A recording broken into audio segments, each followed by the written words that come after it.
I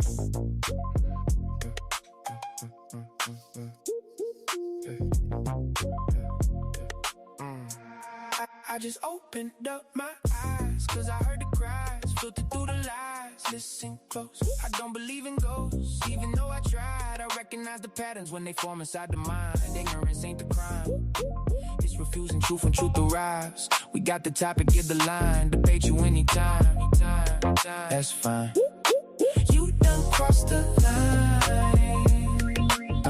Drop the claim without a spine. Bring your thoughts, I find the incoherence. Book you every time. Recognize I can see the fallacy before the sentence finished. You confuse a strong opinion with a reason proposition. You keep reaching for conclusions, but your premises are missing. Then you hide behind your feelings when the logic need a mission. I don't argue with a person, I examine what was stated. Define the terms, expose assumptions, then determine what was weighted. Is it valid? Is it grounded? Can the structure be defended? Or you built a house of cards and got offended when it ended? I don't need to raise my voice, I let the contradiction speak. Every claim has got a burden, every burden got a receipt. You can decorate confusion, you can dress it up in pride, but a polished contradiction is a contradiction every time. I just opened up my eyes, cause I heard the cries, filtered through the lies. Listen close, I don't believe in ghosts, even though I tried. I recognize the patterns when they form inside the mind. Ignorance ain't the crime, it's refusing truth when truth arrives. We got the topic, give the line, debate you anytime. That's fine. You done crossed the line.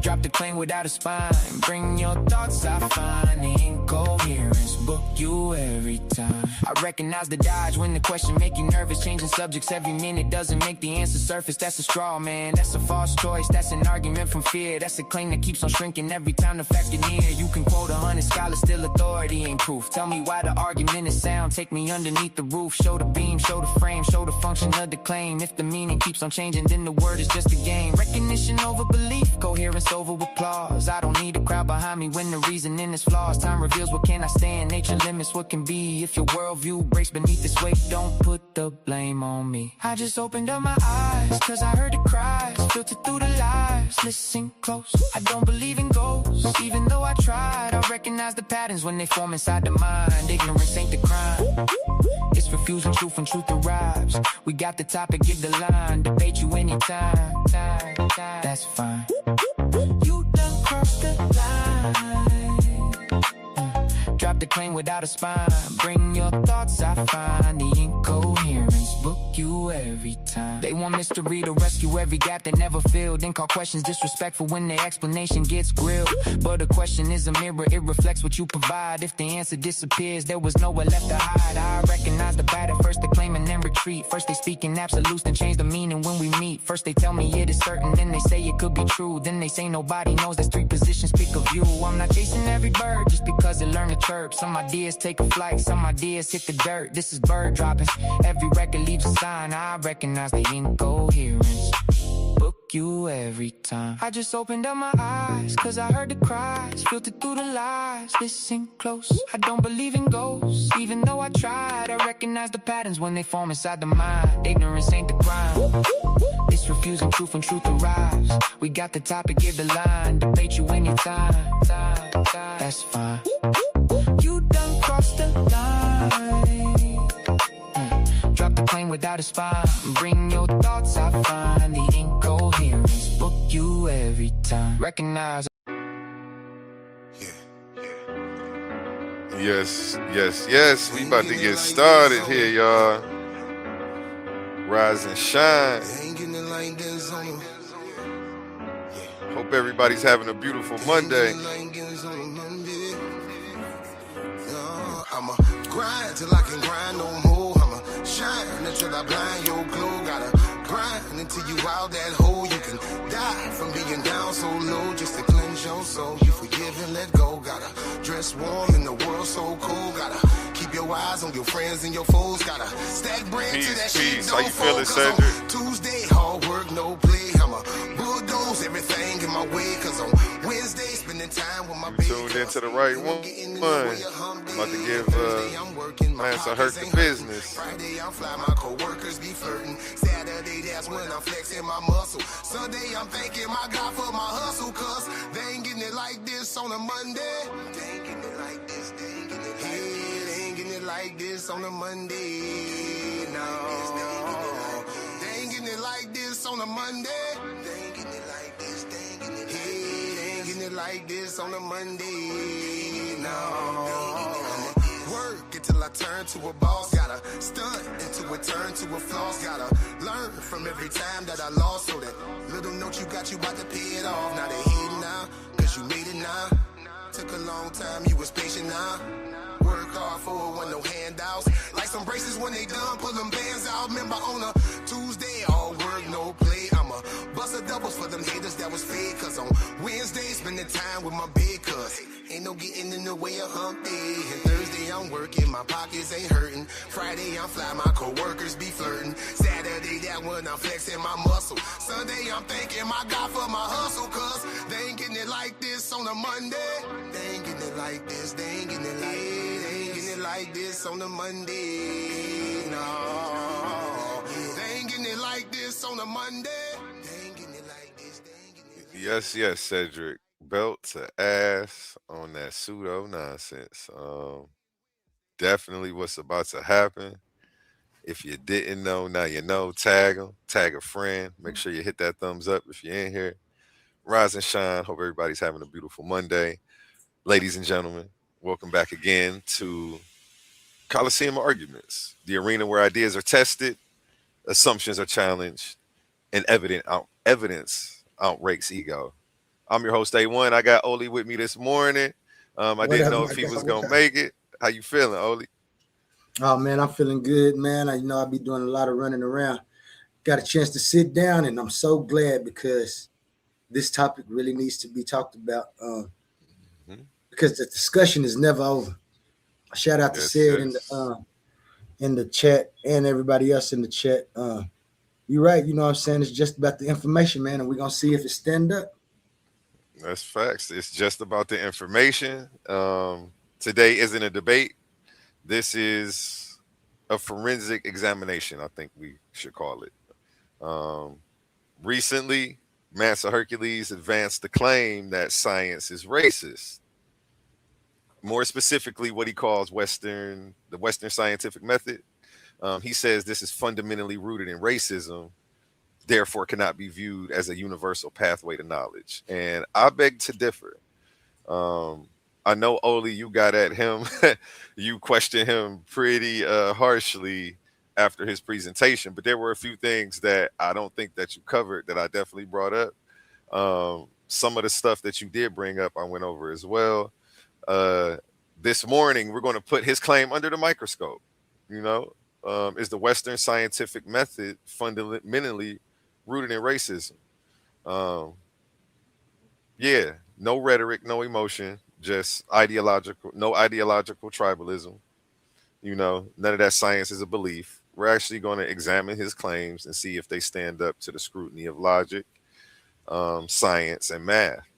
Uh, the very standards that have made science the most successful method of understanding reality ever devised are what he's actually trying to use to disprove it, which I think is very ironic.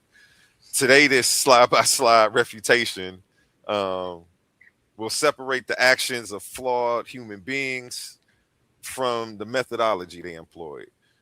I'm going to distinguish between scientific institutions and the scientific method itself.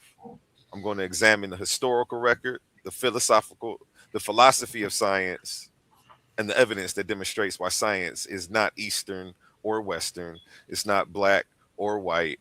It's not African. It's not American. It's universal. Gravity doesn't become racist when measured in Africa.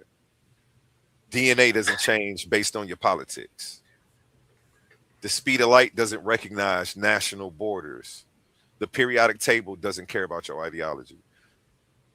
The scientific method belongs to no civilization. And I feel like he slighted black folks with this whole presentation and he didn't even realize it. I know it wasn't his intention, but he did. And again, I'll say the scientific method belongs to no civilization. It's simply, what's the word? A disciplined process to study reality and correct our beliefs. Have scientists been racist? Absolutely. No debate out of me on that. Have governments misused science? Without question. No debate for me on that. Has pseudoscience been weaponized to justify prejudice? Again, no debate out of me on that. History says yes. None of these facts demonstrate that science itself is racist, though, King Hurt.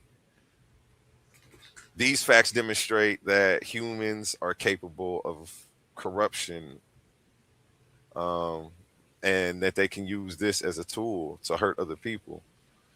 But this doesn't just apply to science. This applies to religion, philosophy, law, and of course, what you made the claim, science.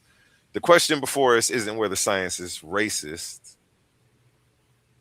The question is, why have you become a racist agent in the community spewing racism? I feel like your claims are inherently racist. And we're going to talk about that. We're going to get into that. So everybody out there, grab your notebooks, check your assumptions at the door. This is Coliseum Arguments. You know what we're about to do. Oli, how you feeling about this before we get into it? Let me bring up the slideshow, man. Yeah, man, shoot. Just like I said, it's every time I hear it, it just kind of upsets me because he has a way of refuting what he calls Western knowledge or Western science, at the same time using that Western science to produce, for me, which would be a prejudiced view. It isn't the subjects for things. It ain't like science has the ability to be racist, because people would have to use it then. And it's the people that's using it will What be you using mean? it.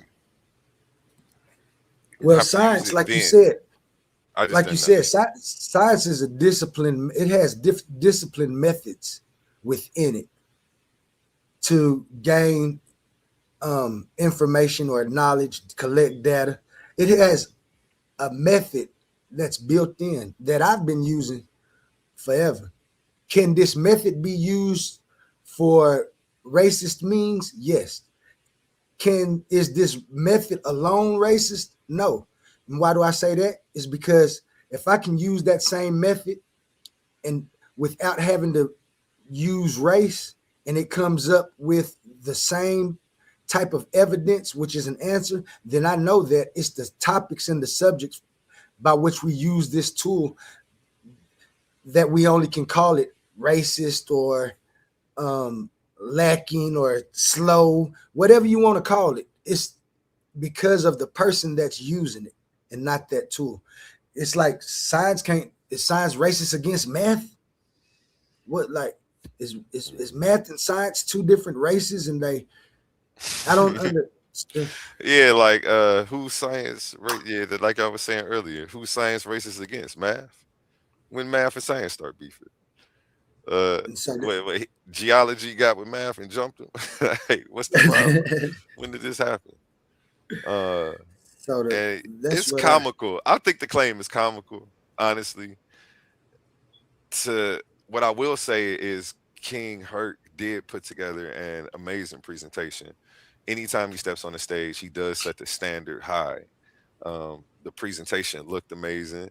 He actually brought source material to attempt to further his argument, and substantiate his argument, which I can respect, even if he's wrong. You know what I'm saying? I like how he did it, and it's the way that it should be done if you're going to come and make an argument. And he did an amazing job. So, but nonetheless, I'm just a substitute teacher, and I'm just here to grade papers. So look at it like that.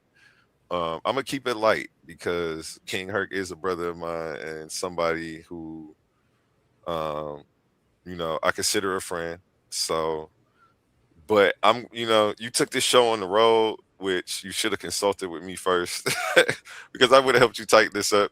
You wouldn't showed everybody this, and I'm about to knock this Jenga tower over of a claim that you call a claim. Let's start with the. Oh, my bad, Oli. I cut you off. Did you have anything else? You wanted to No, add? no, no. I had landed that. That's exactly what I was saying. You know what the mission is, man? It's just an analysis. There's no type of personal hate or nothing. It's just analysis, and I love the way you went and found the information because that's what we need, especially if we're looking for answers. Now, people might think that oh, he going against, like you said, this ain't no personal attack because if we get it right, then we maybe can have viable information and start to process this information and use it in a viable means. So. Yeah, and I was kind of scared, like, damn, if I do him too bad, nobody's gonna want to do a presentation over here. They're gonna be like, man, they're gonna super scrutinize my information to the T, like that, and then it's gonna. But hey, if we raising the level of scholarship, maybe just smarter people will come instead of the shitty people complaining. I guess so, and not to say that don't apply that to anybody in particular. That was just me thinking out loud. I do want to go. I took some notes as I was going along. I do want to read this. This was an intro I put together. Hercules claims the Western scientific method isn't a neutral pursuit of discovering how the universe works. He frames it as a sociological, a psychological coping mechanism. He claims that Western culture suffers from a fundamental alienation from nature. Therefore, they objectify and measure everything purely out of existential fear to control the chaos. So his whole thing is white folks is so scared of everything that they study it and measure it as a way to try to, I guess, quell their anxiety. I'm not sure. I think science is a universal endeavor. I think that these are human characteristics, not characteristics of white folks. Everybody wants to study the world that we're living in so we can better understand how to function in it, how to live in harmony with it, etc. Um, but I digress. The very first slide, the anatomy of the Urugu, how the European Asili institutionalizes Western science as a racist structure by Hercules Baxter, Bachelor of Science. I thought this title slide was ironic, and I'm going in on the title slide because first he made sure to put the BSc, the Bachelor of Science, at the end, suffix next to his name. Apparently blind to the irony of using European academic credentials to try to validate the argument that he's about to make. I found that hilarious. So I was, as I watched, I didn't laugh the first time I saw it, but as I was reviewing it with my mind ready to critique, I was like, oh, how did I not see that the first time? Like, this guy is funny. This guy is hilarious. Um, so yeah, he's trying to use his European academic credentials to validate an argument that Western science is inherently corrupt or racist. Um, yeah, it nothing says shaking up the system like, demanding credit for finishing your undergrad program, Hercules. Uh, but I digress. Let's get into this. Like Omar say, let's keep pushing the information forward. Let's push this forward. Uh, where's my slideshow at? Oh yeah, any thoughts on that, Oli? I'll take thoughts from you at the end of every slide. Uh, yeah, man, it's just that was one of the things that I kind of noticed too. I was wondering, was his bachelor from? Was it a bachelor's in from the Western world, or was it a bachelor's from the African science world? Um, I would have contentions if it's from Western Europeans, and that's all I say about that. If Yes, yes. Like Cedric just said, hypocrisy on steroids. Yeah, this was hilarious to me. I'm not even really gonna touch on the title because that's what the whole argument is about. That. So yeah, we'll get into how the European Asili institutionalizes Western science as a racist structure. Let's see if King Herc knows what he's talking about. The mathematician, I think he's stepping into a lane and he didn't get a driver's permit. You're in somebody else's lane, bro. This ain't your lane, but let's see. And I'll read these for you. This is I skipped a few of them. Some of them were basic definitions like science and things like that. So this isn't the complete presentation, but I did get the meat and potatoes of the stuff and everything I wanted to rebuttal. A few slides toward the end were repetitive, and they pretty much were asserting the same claims where he tried to dress up math or philosophy in a math costume. So I just, only addressed like two or three of those and then kept it light because it was the same fallacy on each of those slides. But let's get into this. Marimba Ani would argue that racism is the structural process. This is his slide as well. Okay. Oh, and peace to you, Pitbull. How you feeling this morning? Hey man, I'm blessed, man. All praise to the Most High. How y'all brothers doing? Amazing, man. I'm doing amazing. I was supposed to do this weekend. I got up. I said I'm gonna squeeze it in Monday morning. I got to mute you out. You got some crazy background noise. Yeah, I said I'm gonna go ahead and do this and get this out. The people was waiting on it. A couple people messaged me like, "Man, what happened? I was waiting on that." So I'm rushing it out this morning. Shout out King Herc in the building. He's got his hand to his face. I did the same thing once I actually started to go into the source material. Uh, you know, you explained it in an eloquent way, and at the time, I didn't think that your claims um, really met the standard or the burden of proof or anything. But I wanted to go into this because you actually made a claim. I wanted to actually address your claim and address the sources that you brought up. I felt like I should at least do your presentation that much respect instead of just trying to argue with you over what the title was, because you actually brought up some source material, and I thought that was dope. And I appreciate you setting a standard for how you a standard for scholarship, whether I agree with you or not. You brought source material to try to further your argument, and I can appreciate that. So yeah. Okay, back to the presentation, man. Enough love, because now it's straight belt to ass, man. Where was I at? I was over here. Marimba Ani would argue that racism is the structural process by which Western culture uses its institutions to desacralize, objectify, and pacify other human groups to ensure European survival and dominion. It is a collective cultural behavior, not an individual sin. Jacob Carruthers would say that racism is the academic and political machinery that compels African people to view their reality through European categories. It is the enforceability of power, the capacity to manufacture menticide through schooling and research architectures to maintain geopolitical hegemony. Through schooling and research architectures. Wow. Um, and I just feel like language like this is packaged really nice, is packaged really eloquently, but this is dangerous. And we're going to get into why in 1 second. This slide actually addresses both his first slide and the Marimba Ani slide. Demanding validation from an institution while labeling it an inherently corrupt mind control system reveals a foundational paradox, Hercules. Okay.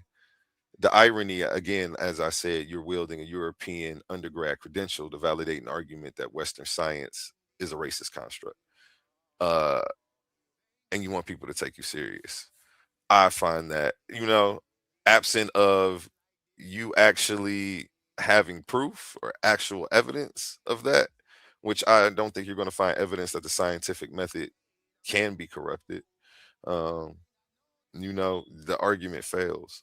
The second slide with Marine Baani, what you're doing is framing standard school subjects and research methods as a global political agenda designed to destroy independent thought.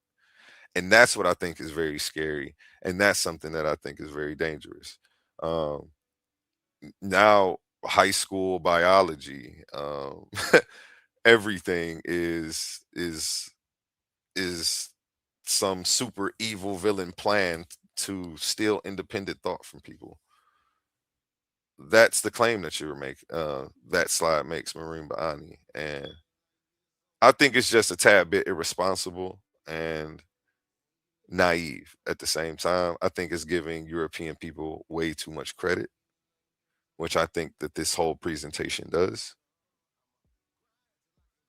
I think that the white supremacy, like, I think that this pushed white supremacy.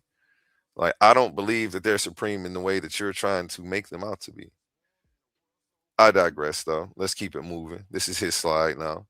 The Asili, the ideology of European world domination. Um, on the left, right here, you have the Automawazo, universalism, the ideological doctrine of European superiority, imperialistic, absolutistic, monolithic. This is scary because if we want to, like, we're trying to train ourselves to recognize racist science, and then you come up here and serve it on a platter for us. This is Afrocentric racist science. And then you're using Western scientific methods of, well, the whole Venn diagram. You're using this Western scientific tools to try to explain it. Again, the whole presentation is an ironic masterpiece in pseudo math and pseudo philosophy. On the right, we have Automorojo, progressivism, the methodology of European supremacy, destructive, consuming, expanding. But if they turn around and said the same things about you, it would be racist. This is sad. And it's sad that you don't recognize what you're doing while you're doing it. You're simultaneously, I don't know, it's like a big you're projecting at the highest level, and you've intellectualized it and tried to pass it off um as a thesis. What is, I don't know. You've taken it past the hypothesis at this point. Um, let's go though. You know, let's keep it moving. Still on this slide, my slide in response. What he's doing here is inventing complex terminology to rebrand one-dimensional insults, um, and we see through it. This slide was racist. Okay, what he does with Automawazo and Automorojo, every aspect of European thought is neatly packaged as a cartoon villain, exclusively imperialistic, destructive, and chaos seeking. Okay. The Asili in the center, the diagram claims European culture literally gains energy by creating disorder. Let me read that again. He claims that European culture literally gains energy by creating disorder.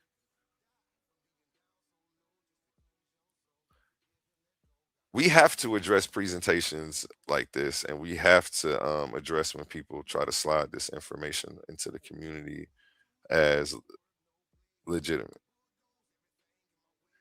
I feel like what you are the perpetrator of what you are accusing people of. Racism. Let's go to the bottom. This reads less like an objective academic critique and more like a villain comic or a villain storyline for a fantasy video game. He's reducing complex global history into a simple, evil Venn diagram.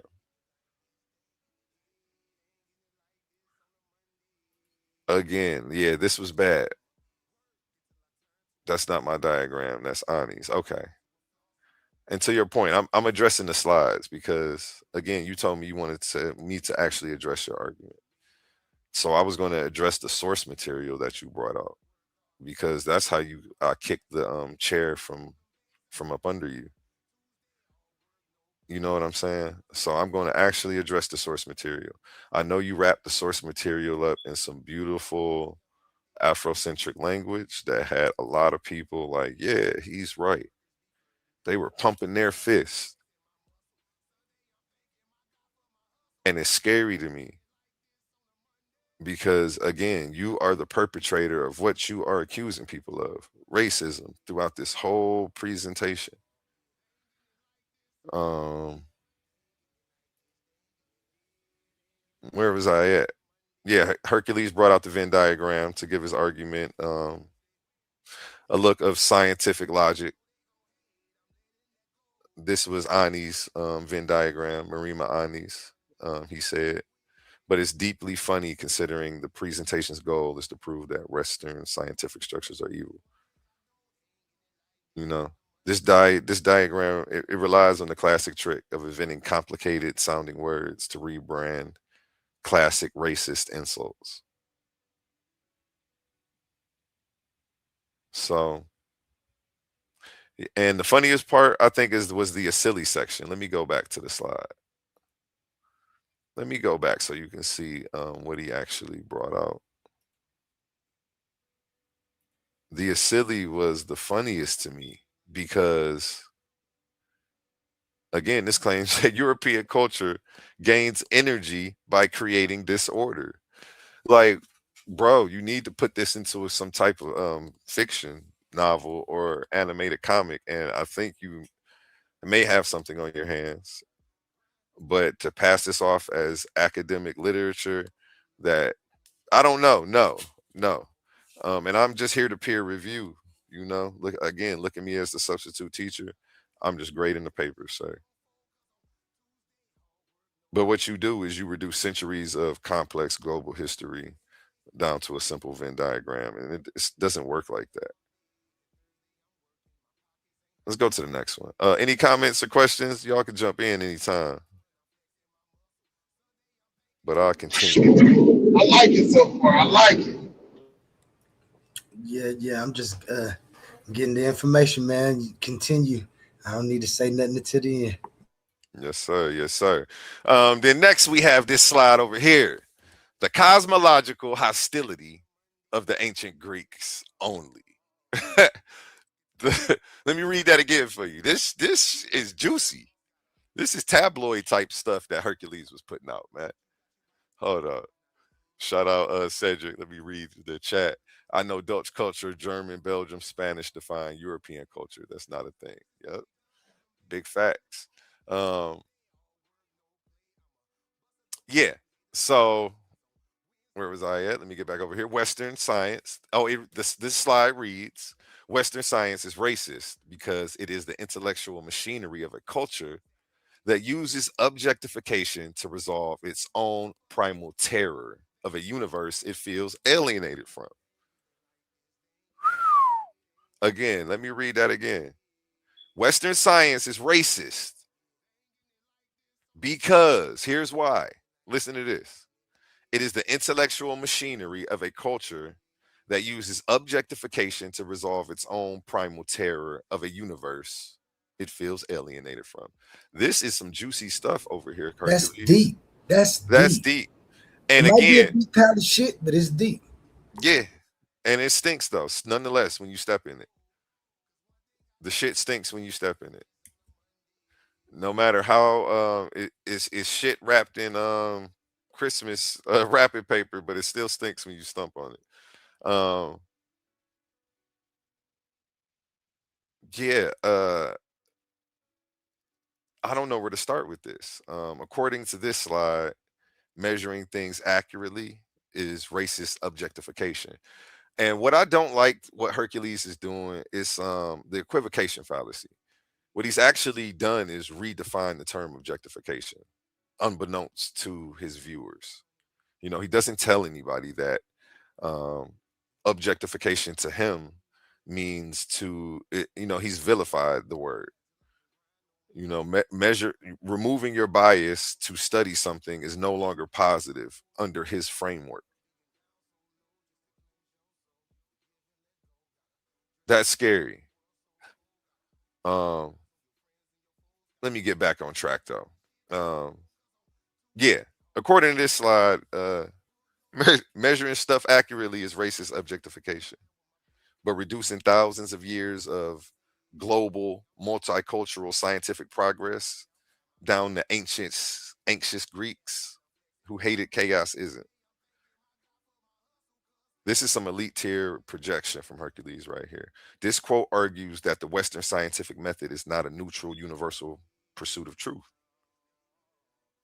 but rather a psychological or cultural coping mechanism.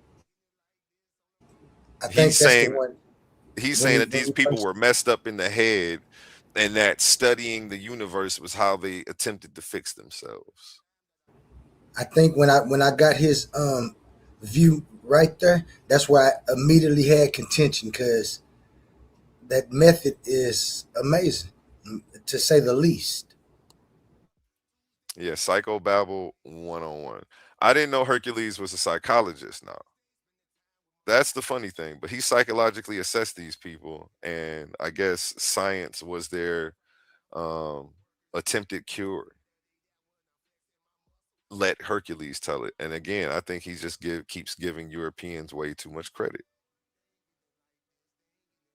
I don't think they're superior, but this presentation paints them in that light, and unbeknownst to him, I believe.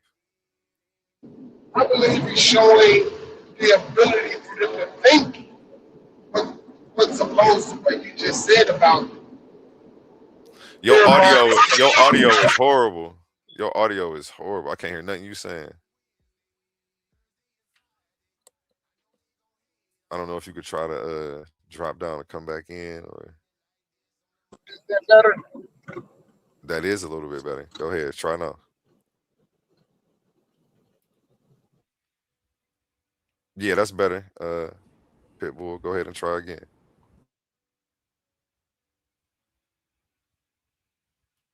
I think he actually in Okay. transit, so that's why it sounds like that. Pitbull, if you can hear me when you come on, start talking. You don't have to talk that loud. I know you probably around a lot of noise and stuff, but you don't have to talk that loud, and we'll be able to hear you better. Um, I almost heard what he said, but there's a couple words I didn't, so I ain't gonna say that I knew what he said.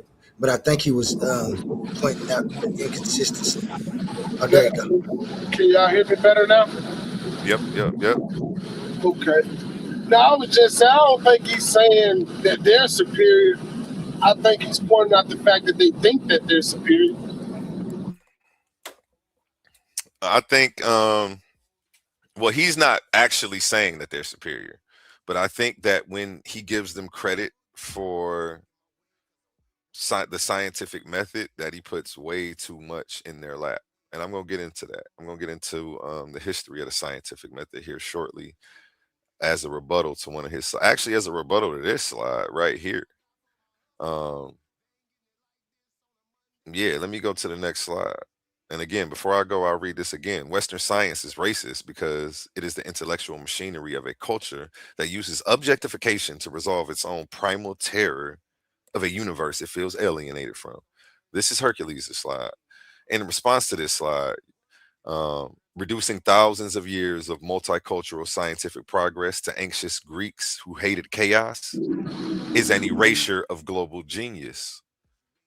The reality of the situation, categorizing and analyzing the world is humanity's collective survival mechanism to avoid dying from tooth infections, not a uniquely Western sickness.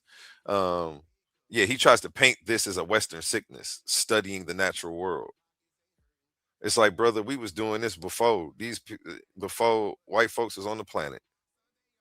Stop playing, because what he's doing is he's taking away credit from my like people like Mayan astronomy, the Islamic Golden Age, ancient African agriculture, ancient Chinese engineering, things that help formulate and lay the foundation for the scientific method that we have today.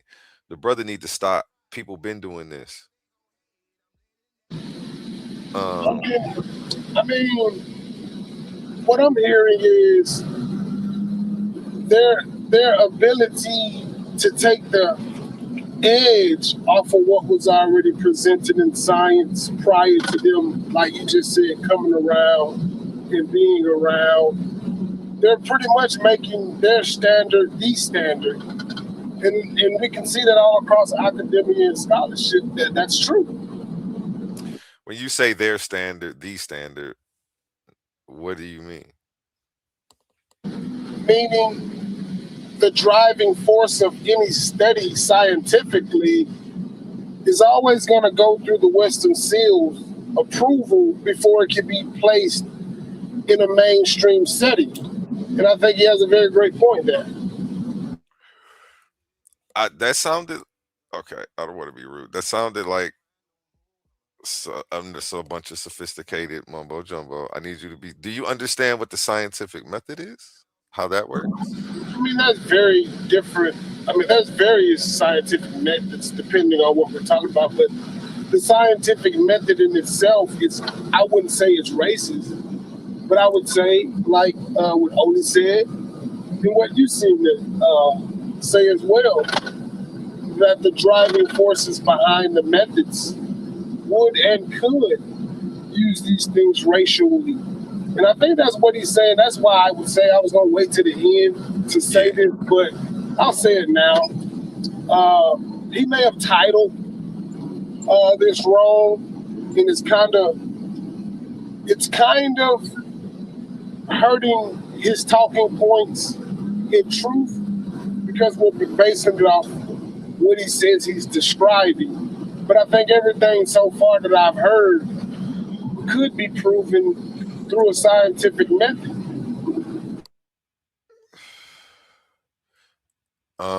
I agree with you. I think he did title this wrong. I also think that the scientific method can be used for racist things, as you said, but that is not inherently racist, and we agree.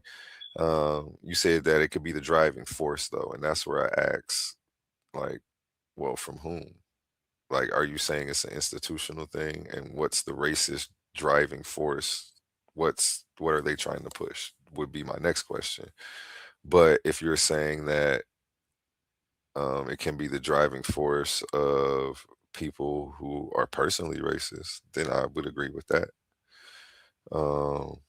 I think the scientific method is a self-correcting method. It continues to upgrade and refine itself. So, and again, on my next slide, I get into how we've actually been using the scientific method. It's not actually a European thing or new to the planet. So to actually give them credit for it again is downplaying the history of your own people and other melanated people across the globe.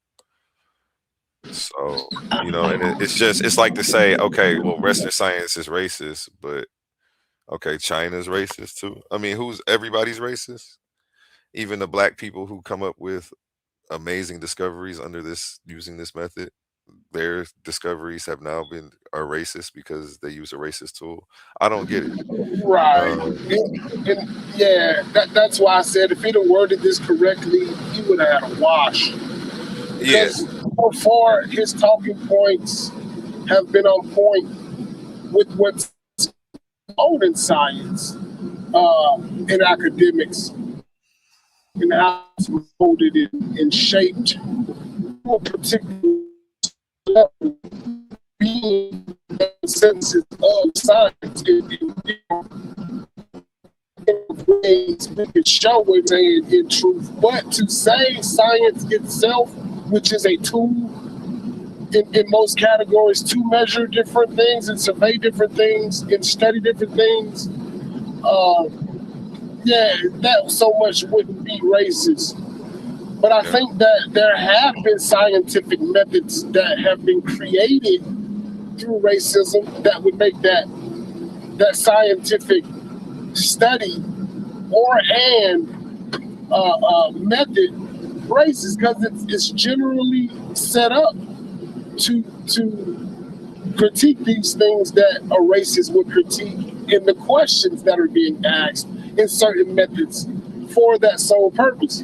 So, I mean, I'm on the fence with that. I'm willing to split atoms with it 50-50. But, yeah, I see where he's going with it, and I actually like it because I think it's a great point. that he's bringing out, but I just wish he would have worded it a little bit different in this title. Because science itself can't be racist because it's just a tool, but it can be driven by a racist that, ultimately makes the facts of one's findings skewed towards their creed stance, nationalism, whatever the case may be. So it's possible, but we would have to see more evidence of it. I'll pause that for now. Okay, and I think I should go over the scientific method here at the end of this to show people how it's a neutral system. So it takes somebody to input a racist idea as the hypothesis. Science isn't racist. The people inputting bullshit and then accepting a BS conclusion into it are the ones who are racist. But the beautiful thing about the scientific method, if your findings aren't reproducible by other people, we know that is false. So that's why we can rely and trust on the scientific method. Go to his next slide. This one right here, the primacy of alienation, the ontological blueprint. Again, he diagnoses Europeans with a psychological disorder that makes them study the universe out of some inherent fear of it and feeling of alienation. At the bottom, this reads, a culture fundamentally alienated from life can only feel safe when that life has been neutralized, categorized, and brought under absolute control. I guess, again, categorizing things and measuring things objectively are inherently racist characteristics, according to Mansa Hercules. I don't agree with that. I beg to differ. I have a problem with that framework. This slide right here claims that separating, again, the subject from the wait. This claims that separating a subject from the object, or what is it? I can't read this. It's dark. Or culture from nature. Okay, yeah, that's what the slide says. It's a Western sickness.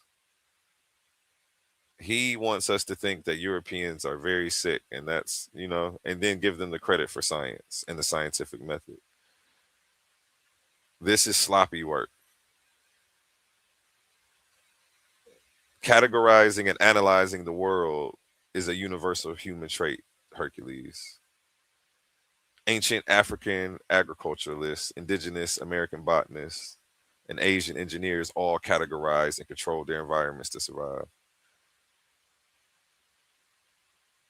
And again, that's why I'm calling this presentation racist science.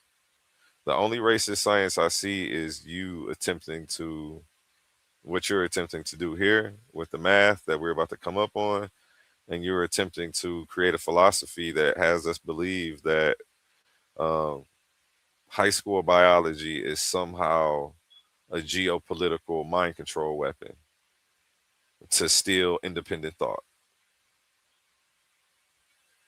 This is getting scary, and it sounds like one of the dopest comic books I've never read.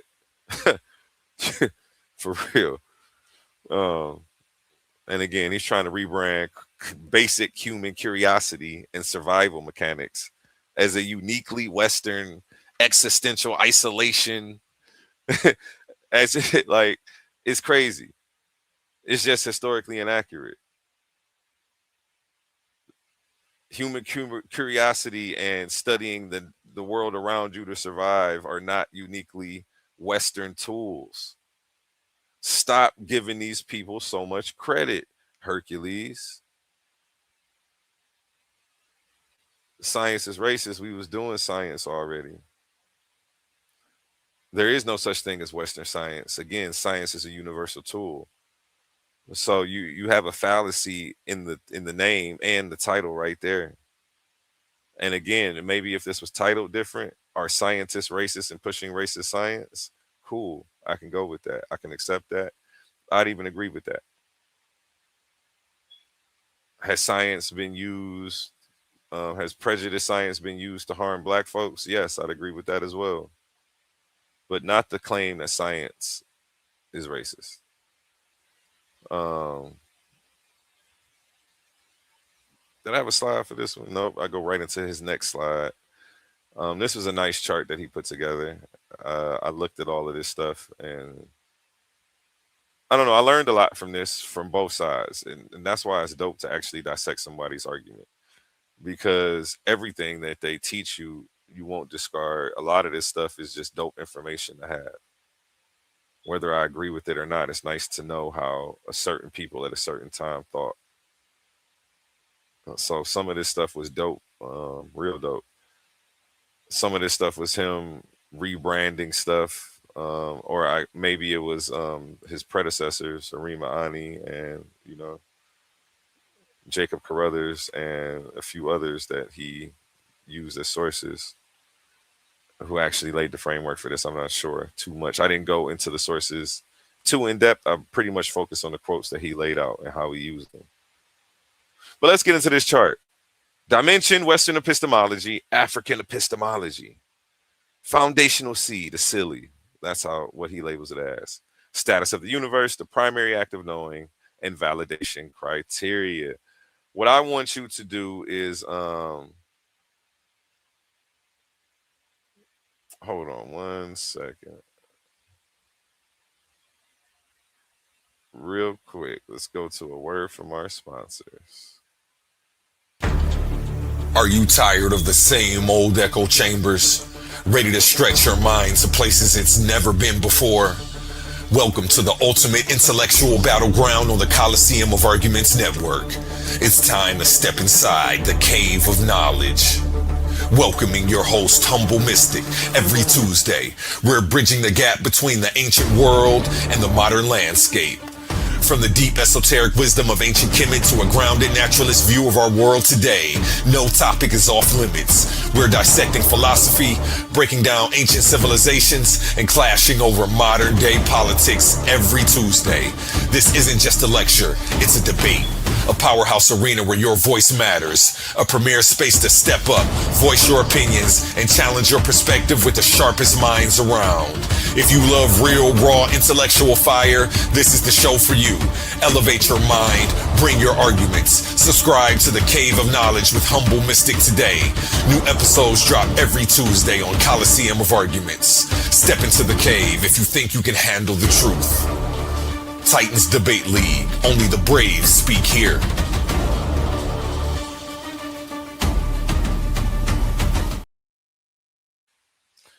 Okay, and we're back. My bad about that. Can you guys see that? Let me see what y'all see. Let me make this a little bit bigger. I want to make sure that y'all can actually see this, because I want y'all to look at the bottom down here where it says validation criteria. It claims that Western science only cares about technical efficiency and control, while African epistemology is validated by moral character. Hercules, you have to get real, okay? If you build a bridge, it stays up because of engineering, physics, and technical efficiency. It doesn't stay up because the architect had a high moral character. So, like this, do you see what I'm saying? This other element that you're trying to add is fallacious. I don't even know why you put this in there. This has nothing to do with science.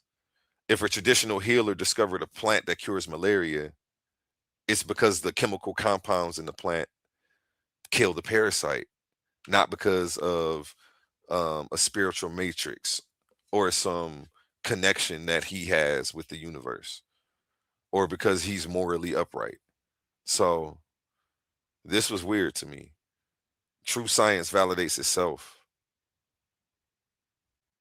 What actually works in reality is the reason that we continue to know something works and continue to use it. We use the scientific method. We have reproducible results. We use the science. The science is good, regardless of geography, regardless of spiritual orientation, regardless of how morally upright you are. So to me, that was weird. I'm like, this guy's really stretching it now. And if you just listen to him talk, he skims over this stuff. So, and again, he repackages it with this, with the nice Afrocentric, um, you know, emotion, appeal to emotion. And he wins some people over with it. And they look at the presentation and it looks so, high tech and up to par. Again, salute to you for raising the standard on how these presentations look and how you're approaching these subjects. But nonetheless, I still disagree with you. And I'm not gonna tear you down because you're the homie. End of the day, Hercules is the homie. And I'm sure I may come out with a claim one day that he does a refutation on and tears me apart. Who knows? Anything's possible. But I wouldn't be upset with him. I hope he's not upset with me. But you took this show on the road, you spread it to a lot of people. Um, and tell them to get their refund back. Tell them to get their refund. Because this stuff is bogus. Okay? Let me go to the next slide. Where was I at? Okay, yeah, I just went over this. True science validates itself by what functions in physical reality, regardless of the architect's geography or spirit. The claim, African epistemology, validated by moral character and spiritual matrix. That's his claim. The reality, universal science, is validated by technical efficiency and control. And I said this already, a bridge stays up because of physics and technical efficiency, not because the architect had high moral character, Hercules. If a traditional healer discovers a plant cures malaria, it is because the chemical compounds efficiently kill the parasite, not due to a spiritual matrix, Hercules. Let's continue. Let's push this information forward. Shout out to the chat, man. Shout out Dios Mios, a new subscriber, hit the members only. Shout out to you. All my episodes will only be available members only if you don't catch me live. So anybody who don't see this right now, when I end this, it's going members only. And you will have to be a $3.99 member to check out my presentations. I might leave this up for a day or two though, because again, Herc took this show on the road, and I want to make sure everybody get a bite of this.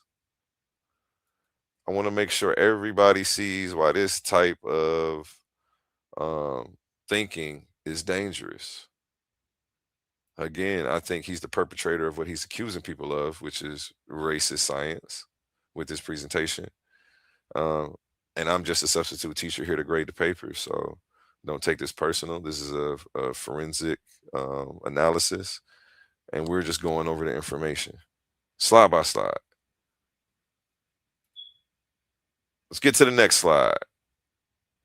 Jacob Carruthers and the restoration of African worldview. What it means to know. This is Hercules' slide right here.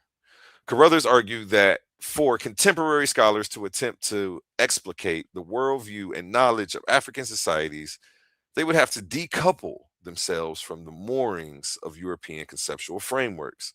He maintained that these conceptual fetters, both epistemological and methodological, failed to allow a deep appreciation and understanding of African culture and, by extension, Africa's indigenous discourse on knowledge. Page 29. I disagree. I disagree with him. I think that he wants us to decouple from European conceptual frameworks just to understand basic human history is crazy. We have to stop pretending that logic, empirical evidence, and testing hypotheses are intellectual property owned by Europe. And I say that again to Pitbull as well.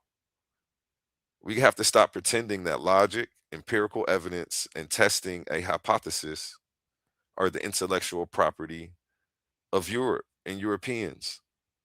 It's not.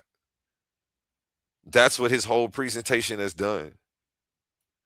Put science in the lap of Europeans. Everything all the accomplishments of today. And frankly, I just think it's disgusting. I think it's the most un-Afrocentric thing that you could possibly do. But here we have Mansa Hercules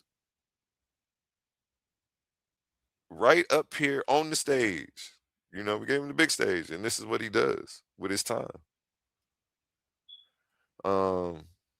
Shout out Evolutionists in the building. Shout out Evolutionists, man. One of my favorite guys to chit chat with and listen to as of late. Hopefully I can catch more of you on here, man. Every time you pull up, I definitely got the pen and pad out and I'm taking notes. Yeah, shout out to the chat. But again, I think he's the perpetrator of what he's accusing people of. I think that there could be nothing more un-Afrocentric than pretending that logic, empirical evidence, and testing hypothesis are the intellectual property of Europe and Europeans. And he doesn't realize that he's taking this un-Afrocentric point of view and taking his show on the road. He took it to Sinetta, he took it around. You should have consulted with me first, brother. You should have consulted with me first. When ancient African mathematics developed the Ashango bone or calculated architectural angles, they weren't used in a European framework, Hercules. They were using reality. Let me let y'all see what I'm looking at. You hear me, Hercules? When ancient African mathematics developed the Ashango bone or calculated architectural angles, they weren't using a European framework. They were using reality. Claiming that objective analysis belongs exclusively to the West isn't Afrocentric. It's just giving Europe credit for the human brain. I don't understand why you took this show on the road and why you decided to take this on tour. But you didn't do our people the justice we deserve by omitting all of their accomplishments, by omitting all the ways, all the beautiful things that they've built using observation, experimentation, and using what's reproducible. The basic scientific method. Before it was called the scientific method, we was doing that. There's nothing more un-Afrocentric than trying to place all of this. You might as well say aliens did it, because yeah, we was too stupid, I guess, to know how to use the scientific method to figure things out. Your presentation is no better than the History Channel. Aliens did it. That's how I'm feeling about this when I see this show on the road. And again, this type of thinking to me is scary. And it's people championing, they pumping their fists like, yeah, he on to something, man. They've been doing this bad. And it's because you've tied it to something emotional. You've tied it to the racism and the hardships that we've gone through as Black people. So when you slap, science isn't the problem. It's the people that are the problem. But you've attached the problem label right on science. So you have people cheering you on because they hate racism so much that when you put the racism label on science, they was ready to attack and hate it. But you leading people wrong with this argument. Claiming objective analysis belongs exclusively to the West is not Afrocentric. Next slide, man. Because it's getting bad out here. It gets worse, though. You think this is bad, it gets worse. Let me see what's going on over here, man. We got a few people watching. If you're watching, make sure you smash that thumbs up. Hit that bell so you get a notification every time we go live. And share this so a friend can get a bite of this, man. Appreciate y'all out there in TV land. And since I'm over here, let's go to a word from our sponsors real quick. Amazing news! At Titans Debate League is now looking for interns. We are expanding our team and seeking driven individuals who are ready to make an impact. We're on the hunt for talented people to join our marketing team, a charismatic new host, and creative minds who can produce amazing content. If you have a positive attitude and are used to winning, because that's what we do here, then we want to hear from you. Join us and contribute to a culture of excellence and success here at Titans Debate League. Email us today, titansdebateleague@gmail.com. Looking forward to hearing from you. where infinity gauntlet is a mere toy compared to. Since you got your degree and you know every fucking thing. Back. We are back. Where was I at? Where was I at? I was over here putting belt to ass on King Hercules' presentation. Let me make sure that you guys are on the same slide as me. Yes, you are. Okay, let's get back into it. I was just over here telling him that claiming that objective analysis belonging exclusively to the West is the most un-Afrocentric idea that you could have ever come up with. And it's funny that you're running around telling the whole internet this, while simultaneously throwing on this dashiki with your fist up. I've never actually seen you wear one. Don't take that as slander. I'm not making no accusations. I'm just saying, when I look at you, I see a very Afrocentric person, as if you had one. And this idea ain't it, brother. It ain't it. Let's get into this. Okay. The slide that we're on. Jacob Carruthers. If disciplinary knowledge is in fact the formalization of ontological beliefs and their purported elevation to the lofty ideal of science, this process is most clearly achieved via their epistemological dimension. That is their orientation toward knowing, or rather, what is known and what is knowable. Page 54. Let me read that again since I stumbled. If disciplinary knowledge is in fact the formalization of ontological beliefs and their purported elevation to the lofty ideal of science, this process is most clearly achieved via their epistemological dimension. That is their orientation toward knowing, or rather, what is known and what is knowable. Herc is good, man. He pull his sources at least. At least he tried. At least he tried. Because most of y'all just come up here with y'all opinions and y'all ain't even got nothing to try to back what y'all be saying. So at least I'm gonna give him his credit for finding this somewhere else by somebody who we would have to actually look at this and see what they're saying. So he made me do my homework, and shout out to you. This slide is trying to pull an intellectual magic trick. He's burying weak points under heavy academic language with the ontological, and I should make a rap out of it. I guess not King Herc, but Jacob Carruthers wants us to believe that scientific fields are just formalized cultural belief systems. There's a massive problem with that, though. Between a cultural worldview and empirical disciplines, it's not a belief system. If that makes sense. Hold on, let me say that again. I'm stumbling over my own words. There's a massive difference between a cultural worldview and an empirical discipline, which science is. You can't compare a cultural worldview to the scientific method. Hercules, Baxter, Bachelor of Science. He made sure to put that Bachelor of Science on there. Went through the Western School of Knowledge and now has simultaneously said that it's a mind control system. How come it didn't work on you then? What did you see in there that makes it a mind control system? These are the things that I want to know. Is somebody laughing? Yeah. You went through this school. Yeah, you got a bachelor's of science. You finished your undergrad program. Talk to me, Hercules. Where in there did you see something that let you know that this was borderline Illuminati-ish and it was a mind control system? Because you don't touch on any of that. Where is that in the scientific method? That's what I want to see, and that's what you haven't shown anyone. Let me go to my next slide actually, so y'all can see what I'm reading over here. Okay. I was stumbling when I was reading this to y'all.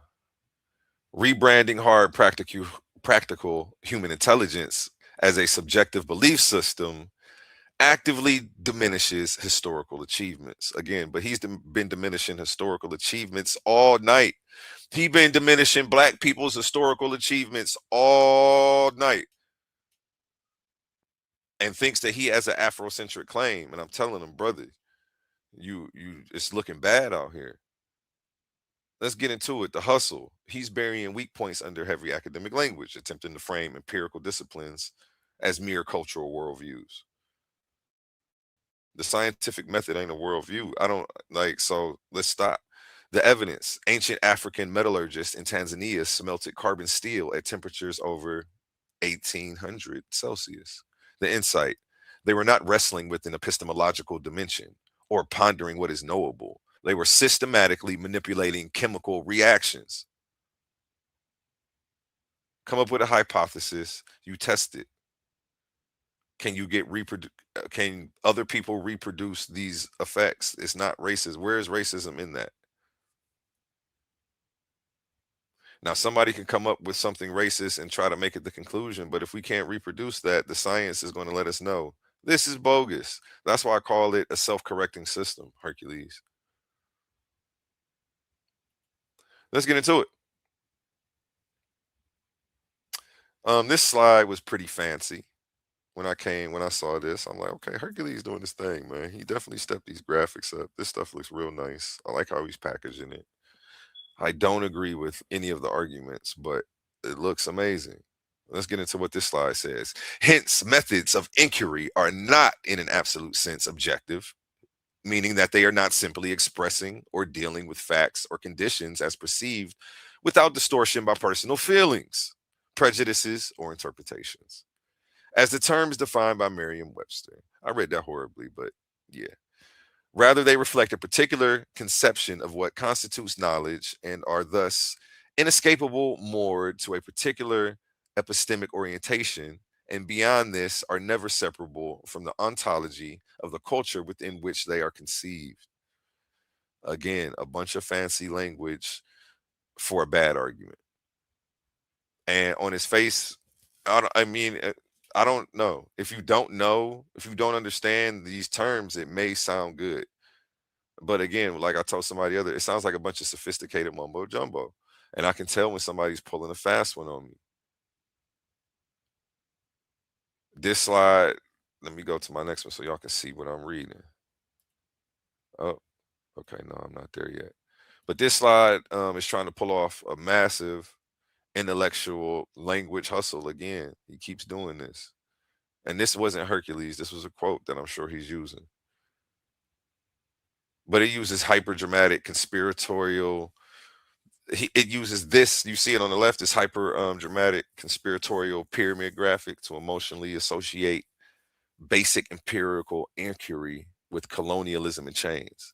So he's trying to get you roped in off the rip. You see the American flag down there. Oh no, no, that's not the American flag. What cross is that? That's the Christian cross. Is that supposed to be of the West? Let's make this big so everybody can see this. Yeah, he wants to make you feel like you on the bottom of this pyramid. So listen to what I'm saying, because I'm talking to you. Don't you want to be at the top? So right there, the appeal to emotion, I recognizing it.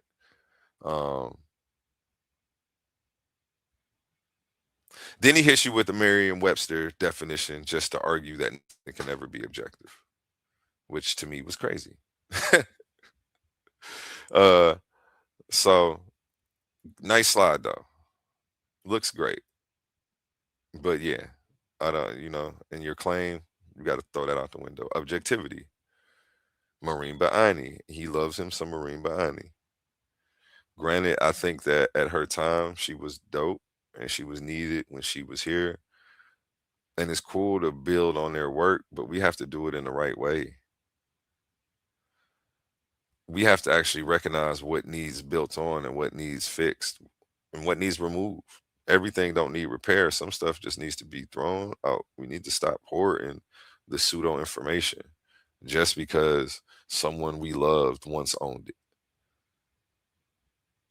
If that analogy makes any sense to you. Let me get into this slide. This is Hercules' slide. Objectivity. The universality has, within the context of the European automawazo, been the most significant ingredient of objectivity.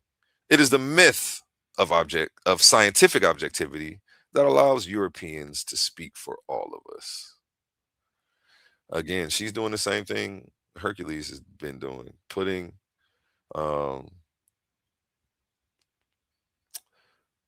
science in the lap of Europeans. Scientific objectivity isn't the intellectual property of Europeans. And it's not a myth. I don't like this quote is scary to me and it's dangerous. This argument is trying so hard to be anti-Eurocentric that it doubles back around and becomes deeply Eurocentric. Marine Baani's calling universality and scientific objectivity a uniquely European myth. Again, like I say, giving Europe exclusive intellectual ownership over the entire human brain. And this is the source that Hercules wants to run with in trying to further his argument and substantiate his claims. And I just don't think it lands.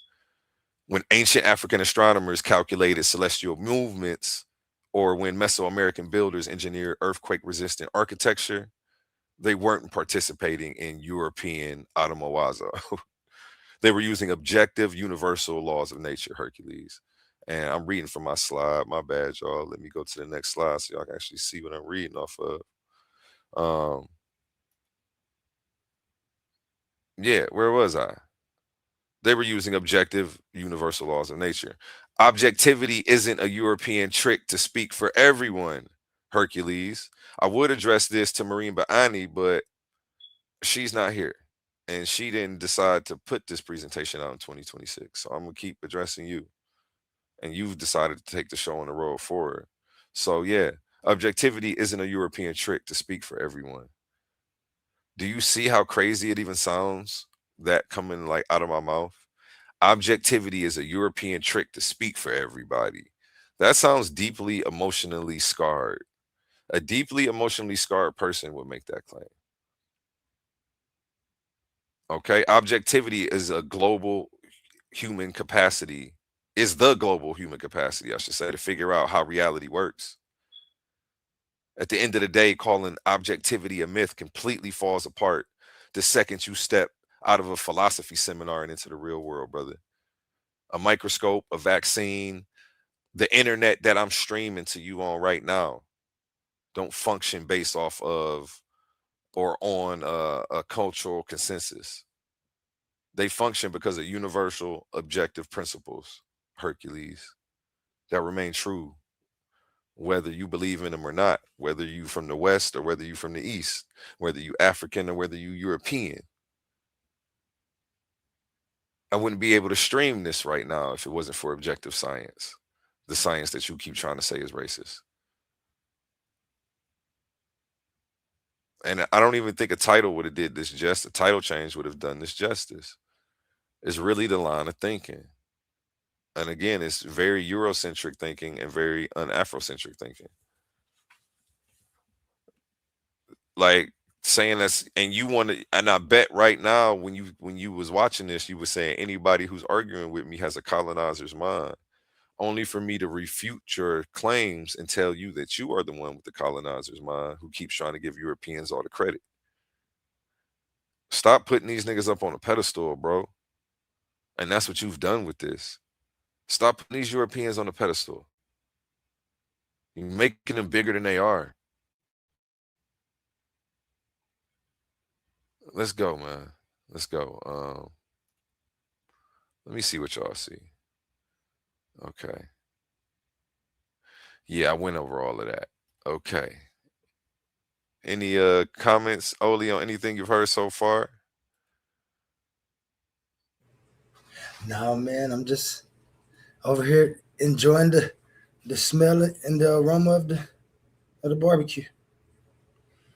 Yes, yes. Shout out to Hootie in the chat. I appreciate you, Hootie, for pulling up and checking this out. I still have another presentation on science being racist, but it was fused with evolution and trying to show that evolution isn't racist. And neither is science. And I'm still going to do that next week. I pushed that back to wait for Hercules' science is racist. And he came from such a unique angle that I felt like it deserved its own slide by slide refutation, because he wasn't talking about evolution. So I actually wanted to address the claims and address specifically the source material that he used, because I felt like to do anything else, wouldn't be doing his presentation respect. It would be coming up here trying to argue over the blanket title which, sometimes can be clickbait, sometimes may not represent the actual views that the speaker brought forth. So, I wanted to do my due diligence, and we're going slide by slide. I left a few out because it would have been redundant. Some of the information was essentially the same, and it was the same fallacious behavior on a few of the math slides. So I just compressed it. I left a few off at the end, but this is the meat and potatoes of what he did. I think he had almost 30 slides. I got like 26 of them. But yeah, let's get into it, man. Let's get into it. And real quick, man, let me go to a word from our sponsor so I can hit this H2O one time. Since you got your degree and you know every fucking thing. Attention all debate fans. You've been watching, you've been arguing, you've been picking sides. But now it's time to level up. From this point forward, all debates on this platform are going members only. That means the hottest clashes, the wildest arguments, and your favorite personalities going head to head will only be available to subscribers. You want real scholarship, you want the smoke, you want the unfiltered action, then don't get left outside looking in. Sign up today for as low as $3.99 and get full access to every debate, every moment, every knockout argument. This is Titans Debate League, where legends are made and debates get real. Join now or miss out.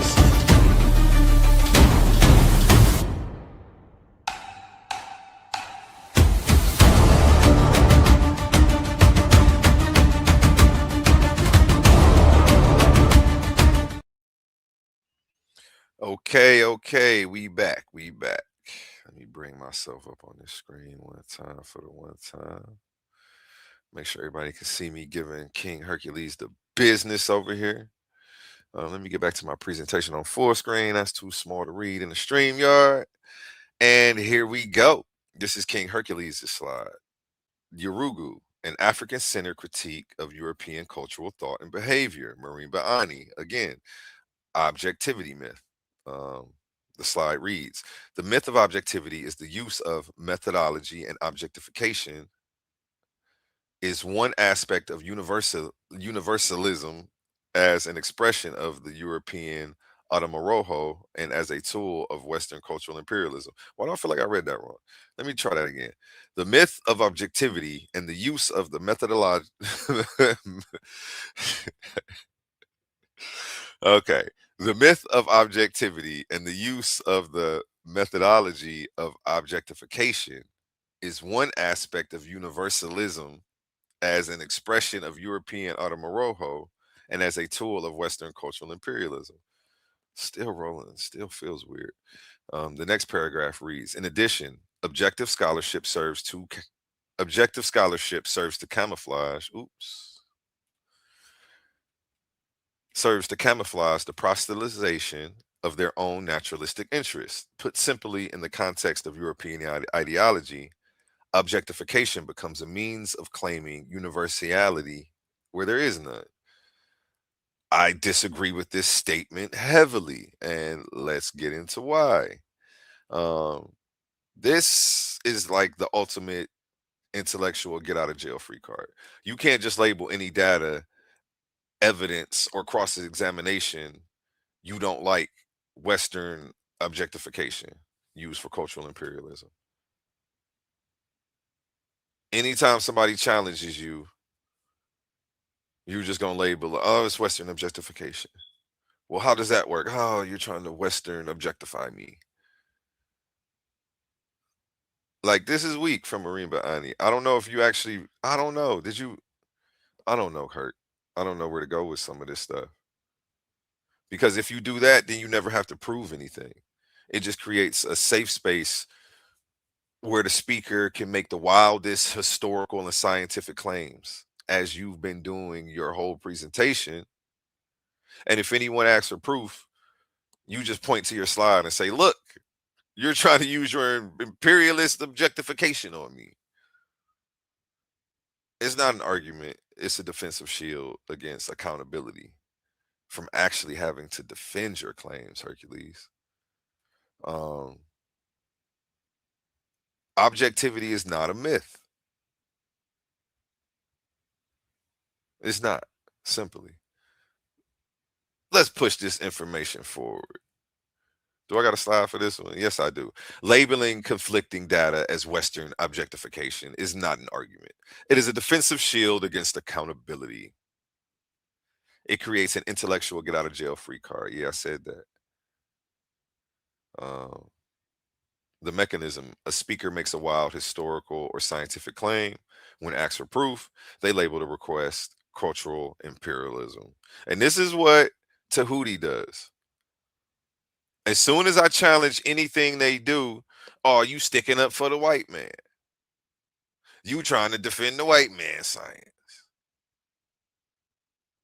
You can't keep running around pulling out this intellectual get out of jail free card as a way to not actually have to defend the claim and prove your case.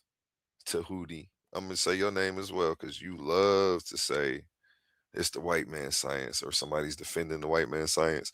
You had posts going on Facebook talking about I can't wait to see them try to come at this with their and defend their Western daddy, whatever you were saying. Don't get me to misquoting you. I can only go verbatim. Um, but this is what y'all do, and I'm calling out the fallacious behavior that y'all have been exhibiting anytime that this stuff comes up. You can't just keep saying it's the white man's science. Anytime we challenge you and you want to say something's racist, you have to actually show and prove it. Let's keep moving. And this was the funniest damn slide of the whole presentation because Hercules goes out of his way to say that science is racist inherently, to say that it's a mechanism, a psychological mechanism for Europeans who feel alienated from their environment. So they want to study it, categorize it, and remove all of their biases when they examine it. But then he decides to come up here in the middle of his presentation and actually show you what's true. Science is a tool. Then he gives you the truth. This whole slide is actually accurate. This is the most accurate slide that he put in here. And I don't understand. It's like, okay, so do you get it? Well, he didn't if you were actually listening to what he was saying over it. But he just spent the whole time showing slides arguing that science is a uniquely Western, inherently racist, anxiety induced coping mechanism that can't be objective. Only to throw up a slide that says, actually, science is just a neutral tool and its outcome depends entirely on how it's used. He literally just defeated his whole entire presentation and premise with this slide. You can't spend an hour telling me the tool is inherently poisoned by Western ontology and then drop a graphic showing it can be used for global healing, innovation, and liberation. Thanks for the mid presentation concession, Hercules. You got to tighten up, brother. This slide reads, how it is used determines the outcome. How it is used can uplift and heal.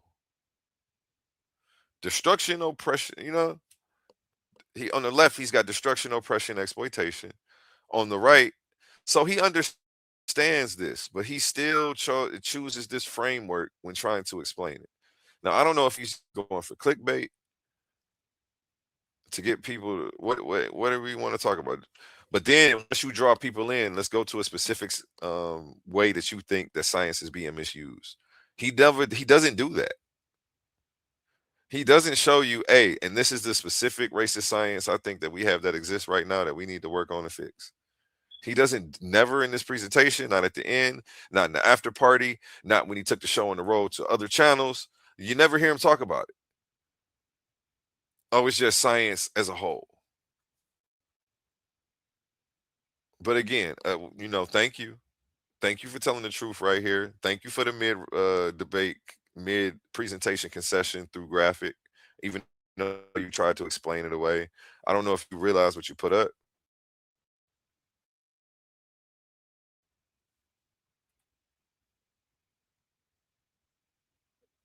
Yeah. Um, Next slide.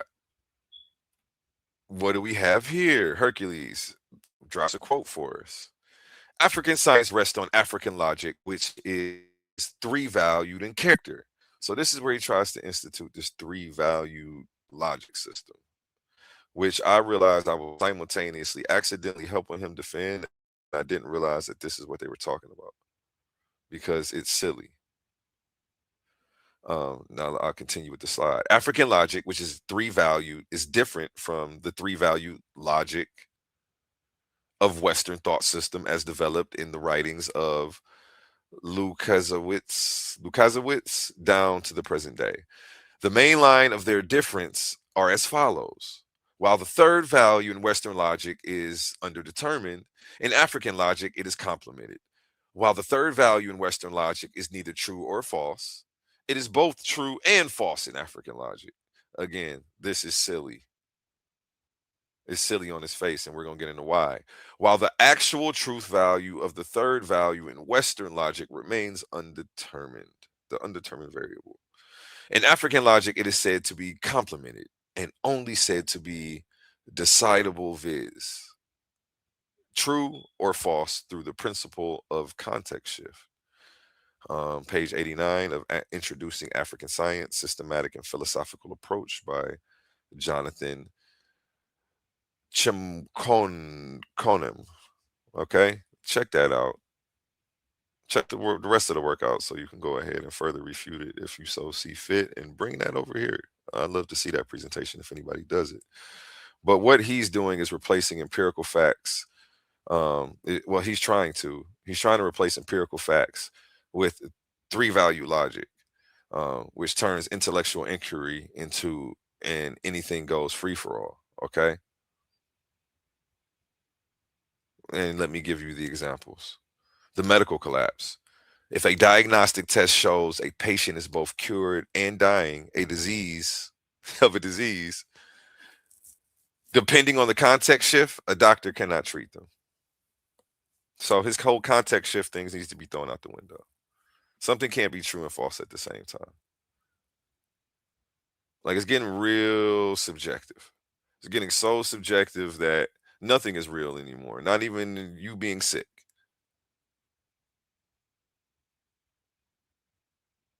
Like,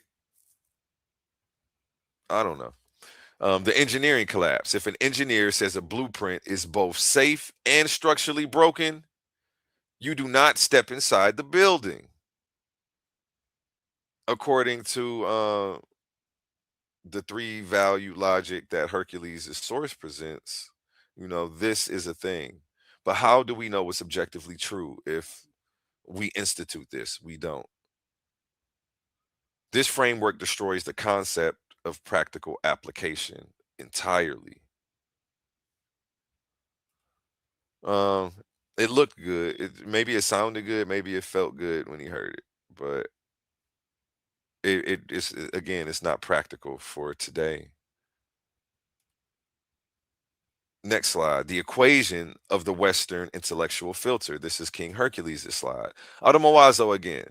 Back with the Automawazo.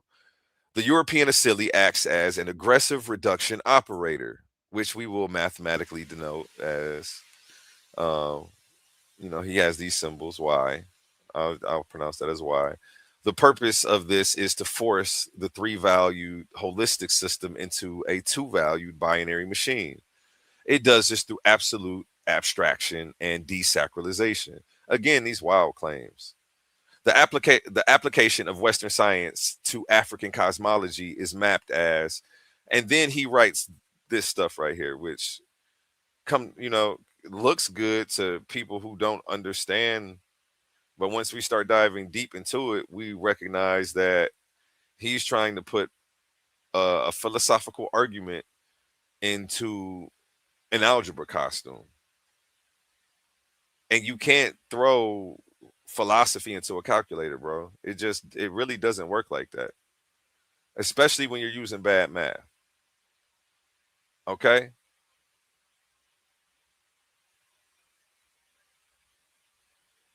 Where was I at? Let me see what y'all see. Okay, yeah. In this slide right here, he's trying to use formal set theory notation to try to push his point. And, this may fool people, you know, and make him look smart, but I'm like, let me look into this. He pulled up Oli's equation and tried to say it wasn't valid, and it actually was. So I'm like, you know what? Let me go into these equations and see what's going on. But what he ended up doing was writing a mathematical impossibility. The first equation, the symbol that means the empty set, by definition, the empty set contains absolutely nothing. Therefore, saying an element belongs to the empty set is a fundamental mathematical error. It's a syntax failure. So, but I would assume that he would know that, being a mathematician, unless this was just, I can't even say unless this was just for aesthetic. On a few other slides, I thought that maybe the math was just for aesthetic, and it was just the text that was actually important. But on this, he's actually using this to present his argument. And he's trying to pull a fast one on the people. I don't like using the word scamming because it has such a negative connotation. But as the young brothers are saying, when you try to pass off information as it being valid when it's not, that scamming. They're really light with it now. But yeah, she's definitely trying to pull a fast one on us. The math ain't mathing, baby. King Hurt, the mathematician, whose math ain't mathing. Talk to me. How did this happen? And you took this show on the road. Was this when you went on side? Did you have this slide in there? Did anybody call you out on it? Probably not, because they just saw the math and the numbers. I don't know what that means. Okay, well, maybe he's right. Maybe he's. I don't know. I don't know what people were thinking. I can't remember what I was thinking when you ran by this slide. I probably was addressing the chat, telling everybody peace, Titan family. I didn't have time to actually go into this in depth as I did afterwards, but I'm glad I did, because I'm like, man, this guy's trying to pass off BS math as if it's legit. He's trying so hard to dress up an ideological opinion in a math costume that he forgot how basic math set theory works.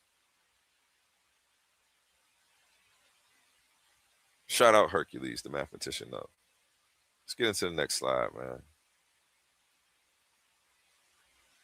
And yeah, I just went over this. This is what I was reading from. Dressing up ideological opinions in math cosplay fails when you violate basic set theory syntax. Hercules claims an element belongs to the empty set. By definition, the empty set contains absolutely nothing. Claiming an element belongs to it is a fundamental mathematical error. This is not a scientific law. It is an aesthetic attempt to look smart by people who forgot how basic logic works. King Herc is real slick with it, apparently. And, he goes into more math. Izumizu. I think that's how he said it when he did the presentation. Again, same author, Jonathan O. Chamaknam, A System of Logic for African Philosophy and Studies. Okay, I digress. I don't like the title, but nonetheless, we'll get into it. The equation, structural override, the imperialist displacement, the axiom of desacralization. Every element of the African spiritual realm is mapped to the empty set of science. And again, we just went over how not supposed to map nothing to the empty set, but I digress. The extraction of material data. Every element of African material reality is extracted, quantified, and turned into objective European capital data. That's crazy. That you see that at the bottom? He just threw him under the bus again. So his equations is trying to prove that they force the three system, or they force a three or a two-stage system when it should be three. And he's saying the empty set, even though he's representing it on here, he's showing how they're taking out the spiritual realm. So that's why he's mapping it to the empty set, saying that's what the Europeans do. Yeah, that's what. But again, he's trying to use, at the same time, is trying to use Western science. He's trying to tear it down. So that's why it's never going to work. But Correct. and I'm showing him the problem. Like, well, one, you're using the math wrong, but you're using math that you learned at a Western institution, and like it doesn't map. He's trying to force the equation to push the point. Shout out to Hootie. I don't like this statement. Not that it was in any way rude or disrespectful. Um, I don't like that. That's where your brain is. Instead of actually ingesting the mistakes, the fallacies, and the inconsistencies that I'm pointing out, you're worried about what I said that day before I actually had a time to do an in-depth analysis and go over it slide by slide. So to me, that just raises a lot of questions like, well, what does it matter what I said the first day? Because I did a slide by slide presentation and I broke it down. What does conceited say? What's his line? I forgot conceited line. You want me to break it down? I forgot. He say something. But now that I've actually had a chance to go over the information and I'm not distracted by the chat, by people calling my phone, by people trying to pop up on the panel and argue with them, sharing the link out to everybody. It's when I'm up here, I'm busy and I'll be listening. But I wasn't sitting here with my eyes glued to the screen and taking, yeah, I didn't break it down. A lot of this stuff was over my head and I actually had to look into this. And that's why I said I can appreciate I thought he brought a better understanding. I don't necessarily know I said better understanding. I don't think I ever said he brought a better understanding. I think I said he brought a unique perspective and he came from an angle that I did not expect at all. I didn't expect him to really be able to have any source material, even though I heavily disagree with the source material. I didn't even think he was going to be able to find that. So that's when I told him was I appreciate how you put this together. I appreciate you taking the time to get sources to actually try to further your investigation. I mean, further your argument and substantiate it instead of just getting up here and running your mouth and saying, "Oh, I didn't come up with the sources," which I hear a lot of people say a lot, and it's okay, and they'll tell you to look them up. So I appreciated that. I appreciated that it wasn't a bunch of racists so much. Well, it still is racist slander to me. But I appreciate that he went to a source to try to get it instead of just coming up here saying a bunch of crazy stuff out his mouth. So, but I don't think I ever said better understanding of the premise. Because again, I would say that this title is clickbait. Um, and again, I saw the evolution of King Hercules, Mansa Hercules, at the end of the presentation when he lightweight disagreed with it and says, I wouldn't even necessarily say that. And he kind of showed understanding. Um, yeah, yes, sir. You're always more than welcome to come share your thoughts, man. We appreciate it. Where was I at? Yeah, let's actually treat this like a real equation for a second and watch how fast it explodes or implodes or whatever. In math, an equation must have defined, quantifiable operational rules. Okay. What's the numerical value of an Ubuntu operator? Hercules. That's a rhetorical question for those at home who aren't getting it. If I multiply my spiritual vector by 2, do I get twice as much cosmic reality, Hercules? How do you calculate the derivative of a creative conversation? What's the square root of a poem, Hercules? If your variables can't be defined, measured, or calculated, you don't have an equation. You have a metaphor disguised as algebra, which is what this stuff is. Putting a poetic idea into math doesn't make it scientific law. Um, I don't know, And He again, trying to quantify racism. yeah, and I'm assuming that this is from the book, so but Hercules should be able to spot this. Putting a poetic idea into a math font doesn't transform the metaphor into a scientific law.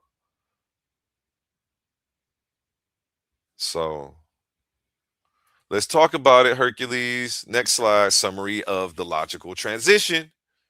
Through the Izumizu mapping, we can mathematically see that science is structurally racist because its foundational logic requires the death of the African worldview to prove its own binary axioms of objectivity.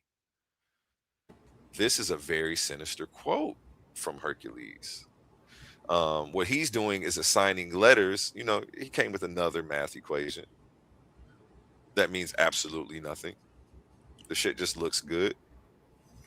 And it's crazy that he dresses his stuff up in this calculus with Greek letters that don't actually represent stuff, and a bunch of other weird stuff throughout the presentation that actually try to give it an air of credibility and make it look nice when that's the system he's supposed to be fighting against. I find it quite odd. Seems suspicious to me. Is that a snake? That's a snake eating his own tail. Let's get into this. Assigning letters to personal opinions and claiming the math forces the conclusion is peak circular logic. Here's the hustle, y'all. What Hercules is doing is assigning letters to personal definitions. So I did the same thing. Let's say X is this slide. Let's say Y equals nonsense. Therefore, X equals Y. I just mathematically prove this slide is garbage. It is a pseudo-intellectual theater for people who failed pre-calculus. Okay? The Kafka trap and false dilemma. Look this up. Look up a Kafka trap. I'm sure you're already familiar with the false dilemma. Okay? They definitionally declare that science equals the destruction of a worldview. Then use that definition as the proof. So how is that the conclusion of your thing and and your premise? Like this is circular reasoning. And you can't prove that the destruction of a worldview is what science equals. It doesn't, because we were using the scientific method well before Europeans. And for you to keep doing this is un-Afrocentric because you're not giving black folks their credit. What was you about to say, Humble? So we see Smash in the comments. I just wanted to put on record, if you are not getting any notifications when people are live, that means that a flagship has happened.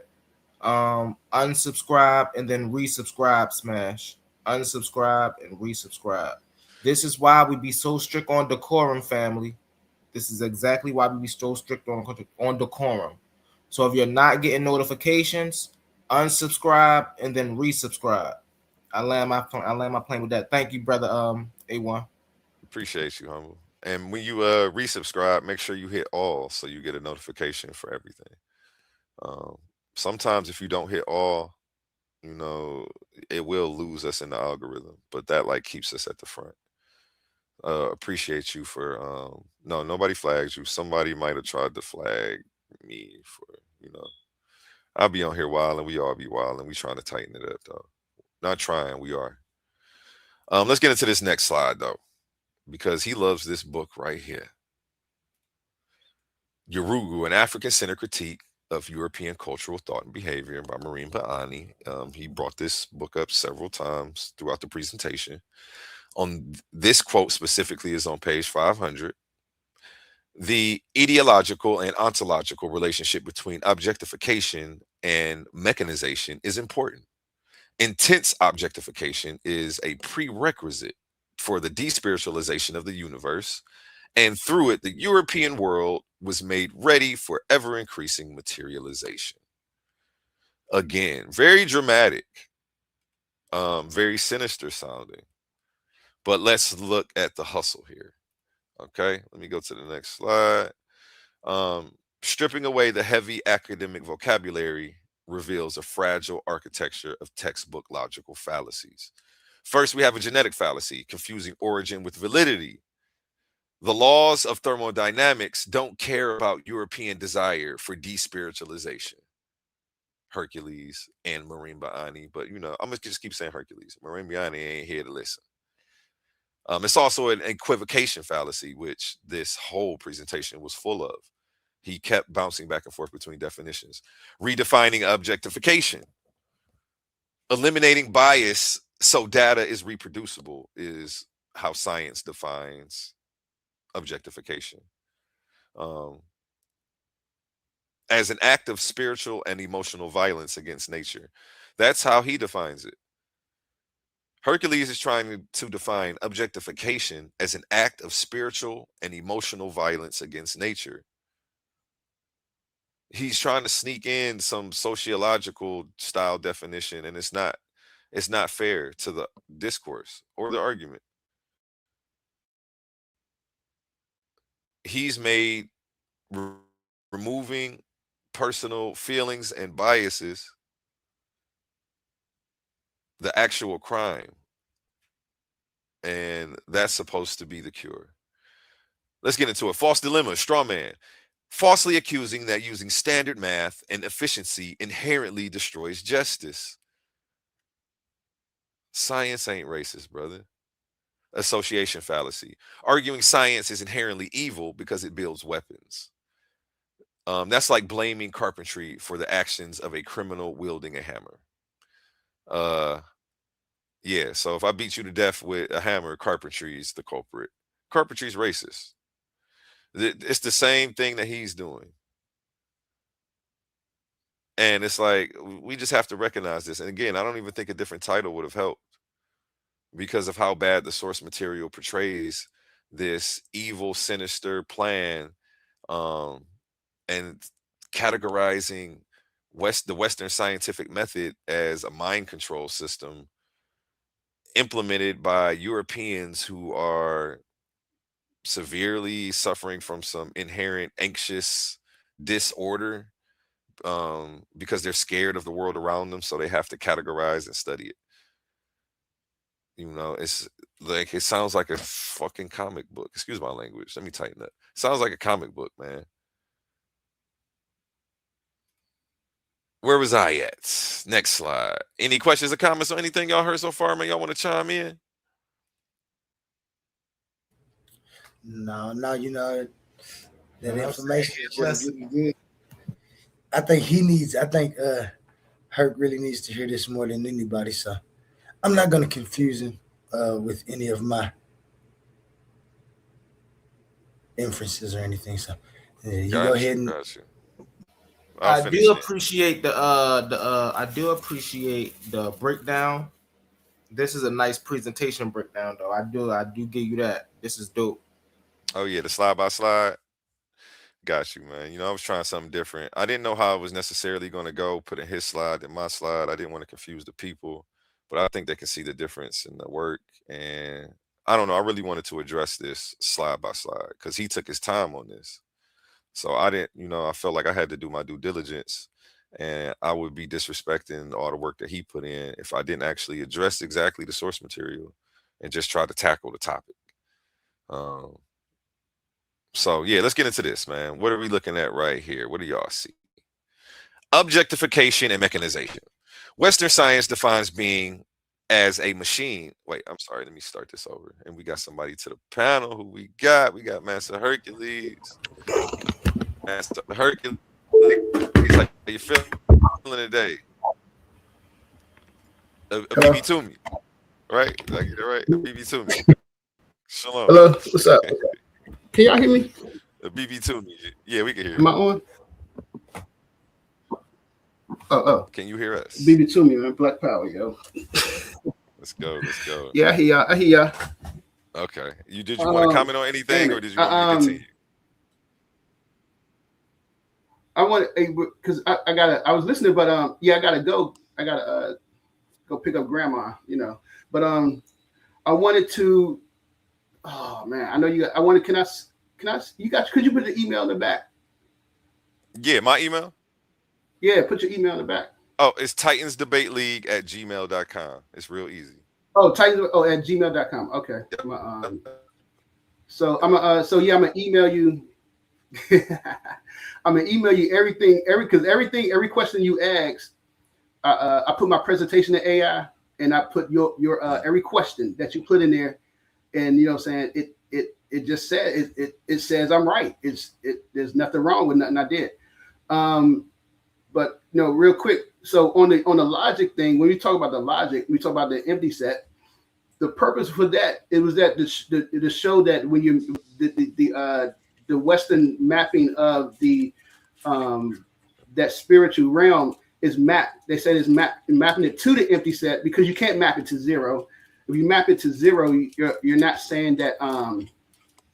When you map it to empty set, you basically just saying, yo, it don't exist. It's done. It don't exist at all because nothing can exist in an empty set. So that's what it's saying. That's why I use the empty set. If I'm using zero, I'm still saying it exists. So I think a better way is to put the empty set. So, but I'm gonna email you, and maybe you can have time to read it because I don't think I'll be back. I probably won't be back for about another 2 hours or something. Yeah, probably about 1 or 2 o'clock or whatever. But y'all could go over it. But I understand. But I think I'm gonna just say I think the mistake that you're making is that you're confusing the behavior with the structure. And I said in the beginning that I wasn't talking about behavior. I was talking about the structure, the system itself. Has nothing to do with behavior. But I would just say that. But I'm gonna send you this. I'm gonna try to. I think I could download it and send it to you, and y'all could you could review it if you got time and stuff like that. Big bet. But, and you're always welcome to do a refutation of my refutation. You're always welcome to come back, clarify, clap back, correct. I do understand that empty set problem. Oli had brought it up exactly what you were saying, and my whole point with that was, yeah, I do get it. I get that he's replacing the empty set to try to put the tri-binary. I mean, not tri-binary, the tri-logic system. But I was just explaining that he's still using the same fundamental science that he's trying to get away from to create this. Like these are Western scientific methods that he's trying to force a European philosophy into right now, which is just heavily ironic. You're trying to get away from this, but you like. I said that. That book, because his book, he still used Western what's it called, notations, and that's one thing I said. I said he should have switched it to African notation instead of using Western same notations. But I think he only did that because it's universal. Everybody recognizes that, and I'm saying to switch it because I did the same thing when I was writing out some other logic. I came up with a lot of African notations, but then you have to explain it and break that down and have to say that this means this. You know what I'm saying? And it's just a lot. It's just a lot to educate on. But I don't know why he still, like I said, I thought he should have used different notations instead of using the same. If you're going to talk about something being different and different of it. But I just think, I don't know. So I know at least you could appreciate me actually going over your sources, right? Versus somebody who just would have argued with you for hours and never even looked at none of this stuff you talking about. Oh, it's good. It's all good. You know what I'm saying? It's funny. It's good. Yeah. It's good. I'm just like I said. I just think go ahead. You mixing it up the two. You're looking at it from a verb instead of a noun, and it's like it's not about the behavior. It's about the structure itself, and that's why it is. And it's confusing because when we think of stuff like temperature. And measuring the length and stuff like that, you're like, how's that racist? And that's not the key point. But one of the points that we're looking at, I mean, I'm not gonna take a lot of your time, but one of the points that we're looking at is that you're forcing people to come to your understanding. You know what I'm saying? If I say this is the way to measure length, then you have to do it that way as well. And in order for you to be called a scientist, in order for your work to be science reputable. So I'm demanding for you to do I disagree because we have a metric system right now. We have different systems. You can't go there's different, so that blows up. But you forget, but you're leaving out the fact that you're leaving out the militarization and colonization that happened around the world. And then you would have to show it. But you would have to show, I mean, I don't know if you're gonna show it yet, but you have to show that African people, they came up with a method of their own that was different from the Europeans, but they still, that's what I showed. I showed that they came up with a method of their own. They reached the same conclusions, but it was a different method. So you have to show that they have the same method, but it was in line with the Europeans. And what I was showing that it was not in line with the Europeans, but they was able to reach the same conclusions. Now, so I agree that colonization is racist, but colonization isn't science. There are certain things that spread with colonization, but everything that spread through colonization isn't racist. Certain people started wearing clothing and came out of a primitive state. Not to say whether it's good or bad, but we can't say that putting clothes on people is racist. When we were doing it first. That's the thing. We're not seeing the how they connected their ideology to what we call science and made it universal for everybody. Because when you say African people, you look at what African people was doing long before the mathematics and stuff like that. They was doing it from an African point of view though, and they approach it from that point of view. But I gotta go though. But I'm gonna email you that joint, man. All right. Good. Appreciate you pulling up, man. Good. Check me out too. I know you're gonna check it out later and make sure you. Yeah. I hit you up later, yo. I hit you up later, man. Have a good day. Yeah, call me tonight. All right, yeah. Bet. Okay, where was I at? Oh damn, I wanted him to read this comment and actually address it. The methodology today isn't neutral. What isn't neutral about create a hypothesis, find supporting evidence? Wait, what is the methodology? That hypothesis, test, see if you can reproduce it. What's racist about that? That doesn't come from control. If you're talking about systems of peer review, that's not methodology. That's something different. But I hear you, Again, when black people are doing science, is science racist? I don't think you would agree to that. So it's not science that's racist, it would be the people. But hey, I digress. Every black person who's I'm using science when I melt metals to make gold teeth. The science that I'm using is not racist. So I don't understand what you mean. And but nonetheless, let me get back into this. Where was I at? Objectification and mechanization. Western science defines being as a machine. Anything that cannot be mechanized, quantified, or factories produced is seen as non-existent or inferior. African people whose cultural ontology relies on rhythm, spiritual flow, and communal resonance are systematically categorized by this science as underdeveloped or primitive because they refuse to reduce their being to a mechanical function. I disagree with that. That may have been the case at one point in time, but not today. Mechanization demands efficiency, speed, standardization. It has no room for Iwi Pelli, gentle character, or Mayat, justice. Western science is considered successful by the West precisely because it is mechanized. It can produce mass destruction weapons or global surveillance grids with perfect mathematical logic, completely insulated from spiritual or ethical accountability. We got somebody backstage. Yasha in Israel. Before you go in, let me go ahead and rebuttal this slide. Where was I at? Okay. This slide wants to look profound by dropping gems like ideological and ontological. Hold on, I hear a phone ringing. Is it me? Yeah. Oh no. Okay, you muted out? Got you. Hold on for a second. Did I get ahead of myself?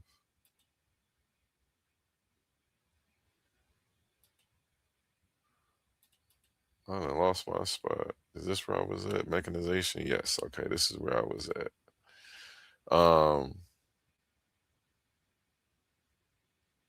Yeah, this slide it relies entirely on a genetic fallacy. It attempts to dismiss modern scientific inquiry by demanding its historical roots are corrupted by European desires.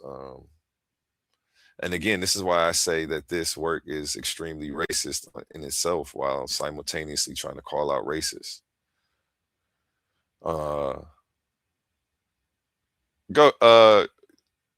Somebody popped up on stage and threw me off a little bit. Did you want to go ahead? Any questions, comments, or thoughts on anything you've heard so far, Yasha Ben? So I can catch back up. I just wanted to say, man, that the first show, the original show, is a benchmark, man. It was a benchmark and it still is. You can see that Sarnetta even stole the idea. Mm. You know, he stole it. He did a show. I don't know whether you followed or not, but he did a show. It's science. Something about his science. It's I can't even think of the title, but he stole the idea, bro. I From saw it. Is science itself racist? I saw he was up yeah, there. he put the itself in there. I think. Yeah, I was Yeah, happy that he got to actually get that to a few more people because they have a substantially bigger platform. I'm no hater. yeah. The I idea. support. Yeah, the idea is a benchmark, man, and I thank you, man, for being the host of that very long show, man. That show was just exhausting. Thank 11 you, hours. man. Hey, that's dope that you pointed that out and even noticed that. Like, hold up. Yeah. Give him a round of applause. I don't know if you closer to the sound effects than me, Oli, but I'm on my way to it right now because I definitely did that show first. Same presentation that he brought out. I'm actually happy he took the show on the road because maybe more people will tap into the refutation that I'm doing right now on the replay. But So it's the idea. You know, it's the idea. When you come with concrete, solid, ideas, they're gonna move, man. They may not move the way that you want to, but I mean, just keep it real. Put them concrete ideas out. And they're gonna do what it do. It's a benchmark, man. When I saw the idea itself, you know, or just the show, the title, it prompted even me to come on, and I don't even come on social media like that too much anymore. It prompted me, and it prompted me because it has a lot to do with what's going on in my existence. You know, through my study of science, through my study of history, I have come to find that the gatekeepers is going to keep a lock on the gate, and they're going to let who they want in.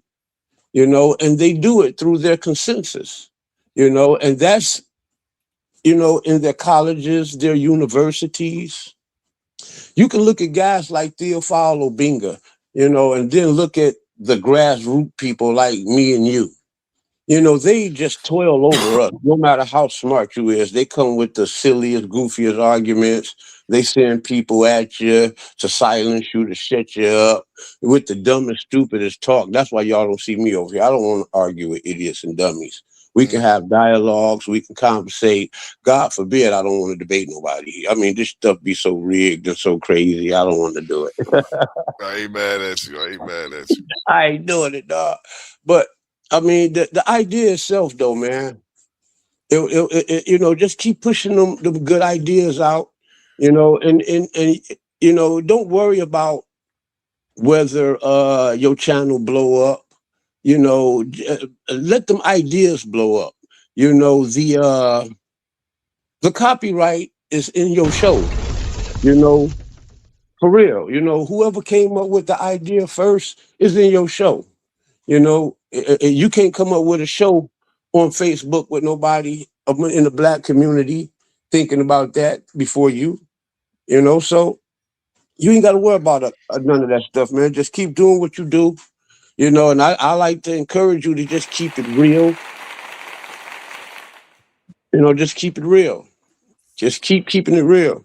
Through my research, I'm real good in history. I'm real good in science. Well, I'm not that good in science, but history, linguistics, religion.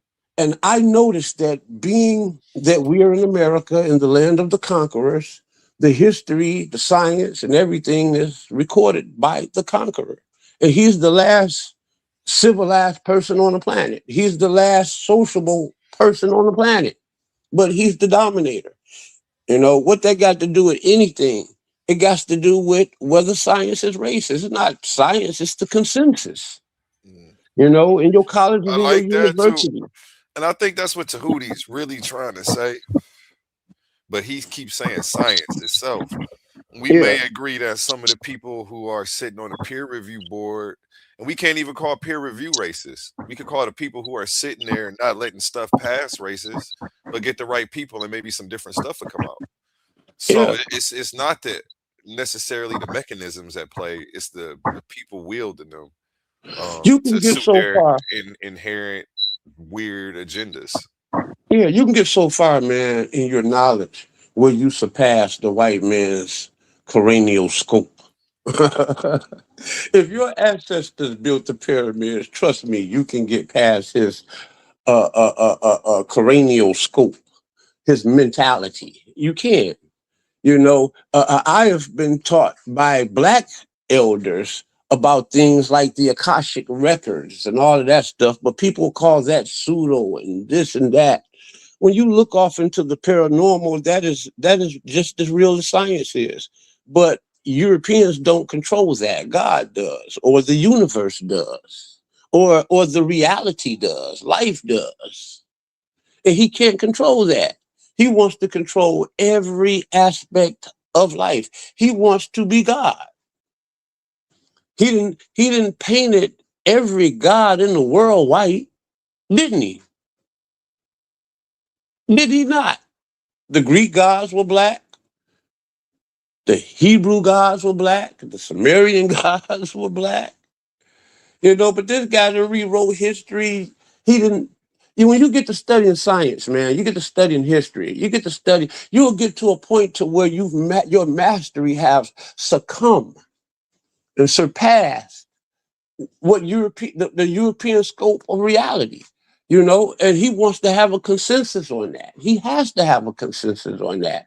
One of the things that I noticed about your show and y'all doing with the quantum only thing, I was one of the first persons to come out on social media using quantum physics to explain Yahweh or Yahweh.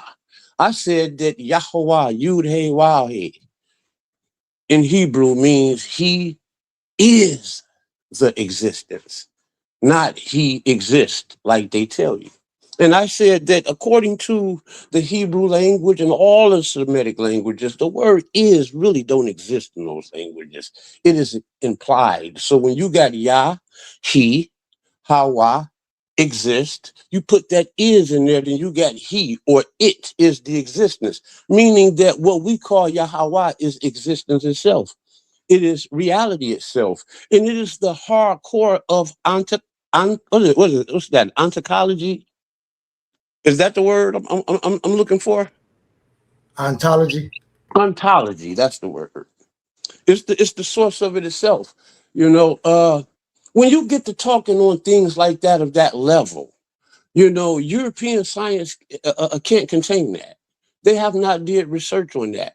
When you get to talking, look at people like Theophile Labinga, look at guys like Sheikh Anta Diop, when they talked about how the original Egyptians were black and stuff like that. That stuff, these people are fighting, using science, they're weaponizing science. The whole study of genetic research has been entirely weaponized. If you use the science and you're intelligent, and if you just go back and study the science of genetics itself, you'll see that before these ideas ever surface, there's guys like me and you that are scholars that be going against these guys. And you have it in anthropology. You have the revisionists, you have the minimalists, you have the maximalists. Myself, I would fit in the maximalist category. One who look at that book is just the old ancient record, a record of the history of the people that recorded it. And they got into the hands of Europeans and then they went through different nationalities and they adopted things that wasn't original to them. And this is what you have in this book. I teach it upon that level.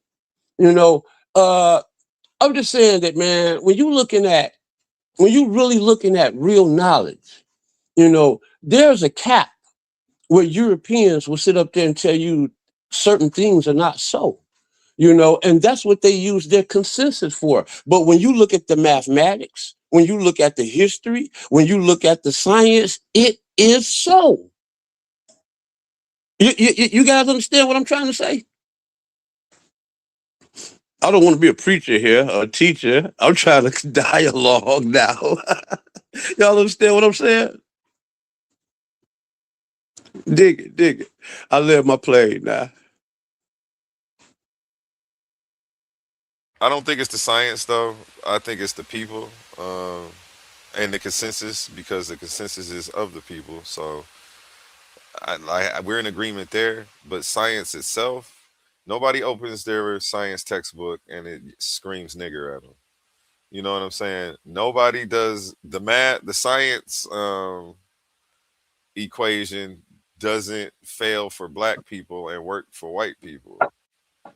When somebody gives me scientific instructions on what to do with the metal that I'm melting down for gold teeth, it works for me whether I'm an Arab, a white Yeah, person, or a black person.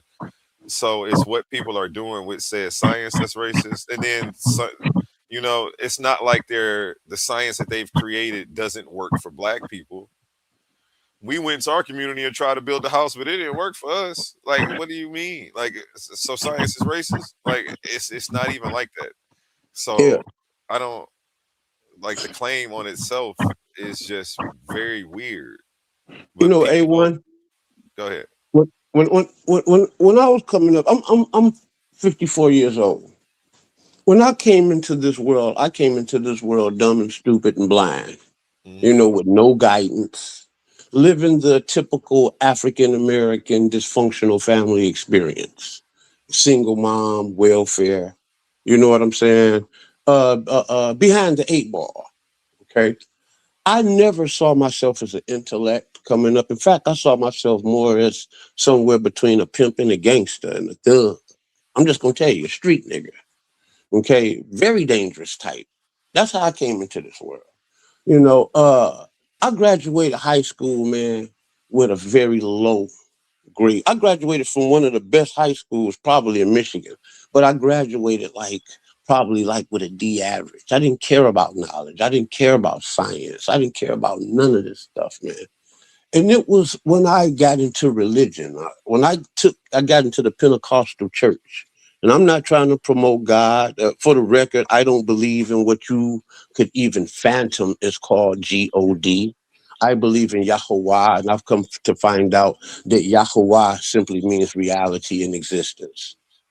And if you don't believe in reality and existence, I can't have a conversation with you. Let's just use that word Yahweh to mean existence and reality. If you can do that, you can have a conversation with me. If you can take Yahweh to mean God or idols or any of this goofy mess, then I can't have a conversation with you. But to make something simple, man, I began to get into religion, right? And I began to study, and I started studying religion and everything.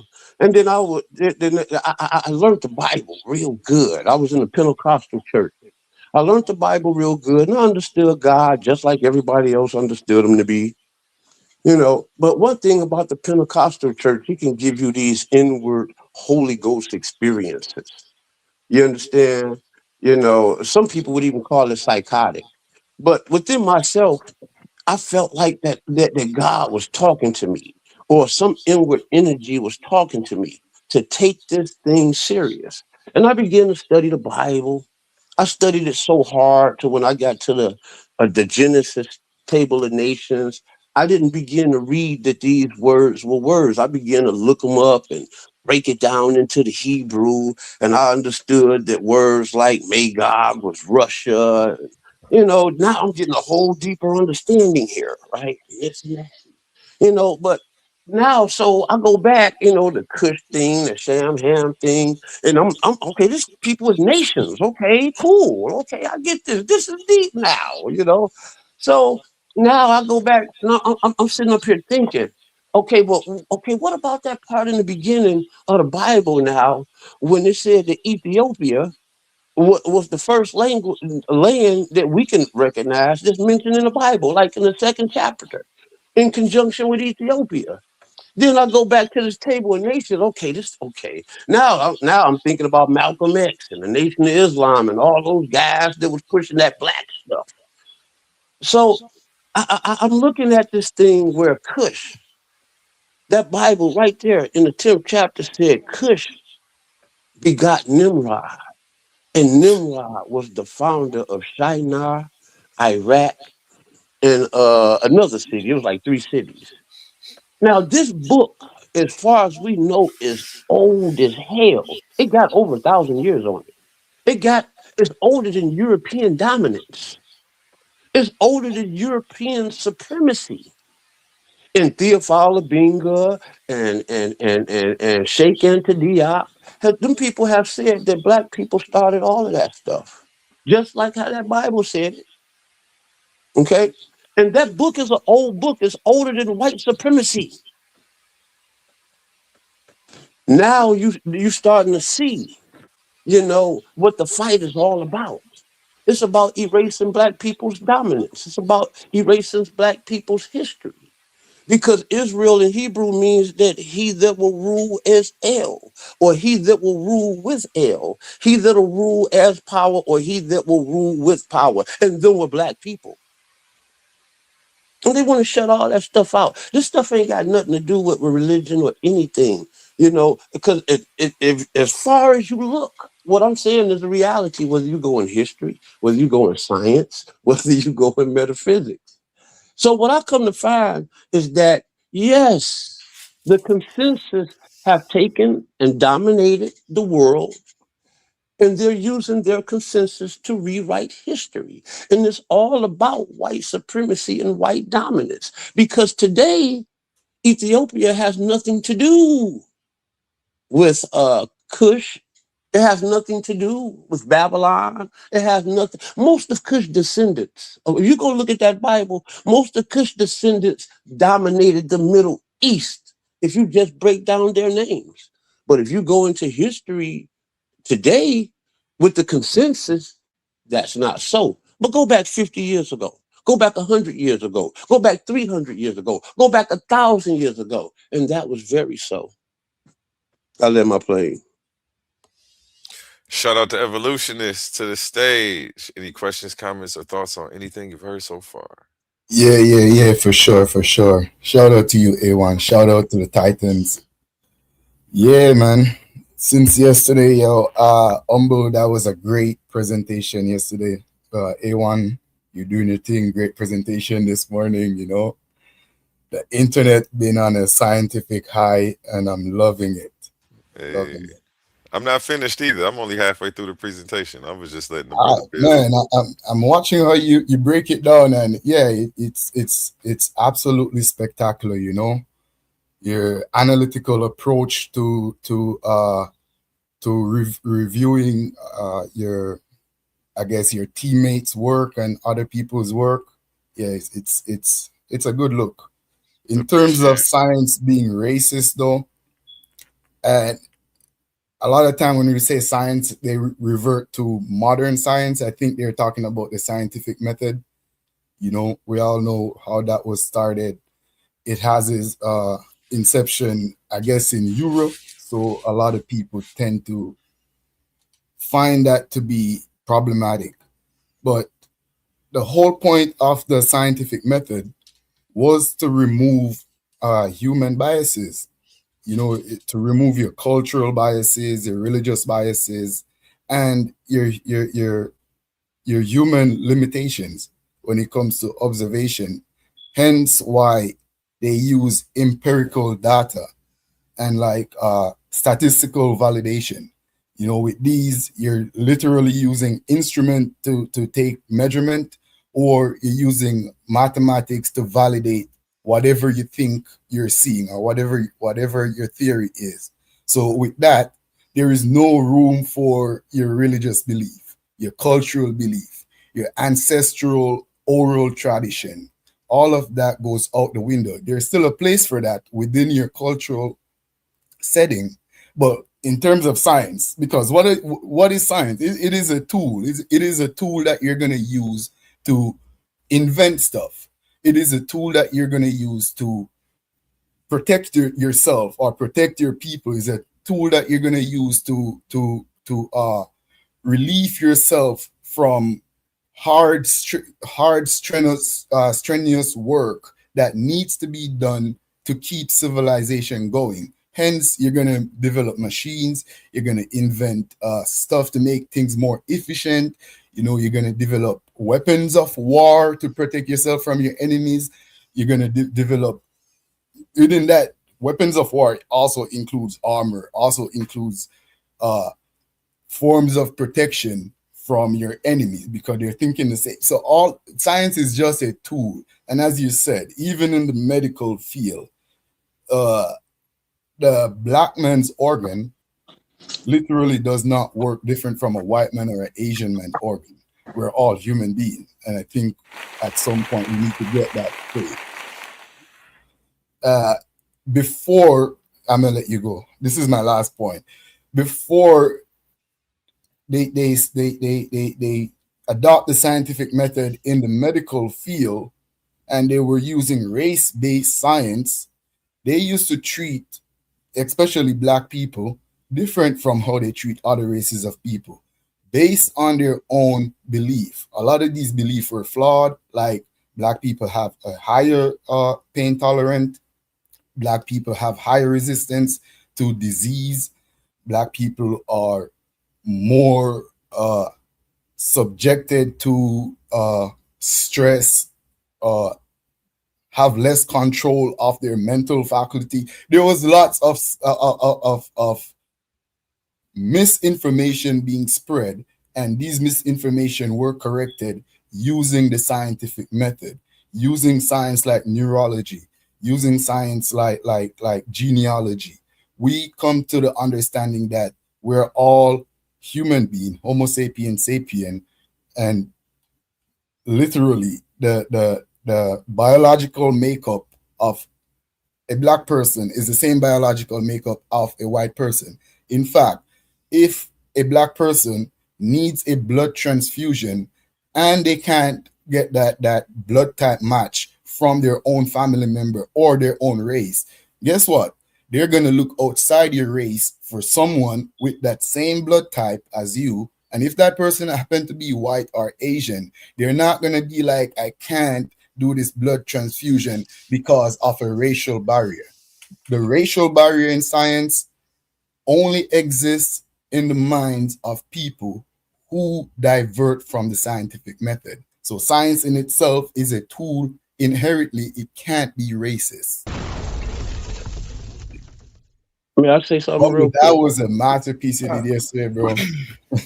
I consider myself a naturalist too, but I adhere to the scientific method as I actually work in that field and study in that field.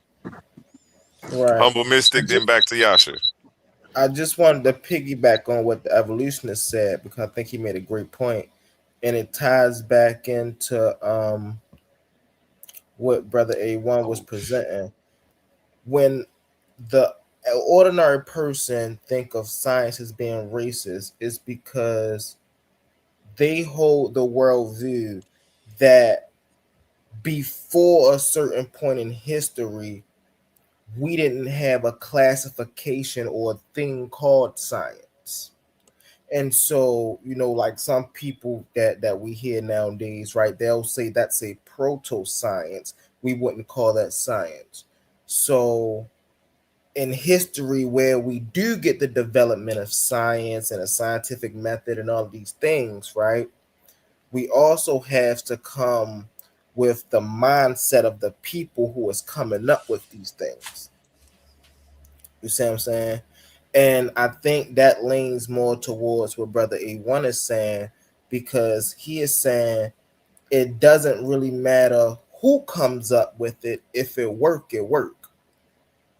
You see what I'm saying? But their ideal and beliefs is different than the objective testifiable nature of science itself, which is accurate to say. So I just wanted to piggyback on that. I think that was a fair point to make. I land my plane with that, y'all. Thank you for allowing me to speak. Peace. when we ask the question, is science racist? Right? I think that uh, if we was just to look at what the word science really means, just in its simplicity, science simply means knowledge, right? So if we would stop thinking, is science racist, is science racist, and think of what science means, and it's knowledge racist. Well, knowledge in itself in this society is racist. The knowledge, the way it's been recorded, the way it's been kept, its methodology, its consensus, it is racist. But when you say things like, uh, but it's all about the conqueror and how he, it's simple as this: when a conqueror conquer a nation, a land, he wipes it all out, just like the Europeans did America. He wiped it all out. Everything that was in the history of the Indians. He wiped all that stuff out, their writings, their history, and to the point to where we completely ignorant of it. Then he retold the story, so to the point to where Christopher Columbus, is the new founder of America. And that's really crazy. You wouldn't believe if it wasn't for Afrocentrics, arguing that point about Africans being Indians, blacks being the Olmecs and stuff like that, and how societies was already over here, they would have succeeded gratefully with the Christopher Columbus discovered America. We all know today that Christopher Columbus did not discover America, but there's a time in the history books where the consensus said he did. You understand what I'm saying? They gave it all But together. that's not science though. But I Right. understand what you're It's saying though. knowledge. Yeah. When you look at it through the realm of the science being knowledge, it's the same thing. Now, when you say it's science racist, and you looking at it through the No, lens of well, the biology, science.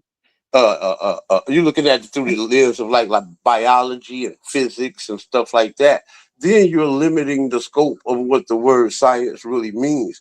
And that itself, but even in that, it all is the same thing. The Europeans is the ones who sculpted this stuff and they framed it, for their benefit. They made it arbitrary, and then they put their consensus over it, and that's their seal of approval. And when you do your research and you come up with these new ideas, they'll tell you that your stuff is fringe. But if you go and do their research, I'm talking about in all of the sciences. Before this stuff, these theories become theories, there's scientists and scholars arguing this stuff. And many of these people are very intelligent people, you know. But the consensus, which is a European dominated idea, always stands on the top. And you can come up with a brand new idea to create a brand new invention, damn near, and they'll tell you, these people are trying to monopolize and control the world, and if they don't, if they use the consensus as a gatekeeper of what science is, and that's just not what science is.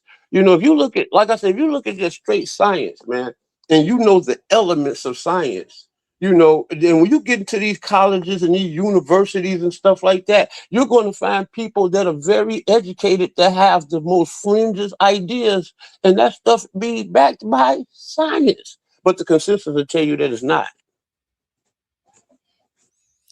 I, I, Uh, I would kind of disagree with that because we have even historical black scientists that made discoveries and their discoveries was accepted by the consensus.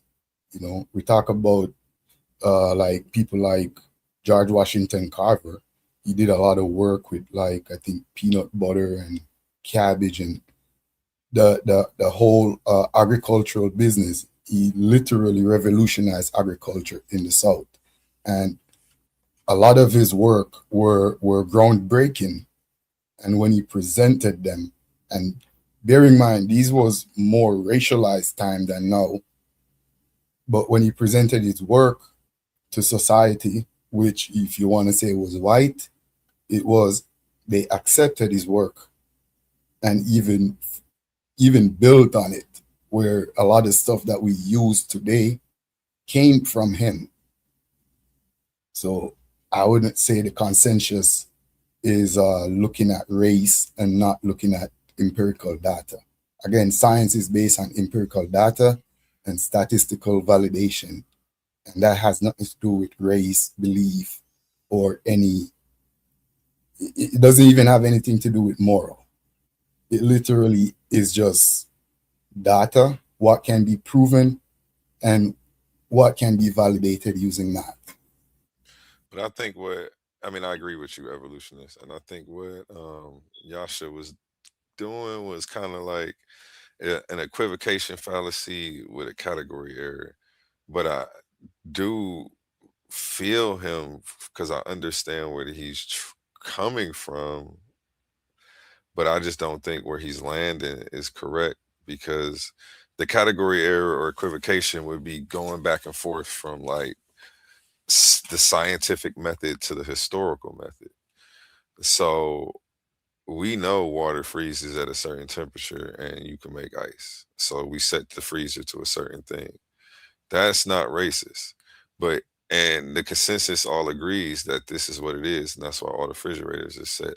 But he conflated that kind of with historical findings, whereas they don't want to say the pyramids is black or something type of shit. Um, What I like was doing that's was a using different science for knowledge, and that's a different just as consensus. knowledge itself. That's Yeah, what I Yeah, was I mean, doing. yeah, that I know, that but I just wanted to keep the I mean, but if we understand, I'm just trying to make sure. First, I'm just clarifying so that way we can I understand think everything we're science talking about. science and racism kind of crosses path when because racism is very institutionalized, and within those institutions you're going to find a lot of discipline towards science, especially in the medical field. uh Now with the new computer AI system where a lot of stuff is based on algorithm. It's the same thing from back then. You could be redline. You could. There's a lot of way they could sabotage you, but that's not science itself. That's institutionalized racism that was planted, that was already constructed. You know. So whenever the institution and science like cross path, you can find where there is racial biases, but it's not the science itself. It's the people. You know. Right. I When you agree. feel like the sciences, you talk about the institutions and the consensus. The consensus rests in the institutions. It is the scholars, that they go back to that is in the consensus. It's not your grassroots people like you and me, people who are not degreed in certain, people that are versed in certain categories but don't hold letters in those categories, who don't hold degrees in those categories. The consensus is those institutional people that you're talking about. So the And consensus itself is the race is the knowledge. When I didn't do an equivocation fallacy. What I did was just did an equivocation of science and knowledge, and that's not fallacious. But when you divide knowledge from science, and when I say science, and you only think of physics and biology and stuff like that, then I guess that would appear to be fallacious, what I'm saying.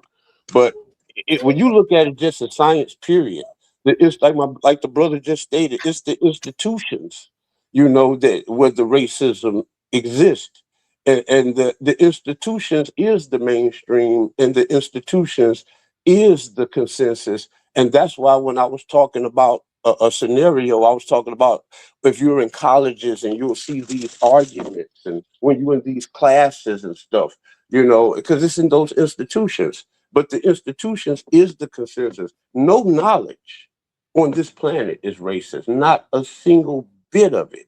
But the consensus is.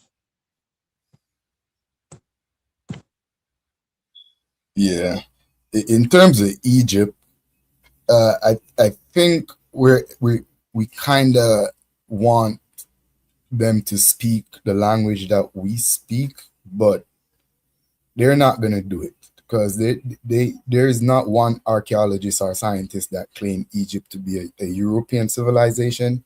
They all claim Egypt to be an African civilization. I think the problem is them not outright claiming it to be black. And I don't think they have enough evidence to do that. But they do claim it to be an African civilization, you know. So I don't really think there is much scientific racism going on there, at least in no, at least in the 21st century. Maybe back then they used to claim it to be European or alien or other stuff, but now everyone knows Egypt is an African civilization. It's almost like trying to claim America to be black or white when we all know it's a multicultural civilization. I think Egypt was somewhat the same, you know, because you have people from across the Levant, you have people from deep in southern Africa, and probably from all around the surrounding region. And they weren't all dark skinned black people, even like northern Africans. They're not all dark skinned black people, but they're still Africans.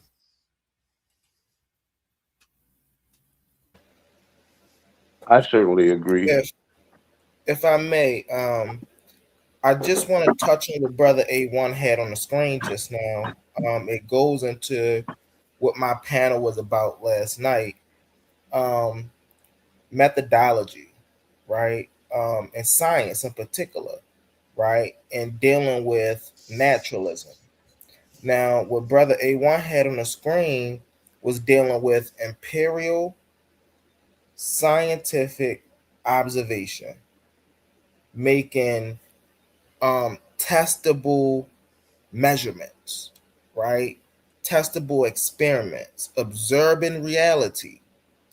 Nothing there dealt with faith, belief, a God, um, the assumption of dogma. We all know when A1 brought up what A1 brought up, and we seen the word assume there, we know that was put in a scientific framework.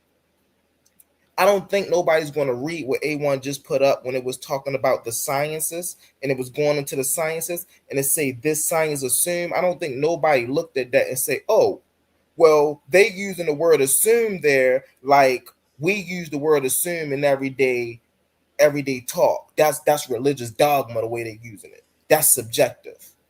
I don't think nobody reads that and think like that. We all know, just as A1 had up on the screen, that when you see words like hypothesis or like assumption, we know those assumptions are backed up by gathered data and information, empirical data and information.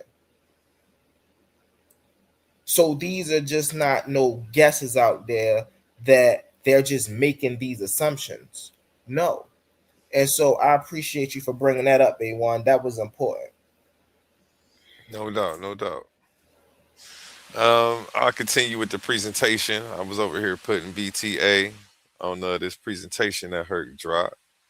Let me see what you guys see. Okay, we are on this slide. Akunini Ani will argue that modern science cannot be separated from racism because its very definition of reality requires these two steps. To do Western science, you must objectify. To apply Western science, you must mechanize. When applied to African people, this process systematically strips them of their humanity, reduces them to mechanical data points, and locks them into the psychological dependence described by Amos Wilson. Um, this slide is problematic for several reasons. Uh, if you want to see a textbook straw man fallacy wrapped inside a false dilemma, here you have it. Hercules and how do you pronounce her name again? Akuniniani are yeah, they're seriously trying to argue that if you use standardization and efficiency, you can't have justice or good character, which is absolute nonsense. Um, when ancient African architects were calculating the angles of stone monuments, they were using standardization and math. So again, this is very wild language to me. And I think it's very scary that we continue to paint this whole system as racist instead of the people wielding the tools to push their own agenda. Which I would also agree, as Yasha said, would be the consensus. We need to see who's if you have a problem with the consensus, let's go into the actual people who are on the consensus. Can we show that they're racist? And because the consensus is bad, do we need to call science racist? I don't You know, necessarily think so, but some would when disagree. when I look at this writing right here that you're talking about, I'm about willing to bet that if you look at the copyright, that is probably from an older book. And Hmm. it's kind of like what the brother said about Egypt, that, the fight about whether Egypt is white or black, it has been substantiated today that Egypt is African. But when this lady wrote this type of material and those Afrocentrics, those are old books and stuff. And that was, you have to go back a paradigm or so and understand history and what those people were going through back then, and apply that to what they were going through back then. That stuff may not apply to today because of the works that those men have did to make breakthroughs. You understand what I'm trying to say? But a lot of but those very much were the sentiments at the time, when those elders were writing and doing their research. I definitely agree with you. I said that when I first started, and I noticed that he was bringing up sources that were from like the 70s and stuff. I'm like, these writings may have been great for their time, and these writers were also great at their time and needed at their time. But as we push the information forward and try to build on their shoulders, which Hercules loves to say he's doing, we need to look at what should be fixed, what should be kept, and what should actually be thrown away. We Hey, don't well, need to look, hoard. We don't need to hoard all of the intellectual pseudoisms and actual racist science that we harbored and racist biases that we have ourselves.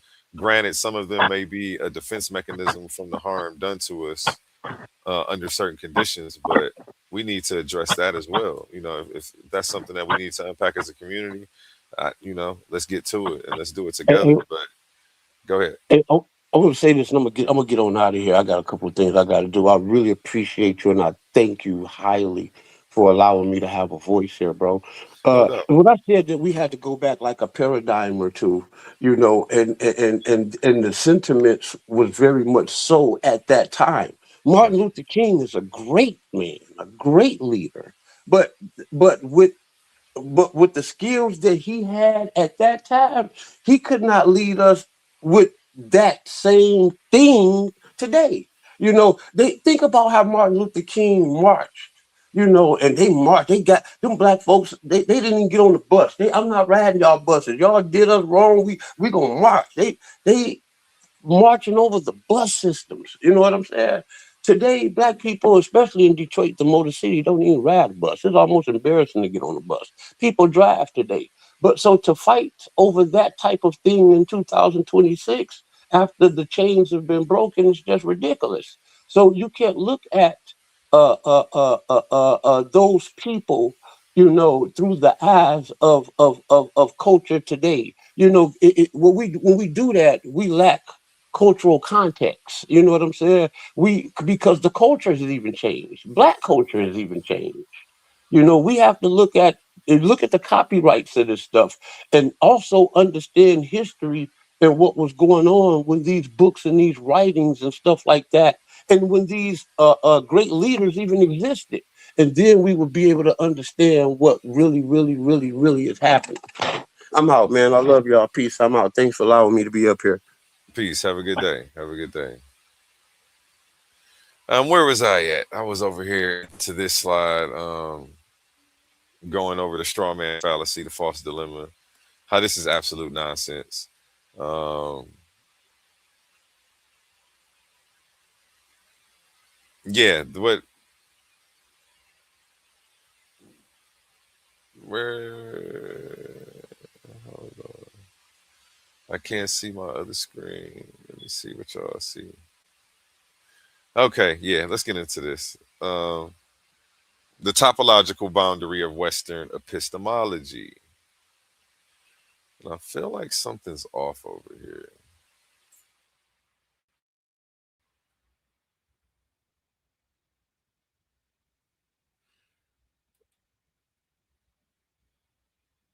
Okay, everything's on. Let me go to a word from our sponsors real quick while I just make sure all my stuff is in order. Sorry about that. Yasha threw me off for a second. Always love having Yasha up here to share his perspective. Uh, this Tuesday, only here on Titans Debate League. Are you tired of the same old echo chambers? Ready to stretch your mind to places it's never been before? Welcome to the ultimate intellectual battleground on the Coliseum of Arguments Network. It's time to step inside the cave of knowledge. Welcoming your host, Humble Mystic, every Tuesday. We're bridging the gap between the ancient world and the modern landscape.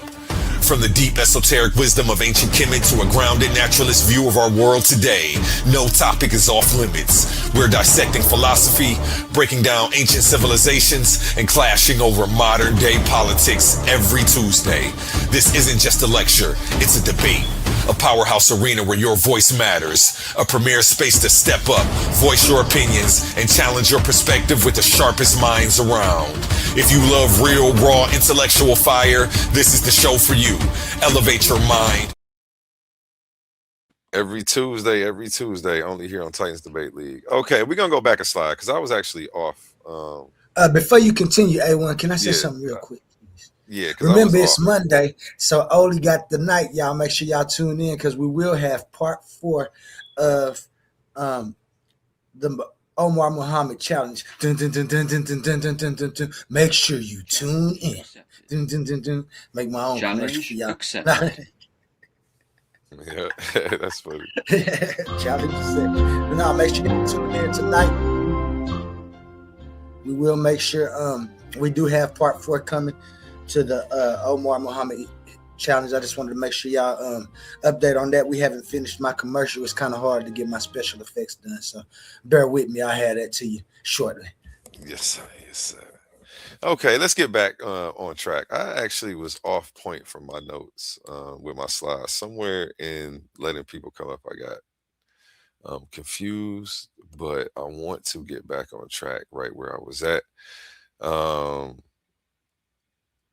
I actually read this for the wrong one. So, yeah, if you want to see a textbook straw man fallacy wrapped inside a false dilemma, this is the slide for you. And I'll read this again for everybody at home. Can you make that all the way? Can you make that slide cover up the screen? Hey, when I kind of can't see the. I got thank you. you, I got you. So nobody misses this. Back to where I was at. Yeah, where was I at? Okay. Western science defines being as a machine. Anything that cannot be mechanized, quantified, or factories produced is seen as non-existent or inferior.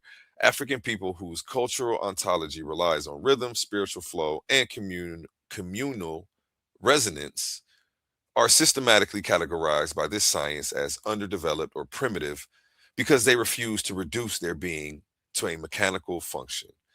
Mechanization demands efficiency, speed, and standardization. It has no room for iwi peli, gentle character, or mayat, justice. Western science is considered successful by the West precisely because it is mechanized. It can produce mass destruction weapons for global surveillance or global surveillance grids with perfect mathematical logic, completely insulated from spiritual or ethical accountability. This slide I just felt like was one of the worst slides of the debate. Damn it, did I lose my spot again? Okay, I'm back. Again, I said this was a textbook straw man fallacy wrapped inside a false dilemma. They're trying to argue that standardization and efficiency um, you can't have unless you have good character. That's false. Those two aren't tied together, and you shouldn't put that into any science equation. This is absolute nonsense. This is crazy. I don't understand why he's trying to use these sources. Um, it doesn't support his claim. It doesn't support the argument that Tahuti's in the chat trying to champion. None of these quotes are working for what they're saying. Good character. You're not talking about good character, Tahuti. We can agree with that. You don't think good character needs to be put into the scientific method, do you really? I don't think Hercules really thinks that. I don't know what's going on, honestly. The slides aren't representing the argument very well, to say the least, okay? When ancient African architects were calculating angles to build stone monuments, they were using standardization and math. Were they destroying their spiritual flow, Hercules? No. They were using their brains. They were trying to turn basic universal human logic into a tool that they can use. And you're trying to turn basic universal human logic into a sinister, soul-crushing machine that is desperate to reach every mind that it can touch through the school system. Let me bring us back up on the screen so that way they can see me destroy this slide. Oops. Okay, where was the one I wanted? This one right here. Yeah. This is, yeah, it's, you know, logic isn't some universal human logic. Trying to turn universal human logic, I should say, into some sinister, evil plan for Europeans to take over the world as if we can't use it ourselves is, yeah. What fallacy is that? I didn't call that one out. I should have. Okay. This whole slide right here relies on a big association fallacy and an appeal to emotion. But you know, to say the least, with this, you know, with the graphic of this, I guess, Caucasian man supposedly studying this black man in a glass case. Let's look at the bottom: nature, history, body, mind, spirit, culture.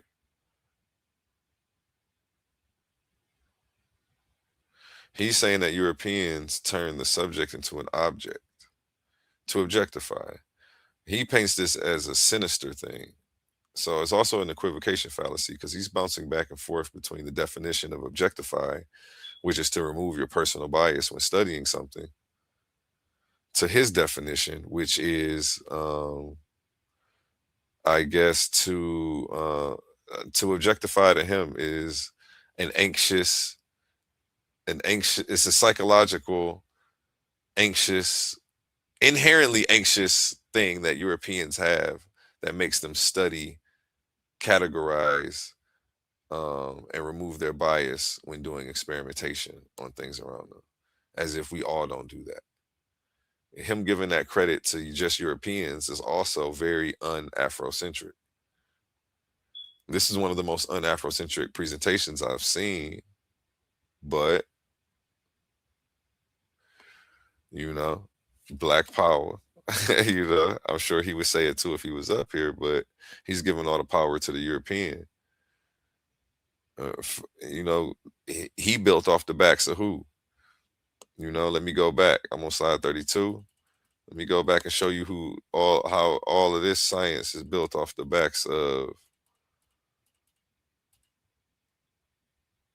Mayan astronomy, the Islamic Golden Age, ancient African agriculture, and ancient Chinese engineering. He's leaving a lot of people and a lot of history out of the equation. And it's just historically inaccurate to give Europeans credit for, where science has come today, taking away all the achievements of black people, all of the innovations of black folks. On top of it all is like the ultimate un-Afrocentric slap in the face. Was I finished with this one? Was I done getting him on this one? Yeah. And this claims that science is only considered successful because it can build weapons of mass destruction or surveillance grids. That's like looking at a hammer and realizing a criminal once used it to break a window and declaring that carpentry is inherently evil.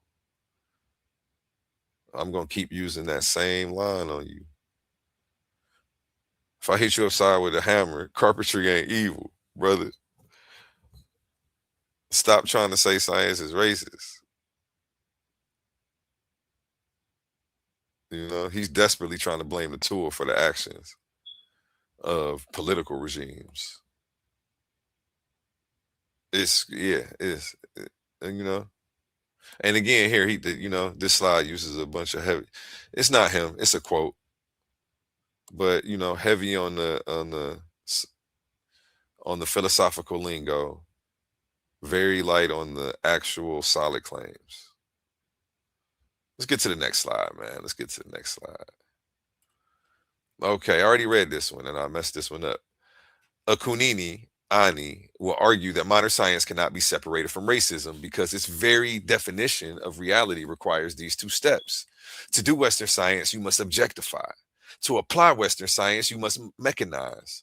When applied to African people, this process systematically strips them of their humanity, reduces them to mechanical data points, and locks them into a psychological dependence described by Amos Wilson. And again, I disagree. Okay. This slide doubles down on a massive equivocation fallacy combined with an appeal to fear, as the whole presentation does.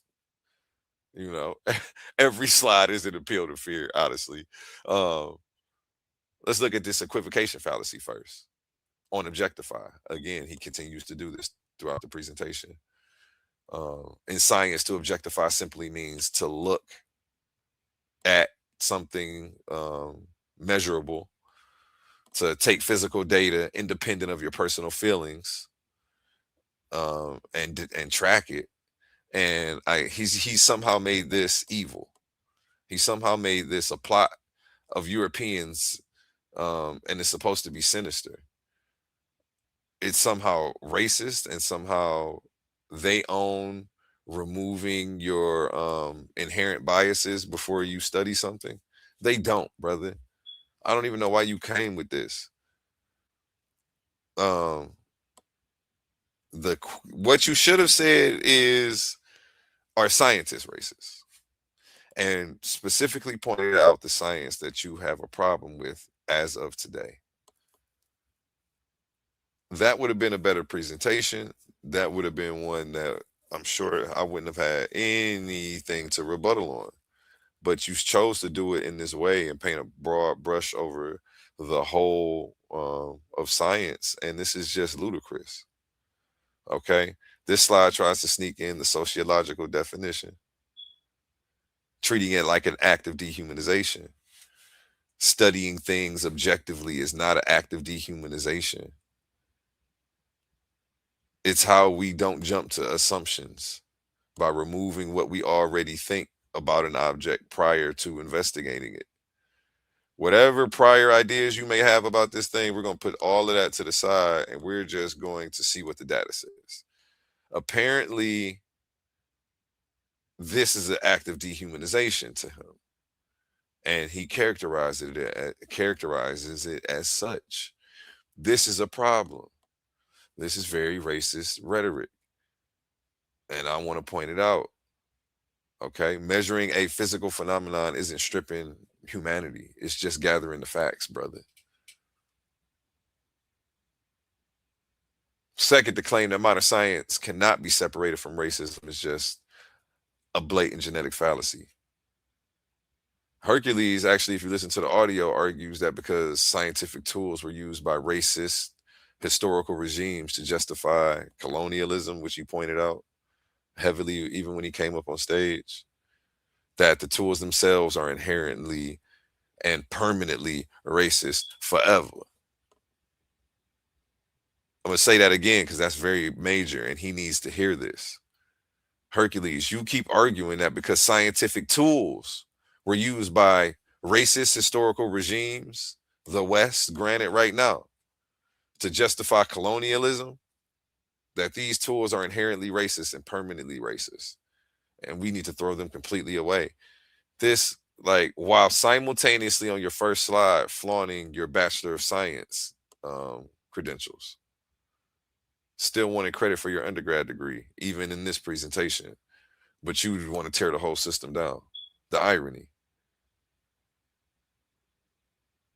Okay, if a colonial empire uses agriculture, science to maximize profits on a farm anywhere, it doesn't mean photosynthesis is racist. Okay, I don't know how many analogies I can give you to break this down to you, or what it's going to take for you to actually see the trees for the forest. The tool measures and manipulates physical reality, Hercules. Human ethics dictate how it's used. So yes, somebody can use the same tools for bad as they can use for good. Somebody can use the science of nuclear fusion to make a bomb. Somebody can use it to create energy that people can live off of and positive things. So the science of nuclear fusion isn't racist, but how a person chooses to use it could be. I'm saying the same thing the same way every time. But it's like the certain, I don't know. I don't even know what to call them because it's not just comedics. But your crew, I don't know, not crew. The supporters of your argument, that's what we'll call them. The supporters of your argument keep spinning around like they don't hear me when I say this. There's probably some in the chat right now still talking about science is racist. Like they didn't hear any of the breakdown that I'm giving. And it's scary. It's scary to say the least. I want somebody to debate me on it. Somebody dare get in the ring with me. You know we put money in people's pockets when they get on this stage. Talk to me. The typological boundary of Western epistemology. Okay, this is King Herc's slide. This isn't anything I put together, trust me. Decolonization, it reads at the bottom. Decolonization is not achieved through inclusion within a closed set. It requires crossing the topological boundary entirely to operate within our own paradigm. Okay. Then he goes into some math here. And it's just really a crazy hypocrisy that he's put into a math equation. This slide claims to hate Western binary logic while simultaneously creating a false dilemma. Okay. Now let me show you open cosmic space on. Let me show you. Let me see what y'all see. Okay, we have the open cosmic space on one side. If you can see that, I'm not sure if you can see that. It's a little blurry because I screenshotted this. I didn't have his actual slides. But I'll just read. It literally divides the universe up into two strictly separate binary options. The good open cosmic space on the outside. Hold on.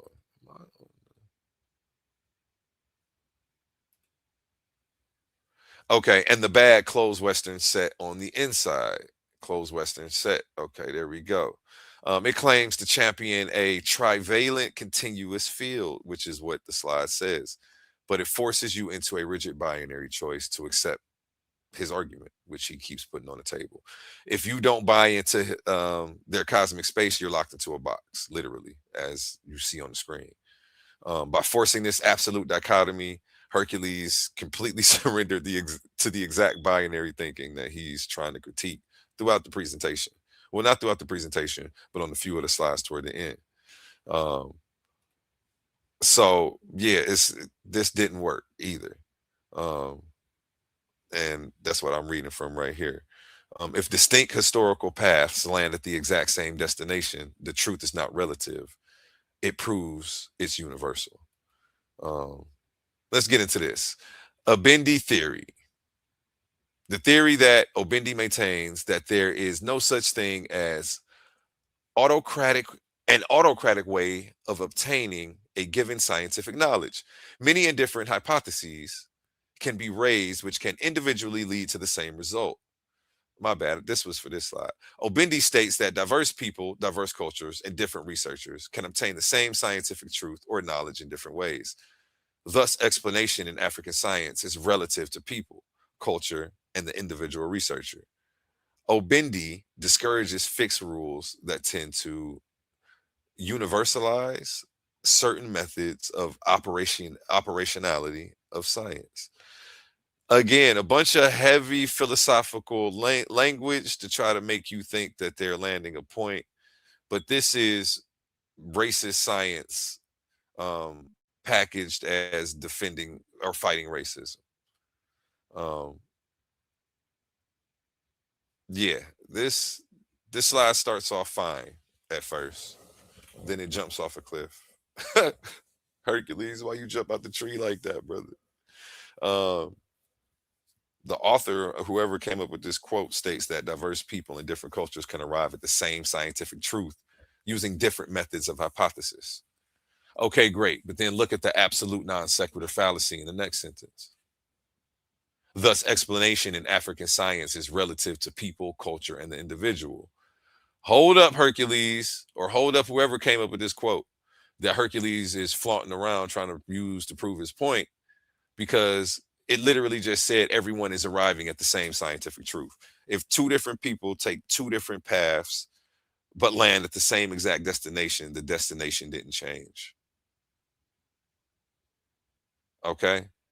Arriving at a universal reality through cultural histories doesn't make the reality relative.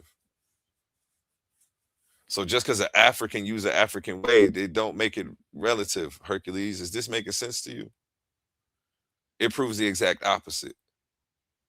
Truth is universal. The conclusion completely panics and contradicts its own premise here on this slide. The fact that many different people can take many different paths and arrive at the same destination proves that science is universal. Proves that truth is universal. Stop trying to put it in the laps of Europeans. Like, I'm not gonna go there. But yeah. Don't Mr. Bentley them. And stop giving these people more power than they deserve. We're almost done here. Only got a few more slides, man. The blueprint for liberation. Again, he comes with more pseudo math, but let's get into it. Deploying Obendi. And then he goes into the Obendi operator, rejection of epistemic autocracy, diversity of operationality. Yeah. Relativity of scientific explanation, the liberation equation, as I believe he calls it. And I believe that this is his personal work. I don't see a source cited on this, so we're gonna say he came up with this, or maybe he got it from one of the books. Don't let me get to making accusations and he takes it personal. The trivalent shielding, Iwi Pele. This is his slide, y'all. Resonates, autonomous value, Mayat, reintegrates the collective whole. The ejection of the binary matrix, epistemic freedom, the Western Automawazo filter.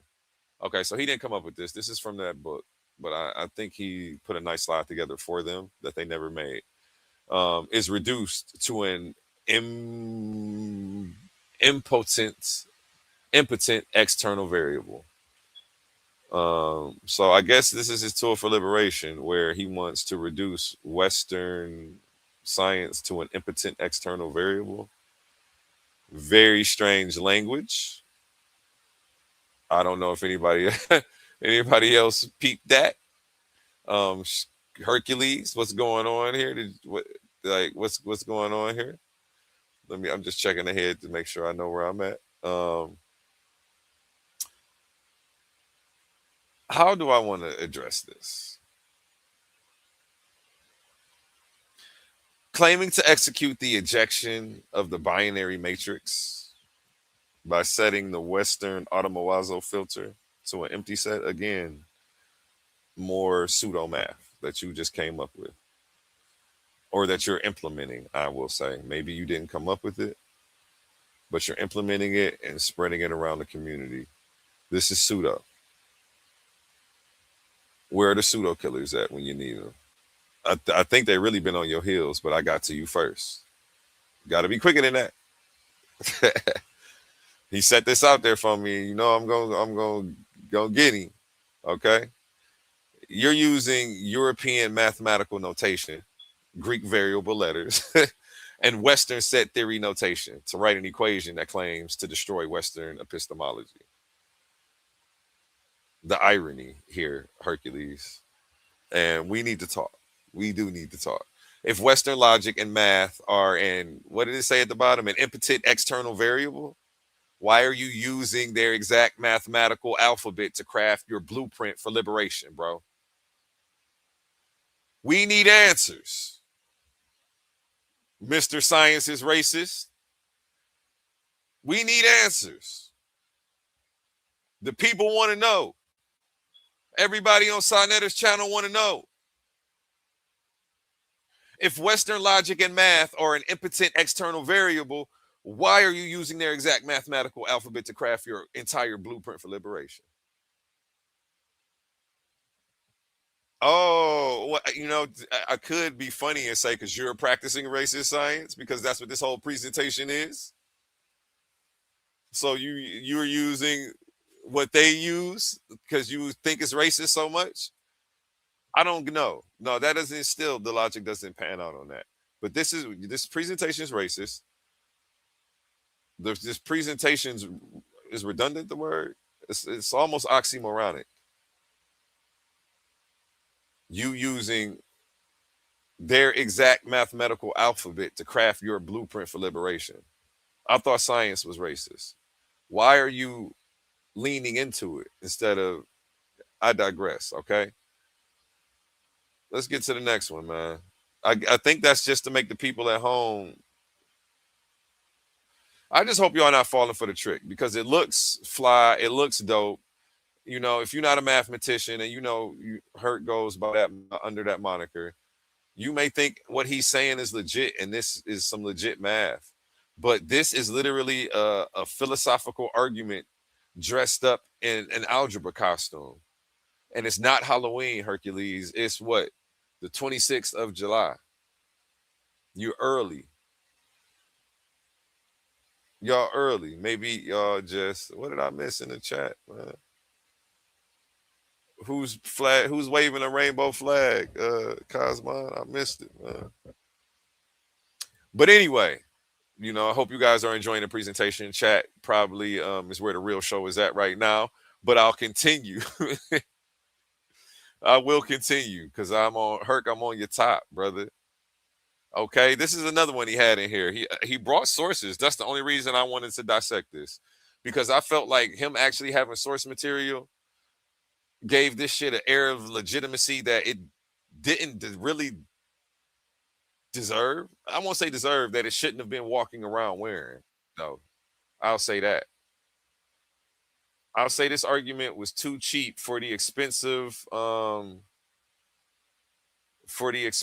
argument that it this argument was too cheap for the expensive I can't even think of what I was trying to say. Shout out Cedric, or take it to the stage. Any questions, comments, or thoughts on anything you've heard so far, Cedric? Yeah, good morning. Good morning. Let's start at good afternoon. It's 12:30. I'm just looking at the time now. Let's start at the beginning.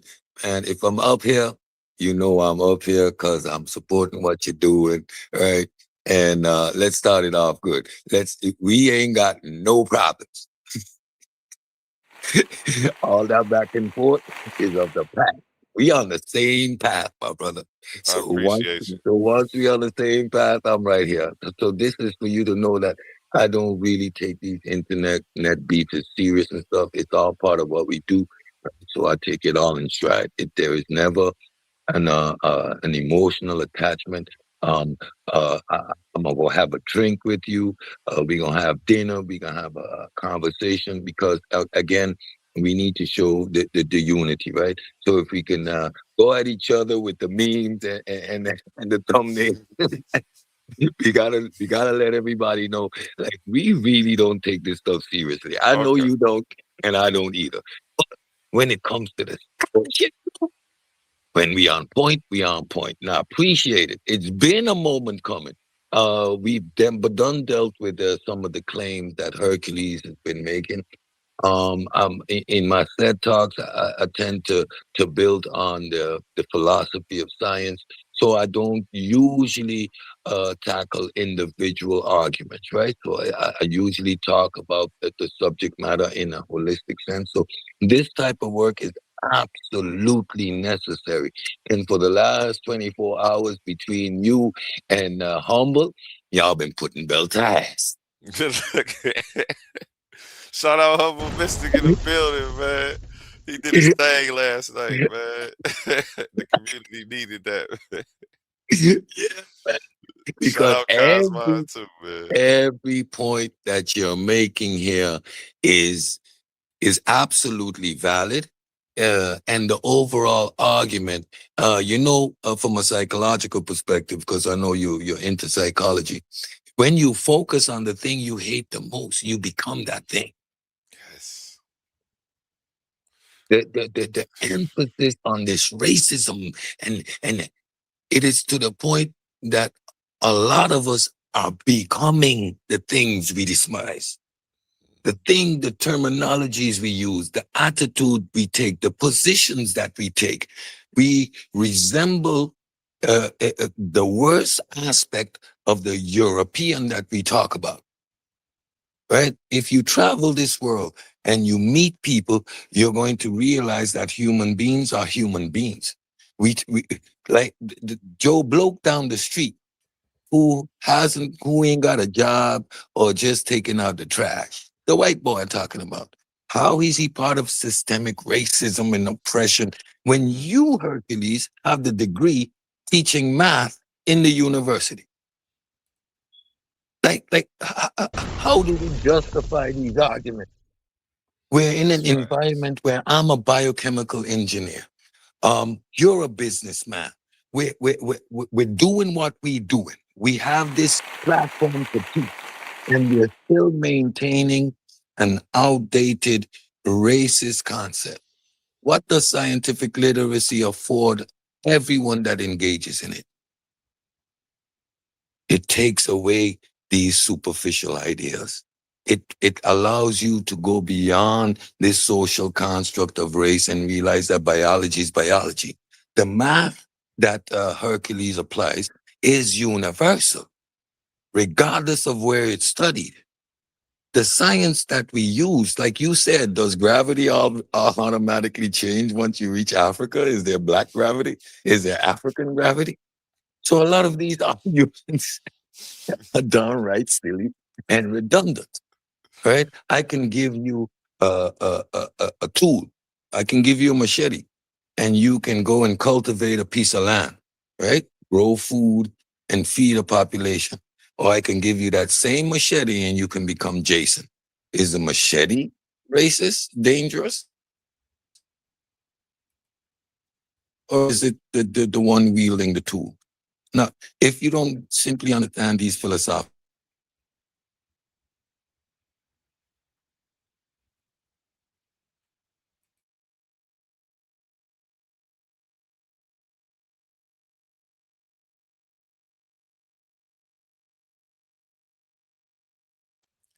Did he cut out or is that my audio? I think I cut out. I think that was Oh, me. I think that I'm in the Dominican Republic, so I'm on the Wi-Fi, and so I'm not on the hotline, traveling with a client and stuff. But I'm checking in. I'm not never too far from the community, man. But let me just say, I appreciate the hard work, and I'm subscribed. I'm always in the chat. So we just, let everybody know that when you see the back and forths and stuff like that, that's YouTube stuff, man. At the end of the day, we're all brothers, and Appreciate you. Appreciate you. I always support, man. I always support. So keep I putting message those people and let them know, like, hey, I'm about to do something on you. Don't take it personal, because it ain't like that. I send the message out and let them know ahead of time. I don't even want to. Yeah, I don't man. want nobody to wake up like, what the heck is this online? So man, keep putting in that work, man. And I'm right here. I'm right here supporting everything you do. And again, the last 24 hours, it's been belt to ass. And Oli, besides your quantum Oliism, you are well versed in philosophical grounding, my brother. I know you want to do your own thing, and I'm a stickler for methodology. So like I said, you allowed it. You allowed your own philosophy. I appreciate it, but we're not gonna bring it over into the realm of science. That's not what we're gonna do. But I Got appreciate you, it. got you, Appreciate got you. it, right? But otherwise than that, bro, I've been listening to you. You're on point, man. You're on point. I appreciate you guys. Thank you, Appreciate you, thank you. Sid. That Appreciate means you a too. lot, man. All right, so I'm gonna jump back down and continue listening, and don't mind Cos, man. He's in his emotions, right? I have skin lupus. That's a condition. It's autoimmune. I can't do nothing about it. But you gotta appreciate the confidence that I have as a man, that I don't hide myself, that I'm out here, right? Because it's about the information and I'm teaching. And let me blow my own horn. I got 7 babies, bro. 7 babies. I had baby mamas.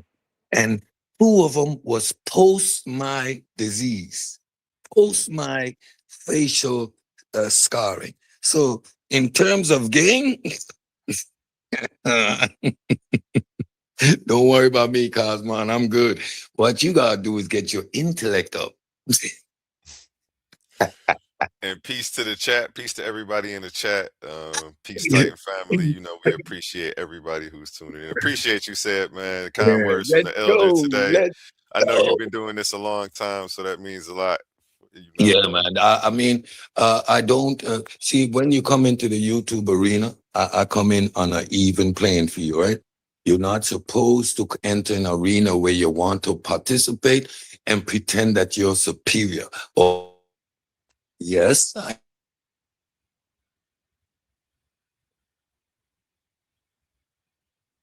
Drinking Water Act, Public Health, Food Safety.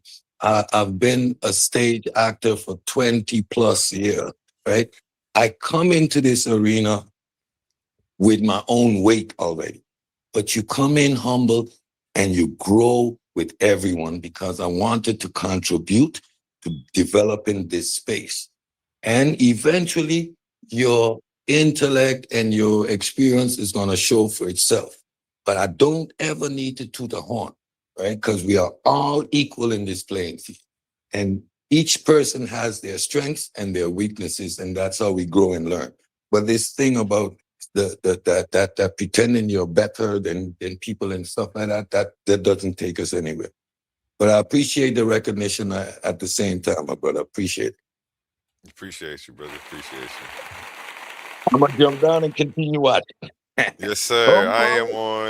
I'm on slide 24, and I think there's only 28. So I think I have 4 more slides to go, and then this will be wrapped up. Humble, Anybody man. want I saw him there. Come shout out humble. Oh yeah, if you wanted to respond, humble. You Go know, ahead. we appreciate you, brother said, and like said, and like brother said earlier, y'all know he said this last night when I first came in. They was some of the first people we met, and man, it wasn't an easy ride. You know, they was on our heads when we first came through. You feel me? And I just appreciate that he's seen the growth from we first met to now. And man, hey, listen, I'm just a student of the game as well, just sharpening my skills. You feel me? I appreciate it though. Let's go. Let's No go. doubt, no doubt. That's what we're all doing. That's what we're all doing. I mean, you go back, right? Everybody knows. Like I was the one that showed the community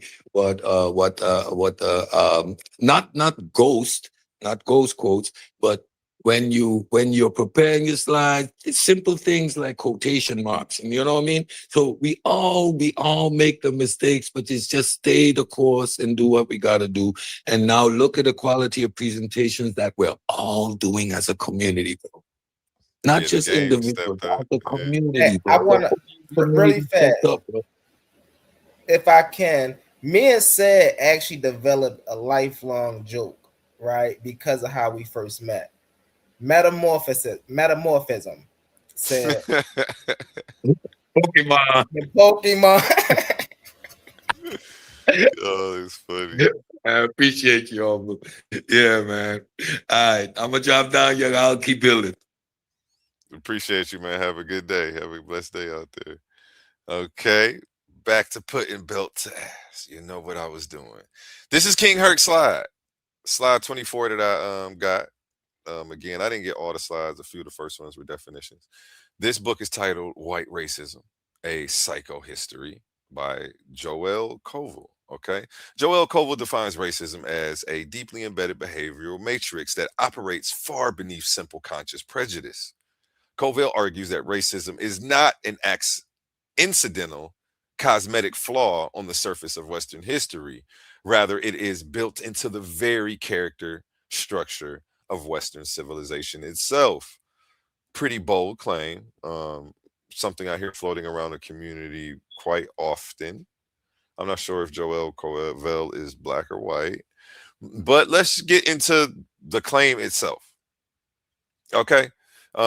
This slide is a masterclass in psychoanalytic unfalsifiability, wrapped in a sweeping generalization. Am I missing anything, Oli?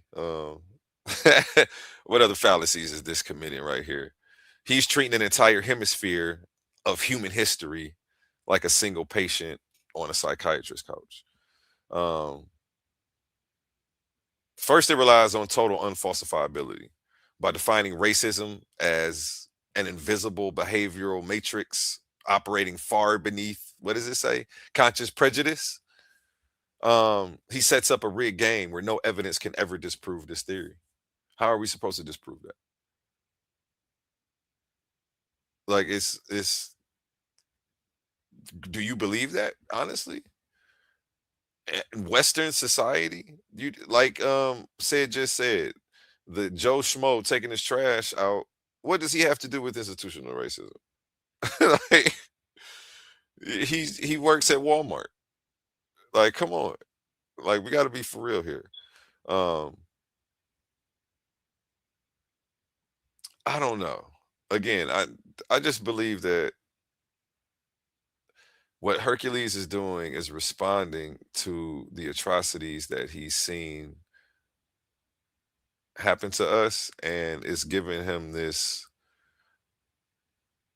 I don't want to call it a mental condition, but he keeps continuing to prop up Europeans and put them on a pedestal that they shouldn't be on, while simultaneously taking credit from black folks and all of their achievements.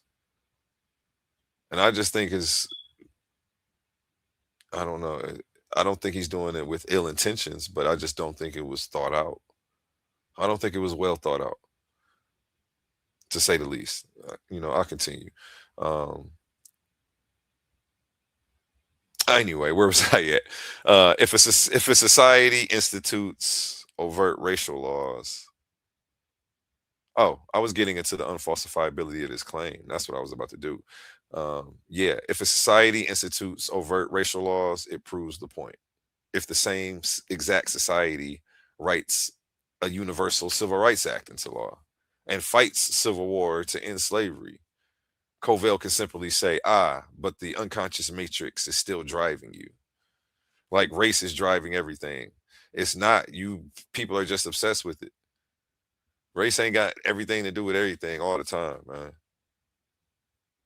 Like, y'all trying to demonize science because a few people use science in a negative way, created negative hypothesis, came to BS conclusions.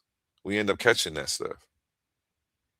What I want Hercules to do is to tell me specifically what science he thinks is racist today. But I don't think he can do that. Let's continue. Second, this slide commits a massive reification and essentialist fallacy. Western civilization is not a single person with a singular character structure. It's a 2,500-year-old collection of conflicting philosophies, legal codes, revolutions, and cultures. To claim that racism is the foundational DNA of Western civilization completely erases the fact that the very legal, philosophical, and moral frameworks used globally to dismantle institutional racism, such as individual rights. What else? What else we got? Universal human dignity and equality under the law.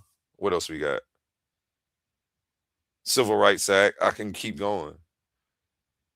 Were themselves generated, debated, and codified with the exact same Western tradition. It was the West that ended slavery.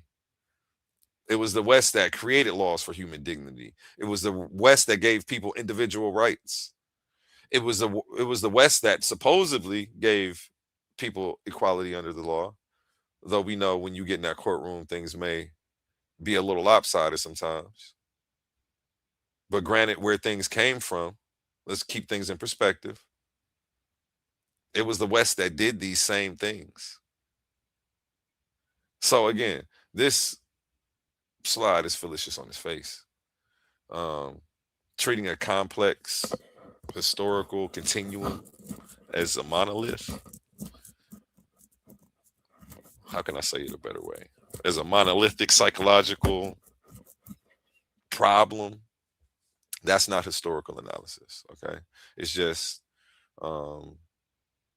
academic suicide dressed up in 1970s psychoanalytic language.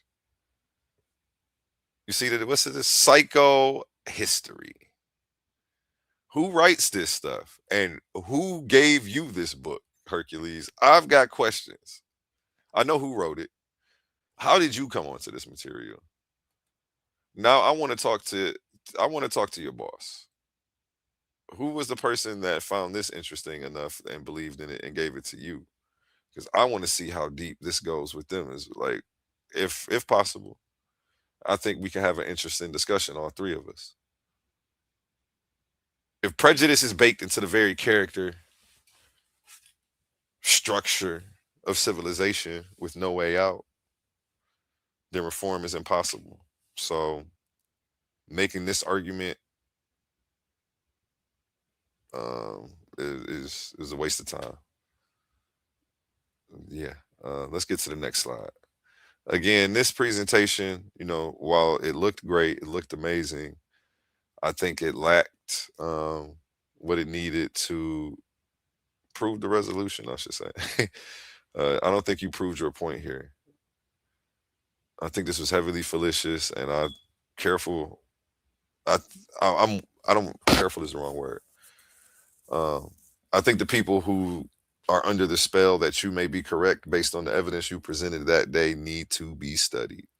But again, science is racist, so you would say I'm just objectifying you and using imperialistic methods to try to attack you. Let's get into the next slide, though. My bad, I'm over here ranting because I like this whole presentation after deep diving. To me, shocked me that he actually went this far. Slide 25. That's the slide we're on. It gets deep. Again, I'm only going to 28, so we're almost done. Okay. First, I want to know, did he actually read the slide before he presented this slide? Because the graphic literally explicitly refutes the idea that science is a Eurocentric construct. So, did you actually read this slide before you presented it, Hercules? Because in the middle it says science is a collective journey. Let me get close. Science is a collective journey, because it's kind of blurry, across time and cultures, driven by human curiosity and the desire to understand, improve, and sustain life on Earth and beyond. Our responsibility to seek truth, act with integrity, and use knowledge to promote justice, health, and sustainability for all. Built by many, shaped by cultures, driven by curiosity, guided by ethics. Why did he drop this slide in here that totally refutes everything that he's presented in this whole presentation? Did you actually read this slide before you presented it? It spells out in bold letters that science is a collective journey across time and cultures.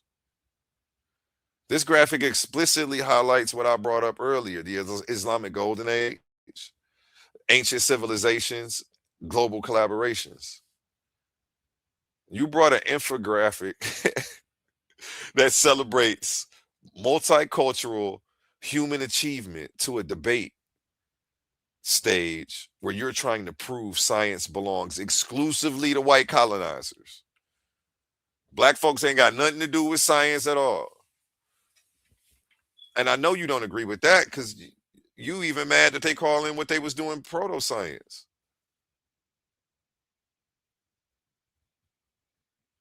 You didn't just miss the point. You missed the exact counter argument to your own premise.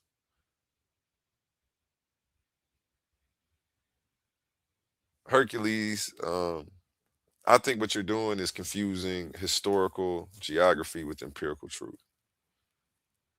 Okay. If look at the bottom of the graphic, it says built by many, shaped by cultures, driven by curiosity. The fact that different regions held the torch of discovery at different centuries, from ancient Egypt, Mesopotamia, Baghdad, Beijing, Europe, Asia, China, it doesn't make the scientific method racist. It makes it the most successful, multicultural, cross-cultural, open source, what they call it when everybody can use it, like the AI, open source project in history, bro.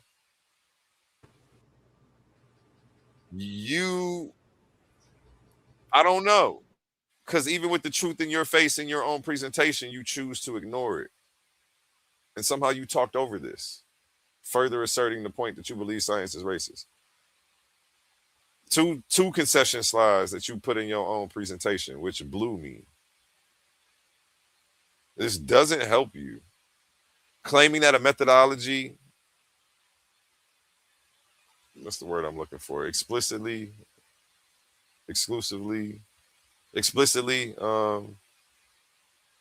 designed around seeking truth is inherently supremacist is crazy. And doing it while you're using a slide that shows people of every demographic and background conducting research is got to be intellectual gymnastics for you on this stage, brother. I know you got to be tired of the circles that you running in, trying to prove a point that you will never be able to prove. If your evidence for systemic exclusion is a giant banner that reads "built by many, guided by ethics," your case didn't just rest on this slide. Your case collapsed on this slide. It actually collapsed earlier when you conceded that science was a tool and showed that graphic, but I digress. Let's get to the next one. This one was fire, though. I like this because he's actually got himself in the background of this picture on a whiteboard. Got some more math on there, but we're going to touch on it. The objection that science is a universal human endeavor because diverse cultures contributed to it confuses historical data with epistemological power. Within an Afrocentric metacritique, we do not deny that non-Europeans generated mathematical and empirical truths. However, modern global science is governed by highly specific, localized European asyli. There goes that word he inserted. One that requires the systematic desacralization and objectification of reality to function. Modern science operates as a diffusionist extraction matrix. It hijacked global indigenous information, stripped it out of its living spiritual context, repackaged it in a Western binary vocabulary, and now uses that very vocabulary to pathologize alternative ways of knowing. The presence of non-Western bodies inside a machine does not alter the structural output of the machine.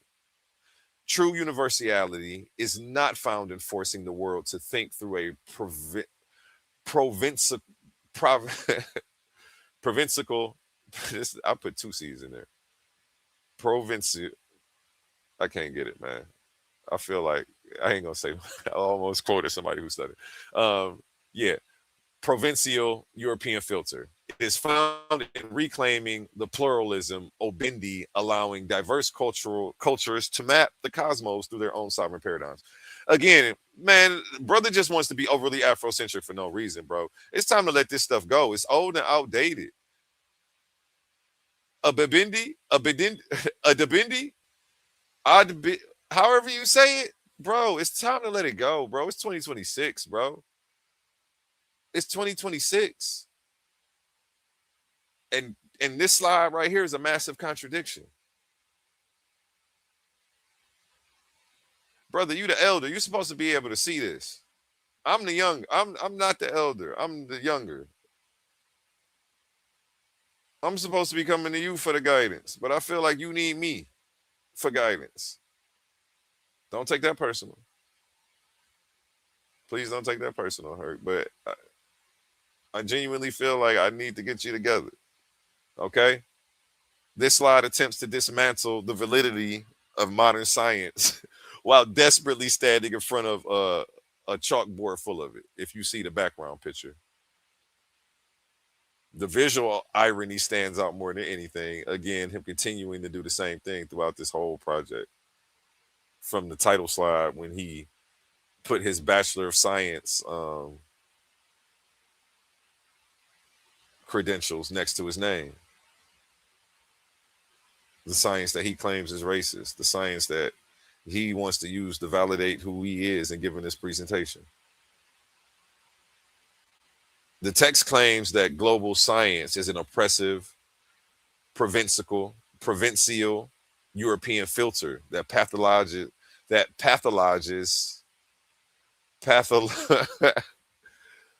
I've been streaming since what time did we start, Oli? 9 o'clock. Forgive me. I really need a little nap. Non-Western thought, okay? Yet right behind that paragraph, the present Hercules is using classical physics, wave equations, quantum mechanics symbols, and standard Western calculus to build a mathematical framework for the spiritual realm.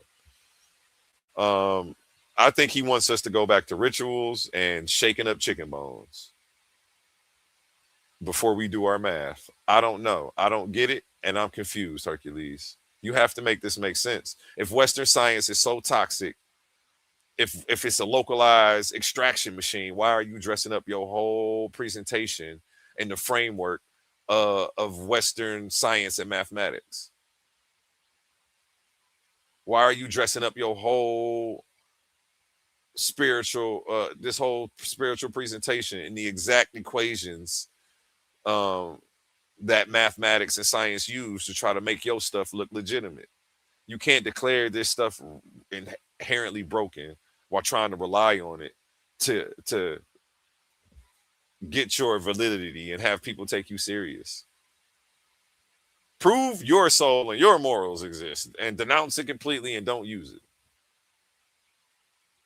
And don't take that literal. I mean souls and morals in the sense that you put them in those equations earlier, where morality was supposed to weigh into the verdict of the outcome of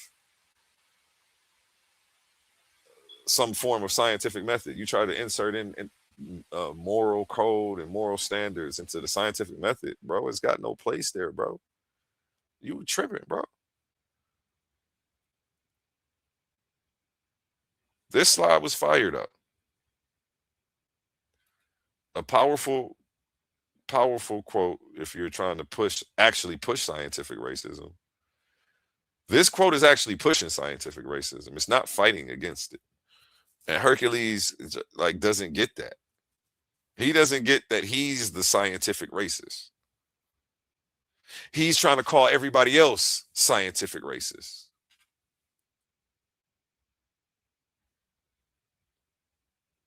Next, this slide completely conflates methodology with metaphysics. Complaining about the desacralization of physical reality isn't a radical critique. It's a fundamental misunderstanding of what science is. Hurt. Science doesn't strip spiritual meaning from the universe.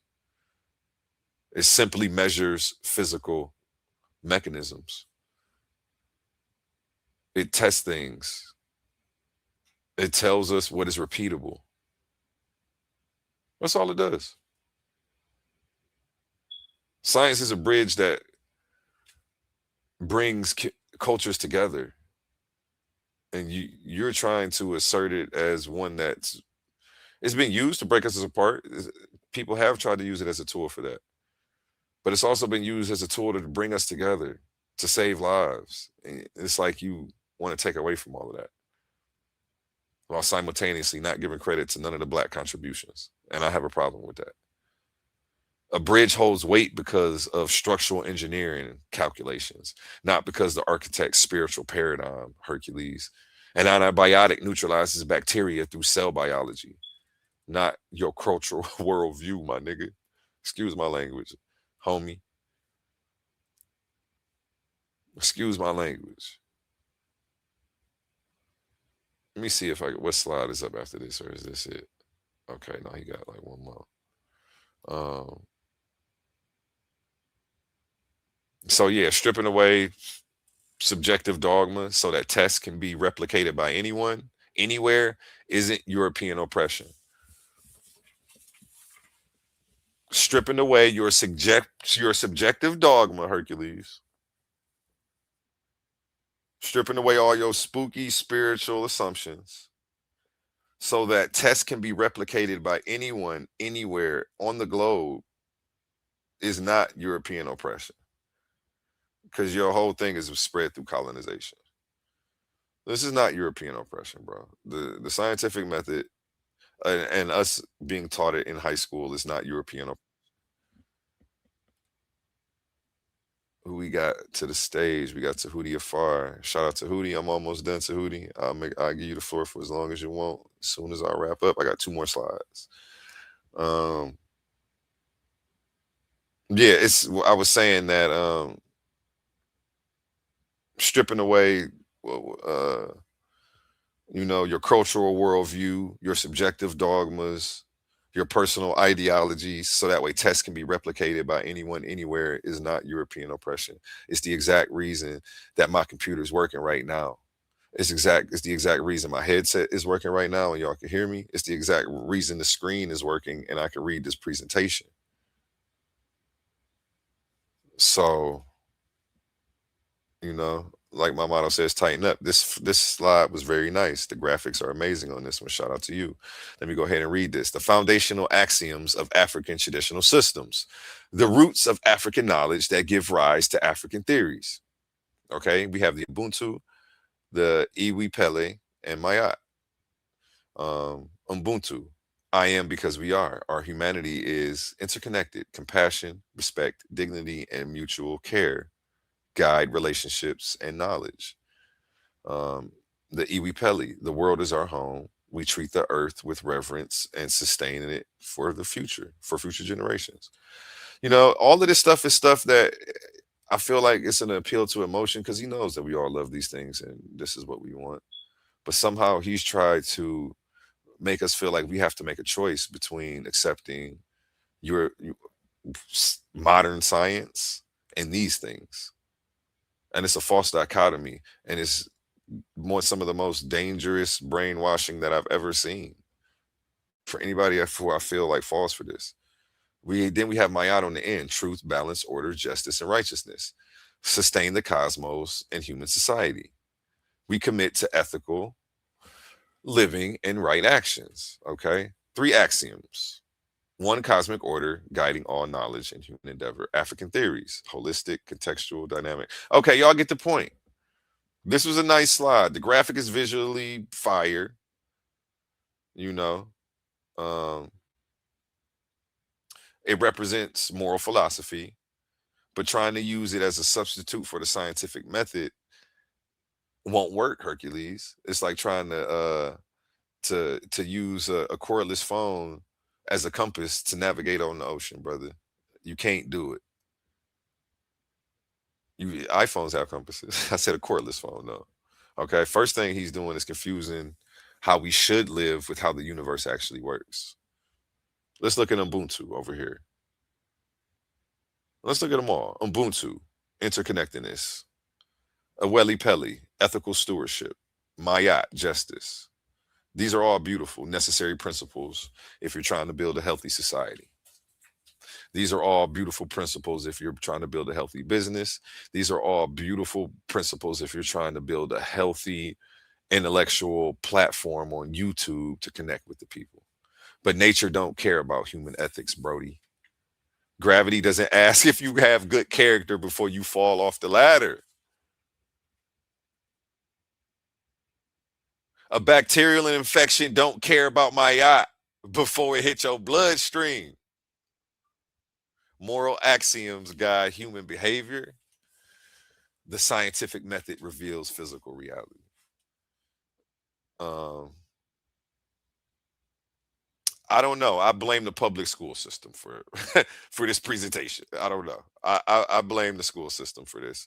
Maybe there is a problem with Western science because you have the degree, but somehow you're still putting stuff like this out, bro. And you could do a lot of positive with the knowledge that you have. I don't. This isn't it. Next, this same slide right here. Fire slide looks great. Okay. But second, the scientific method is superior for one simple reason: self correction, brother. Under the framework proposed on this slide, sources of wisdom include oral tradition, ancestors, and ritual. You want us to go back to rituals? You want us to go back to um,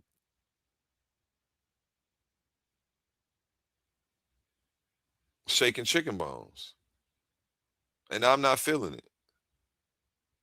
The moment you make ancient traditions and spiritual revelations your foundational axioms, you make ideas immune to being proven wrong, bro. We can't test that. If the ancestor said it, challenging it becomes a cultural offense. It get real sticky and real messy and real personal attackish anytime that we want to challenge science if you're doing it like this. This is why what you call objectification, this is why objectification is actually important, but for some reason you've demonized it. The scientific method is not racist. Therefore, science ain't racist. People may use it in a racist way, or I won't even say that. They can't even use it in a racist way. They may impose their racist ideologies into hypothesis and come to false conclusions based on prior assumptions. But if what they produce isn't testable and reproducible, it's going to get thrown out. So racist science won't stand. The scientific method does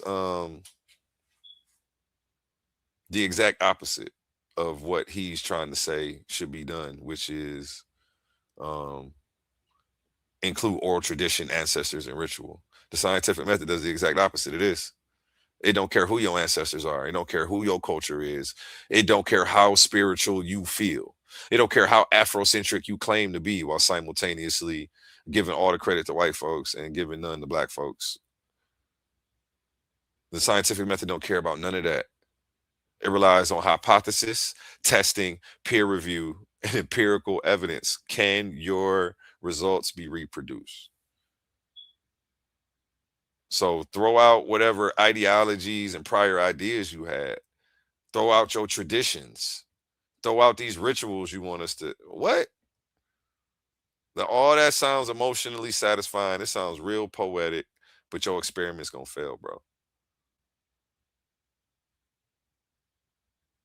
Ethics and culture give life human meaning, but the scientific method gives humans medicine, clean water, power grids, space exploration.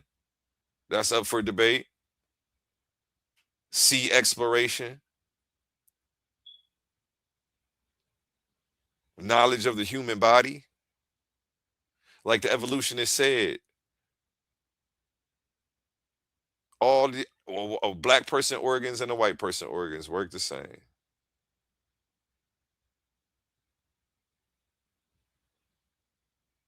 So replacing empirical testing with spiritual axioms?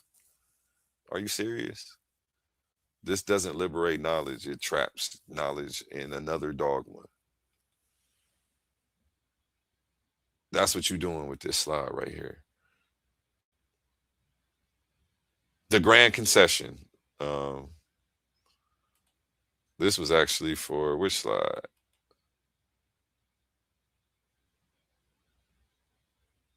Okay, yeah, this didn't go here. So let me continue. Last slide. The last slide. Yay, I'm on the last slide, y'all. Shout out to everybody who made it. I'm happy I made it myself. I think we started this shortly after 9 o'clock, and I've been beating this presentation up slide by slide for quite a few hours. But we are at the last slide. If you are still tuned into this, man, go ahead and, support, help keep the lights on. The collection plate has went digital. Help fuel the Wi-Fi around here and keep the lights on. Let's pause the noise for a second, because if you're still here right now, you're already different. Not everyone gets this. Not everyone understands real debate, real scholarship, real intellectual smoke. But you do. This is Coliseum of Arguments. This is Titans Debate League. And what happens here doesn't survive on algorithms. It survives on the people who believe in it. When you support through Cash App, you're not just donating. You're fueling the arena. You're the reason we can bring in high-level guests. You're the reason we keep unbiased judges. You're the reason these debates stay sharp, fair, and uncompromised. This platform is built by thinkers, sustained by supporters, protected by the ones who know value when they see it. If this show has ever sharpened your mind, has ever entertained you, or has ever challenged what you thought you knew, then Cash App is how you say, keep this going. Not everyone contributes, but the ones who do, they're part of what makes this real. Coliseum of Arguments, Titans Debate League, powered by the people who get it. My heart is bleeding in a pool of blood, I'm drowning. Yeah, my heart is bleeding in a pool of blood, I'm drowning. I look in the mirror now. We are back. We are back. Give me 1 second before we get into this last slide of the presentation. Just want to copy and paste this in the chat for anyone who it makes it easier for. I put in that work today. I didn't put in a part-time job, work for energy on Hercules. We 4 hours in. Damn. 4 hours in, finally at the last slide. Appreciate everybody who tapped in. And I'm about to show you why this was very fallacious right here. Again, this whole presentation was fallacious. The biggest fallacy I noticed was the equivocation fallacy, and that kept up most of the confusion. Him switching the term of objectify and turning it into a psychological condition that Europeans have as a response to being traumatized and fearful of the environment around them. So they choose to categorize it and study it without feeling or bias. And he, demonizes that and, made removing your bias before you study something dangerous. Damn, I copy and pasted that real sloppy. Let me just finish this presentation. I don't care about that Cash App. I ain't tripping about no damn Cash App. Yeah, okay, let's get into this. Yeah, so that way I can wrap this on up, man. It's a wrap. Stick a fork in them. The structural hierarchy of epistemicide. Epistemicide. Man, the terms and pseudoscientific jargon that these people have on here. Jargon. You can tell I've been reading too much. Yeah, I don't even use that word, but it's been in a lot of stuff I've been reading. The pseudoscientific language claims, it's flagrant files all over the place. Flag on the play again. Bottom up causation, the acyli grounds, every layer built above it. Okay, let's go to the bottom level. The foundation, the acyli. the deep cultural seed of European civilization, rooted in ancestral glacial trauma and fundamental alienation from the living cosmos. This is racist. The only person running around with racist science is you, Hercules. That was racist. European civilization is rooted in glacial trauma and fundamental alienation from the living. They feel alienated from the living cosmos. That's why they study it. So because they feel alienated, somehow he thinks the scientific method has thus been corrupted. See, it's deeper than what Tahuti's going to say he was trying to say. You're not looking at what the slides are saying. It's way more egregious when you actually read the source material. He light sauced it in his explanations, and then he tried to clear it up to save face. But I feel like he shouldn't have put this ish out at all. This was horrible. This is just a bad look. Next, the structure, the Aristotelian binary set, the rigid topological boundary of the law of excluded middle, the Cartesian subject-object split. We're going to get into that. Academic institutions, global research, journals, and tech manuscripts. Tech monopolies functioning as diffusionist extraction matrix. He got this shit sounding like a science fiction novel. And, you know, I guess science is the bad guy now. And again, to even do all of this, he has to wipe away all of the history from all of the different cultures who've contributed to science and who've brought us here, which is very un-Afrocentric, to say the least. Let me continue. At the top, we have behavioral output, of course. Of course, that should be, of course, he wouldn't leave that off. Meta-racism and efficient diagnostics. Is that, deficient diagnostics? It's hard for me to read this. The meta-racist acquiescence. Wilson's psychological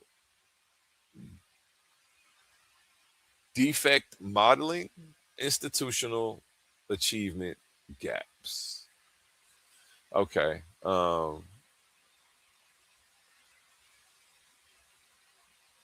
He has a different source for each of these. This is scary because this is not the reality that we have. It's scary that he's trying to paint this demonic picture of European culture when they also simultaneously fought against slavery, ended slavery, gave us human rights, amongst a host of other things. But he only wants to cherry pick the negative. And this ain't me here to try to prop up Europeans because they still doing a whole bunch of dirt. But I focus on the individual and I focus on the institution, specific institution. And science ain't one of them that we need to be worried about. If you want to fight racism, you need to get into politics and worry about when they actually use the science in a racist way. But science itself isn't inherently racist. Let me finish, man. Let me finish. Where was I at? Okay. This pyramid right here is a masterpiece in academic conspiracism, attempting to build a grand unified theory of oppression out of pseudo history and bad logic. Look at the base of the entire, go to the bottom. Ancestral glacial trauma. Can y'all, let me make it big on the whole screen so y'all can see this. Y'all don't need to see me. The foundation, ancestral glacial trauma.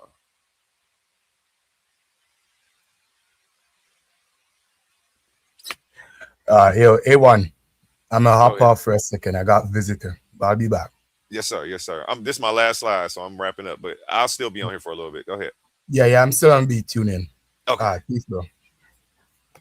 Ancestral glacial trauma. Level 1. Seriously asks us to believe that modern global science medicine, and mathematics are flawed because Europeans live near ice thousands of years ago.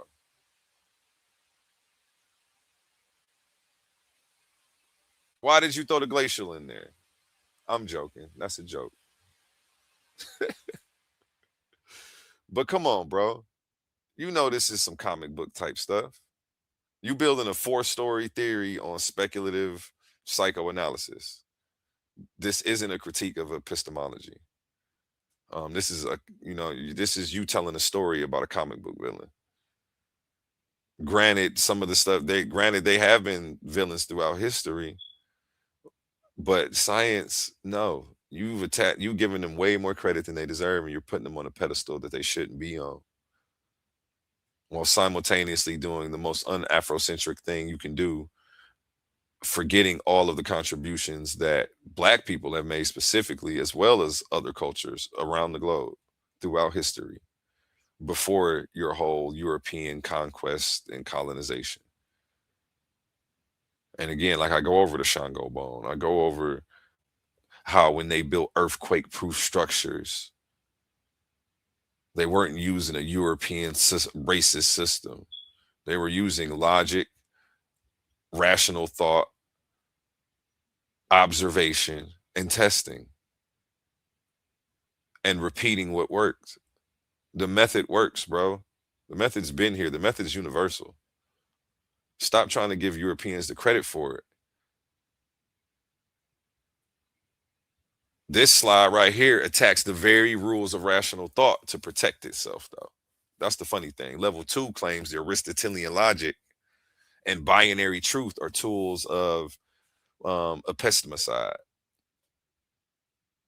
But the trap that he done fell into is, if basic formal logic is oppressive, as you want to call it, an oppressive European filter, specifically as it says, then you don't have to follow logic anymore. The moment a theory declares that logic itself is the enemy, it gives itself permission to make zero sense while claiming to be profound, while claiming to be legitimate. And it doesn't. And it isn't. The third thing that this slide does is it treats the tools you used to build. It treats the tools you used to build this slide as an evil conspiracy. Level 3 attacks tech monopolies and binary sets. You keep calling this the extraction matrix, or maybe from your source material, you picked that language up and now you're using it.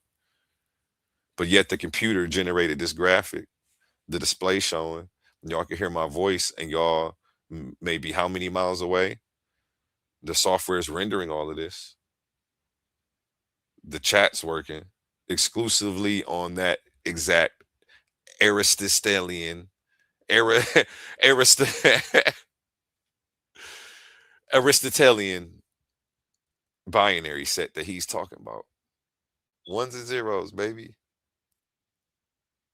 If binary logic and Western science are an oppressive matrix that erases knowledge, why do we rely on their exact architecture to function? Why does all of our technology rely on that exact binary set to function? But it's so racist to you. Stacking, I don't even want to say it like that. You're using heavy academic citations in a dark way. A lot of academic citations that you're using in a dark, twisted, sinister way, I feel like. And while you're going around trying to say science is racist, the only person I find with racist science is you. The racist mathematics, the formulas that you put together were racist. This whole presentation was racist. You are the one who you're perpetrating what you're running around accusing everybody of. To accuse modern science of inherent racism while building an entire presentation on logical fallacies and pseudo math and speculative trauma that white people supposedly have this is projection, bro. It's psychological projection. You claiming science is oppressive. You claiming it's a Eurocentric matrix. Yet, ironically, you're using the very framework to build this whole thing. Crazy. Not only did you build it, you built it in the most discriminatory way that like. Granted, you kept the language, kosher, but these ideas, bro, are scary. On top of erasing all the massive historical contributions of Islam, the Islamic culture, the African culture, the Asians, all the indigenous scholars who built the very foundation of global discovery, of science. Proto-science is science, bro. Just to label science a white man's tool is crazy to me. It's un-Afrocentric.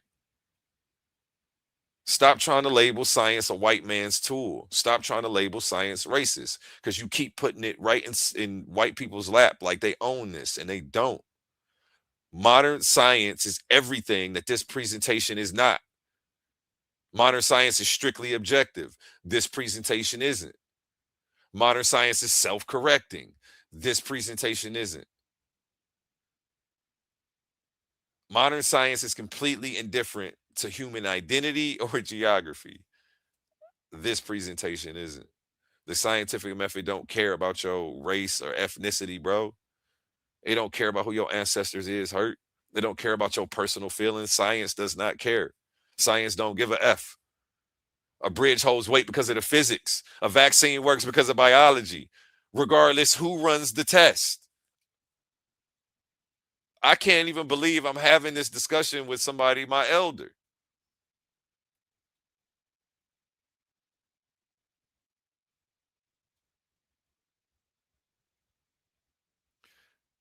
It's completely understandable. Actually, it isn't, but it's slightly understandable how centuries of trauma and systematic injustice can form a deep-seated hatred and distrust in the institutions that govern us. But science doesn't govern us. Science is a tool that's universal, that is handed to us to navigate our way through the reality we live in.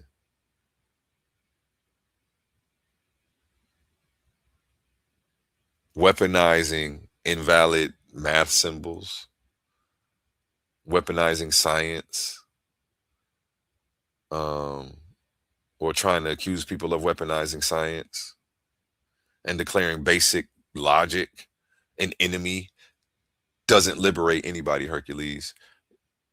You're committing classic category mistakes. This presentation was filled with contradictions, genetic fallacies all over the place to try to soothe your emotional wound because they won the war. And I know that it hurts. And I know I want to see black people on top too, Hercules, but this ain't the way. Okay? And until you learn to separate your personal feelings from the physical facts, you're not liberating anybody. You're just trying to trap us in your own personal racist dogma and try to make us think that science is racist. That's your personal racist dogma. Oh, I'm not showing the last slide. Am I? I was supposed to show this one. Yeah. I thought it was showing while I was over here reading this. Yeah, until you're able to separate your feelings from the physical facts, you're not liberating knowledge. You're trapping everybody in your own personal dogma. Science doesn't hijack info or strip spiritual context. It tests universal physical laws, brother. A bridge, I already went over all this. I don't want to be redundant, though. I don't want to go over the same thing too many times. Yeah, and as you can see here, I put that same pyramid on the left, and then I have modern science, universal and objective and fair, and how it actually works on the right. The scientific method is to observe nature, to form a hypothesis, which is an educated guess, Well, it's a tentative, testable explanation. I don't. You don't need the exact definition, but yeah, we can say educated guess that can be refuted. I mean, that can be proven or disproven based on testing. Next, you test and see if you can reproduce these results. You test, you test, you test again. You refine, you self-correct. I'm sorry, you go to number 4 next. You build knowledge, share your critique. This is where peer review comes in. And then you refine and self-correct. True liberation isn't found in weaponizing broken math symbols to declare basic formal logic the enemy, but in separating feelings from physical facts to build verifiable knowledge. And that concludes my presentation. And, you know, I hope by the end of this, anybody who agreed that science was racist, you know, has come to the light. You know, you were stuck over there on the dark side. He was trying to demonize science, put it solely in the laps of European culture as if they own this, while negating and ignoring all of the contributions from people of all around the globe throughout history. And I think it's some of the most racist and un-Afrocentric. It's racist to white people while simultaneously un-Afrocentric and, you know, just very un-Afrocentric. I won't say he had a deep seat, he had a hatred or self-hatred element in there, but yeah, this was wild. Shout out Humble Mystic still here. So why speak with such authority if this subject is outside? Okay, let me stop talking because he's actually talking to somebody else in the chat, so I don't got to read that. Okay, and that concludes my presentation. If anybody wants to hit that link, come up, share your thoughts. We got Tahuti down here. You're first, Tahuti. Go ahead. You got the floor uninterrupted. Let us know when you land your plane. Definitely, man. Hotep, how's the sound? Is it coming in good? Sound is decent. You got a little echo, but it's only when I talk, so I'll mute out. All right. So pretty much, even in his presentation, he broke down the methodology and how the methodology is different. You can actually look up just on any common resource on the World Wide Web that there is a difference between European methodology and African methodology, which, you know, when we think about science, we think about the process that we go through to solve problems. So from the European's perspective and through his philosophy of problem solving, he begins to create systems of intervention, alteration, exploitation. If you look at, you know, the timeline, it begins with his understanding of atomic theory and how he not wants to just take it to make productive things, but now we have this race for weapons of mass destruction. We have, you know, his processes of alteration. He wants to dominate agriculture. He has GMOs. The medicine has always been a problem. The way they do medicine. In fact, the Rockefeller system, or the Rockefellers in general, took over medicine. Medicine was actually holistic at one point in time in America for Europe before the Rockefellers took over. So the whole slogan that science is racist becomes, you know, at first glance, it becomes figurative, or it becomes a shortening way to say that the science that we know of today is racist based on it coming from the European philosophy and their method of problem solving. So I just want to end with that. There's a lot of things that I do want to say, but I want you guys to respond and bring that up so I can't say it.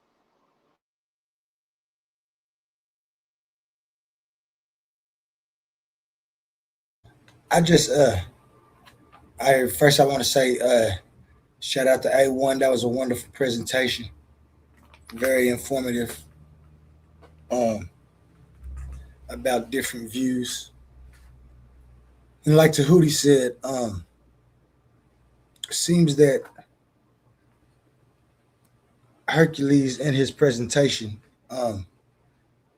pointed out some key factors and concerns about westernized science, but it's the methodology, like you said, it's the method when I get to the science that I think about.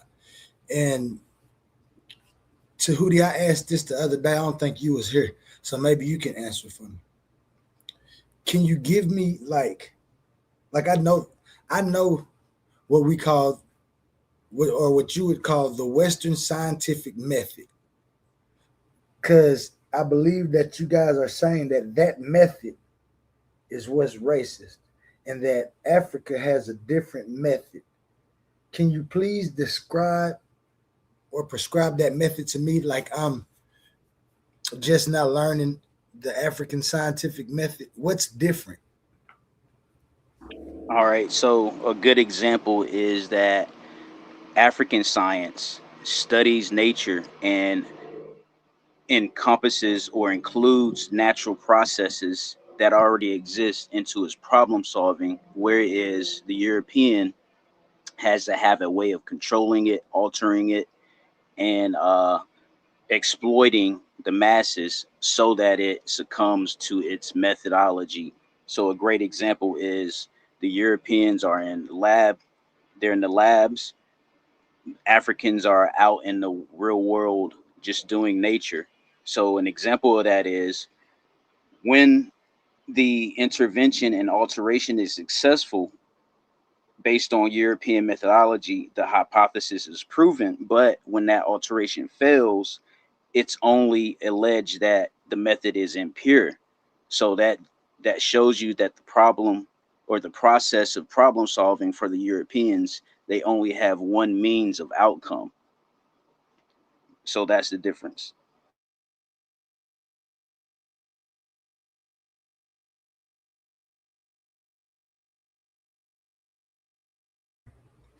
So maybe I asked it wrong then, and I'm gonna land because I know you don't want to keep trying to explain it because that's what you said. I just don't think that that's the method that I mean when I say it. When I say it, I mean like the documented thing that all of them would do to say that this experiment is correct or not correct. That you can Well, let me replicate. clarify with my two examples because I gave two examples when I first opened up, and one of them was agriculture, feeding the world, feeding the masses, and then another one was healthcare. So we know that you know healthcare in America and even medicine in America before the Rockefeller banking family took it over. We know that it was holistic, it was less intrusive, and then that's one example. Another example is now instead of feeding the world um, through natural means, through their colonization, they now have a methodology of feeding the world through genetic modifying organisms with Monsanto, any other agri-tech that creates food instead of just growing it based on their means to deforestation to build urban, settings for corporate, gain or whatever. But that's one example. Okay. Um, I'm gonna let you slide with that, even though that's economic, and you kind of, I would say, shifting the goalposts into a totally different category. But I give you that because, but it still doesn't give me a method when I Well, when that's I want another to. one. I guess because this is what I'm saying. Like I observed something in my view, Oh, it, how I it was ain't taught. no method. That's why he can't give you an answer for real. That's why he gotta like wrap up some philosophical sounding stuff. He can't give you the method. It ain't one. There ain't He no can other give me the method. universe. He can. I think he can give me the method. I think it's just gonna be the same method that we call the scientific method, and they trying to put European Yeah, on the they're front they're of it. trying to But add it's spirit or ritual or more moral there. Like at least Hercules was specifically in his equations when he was giving examples of the tri system and different things that we can use. He was specifically going and adding moral character. I can go back and show you. Let me scroll back through real quick. Yeah, it was just crazy work. This was the one right here where he's, he's doing it all over the place. Um,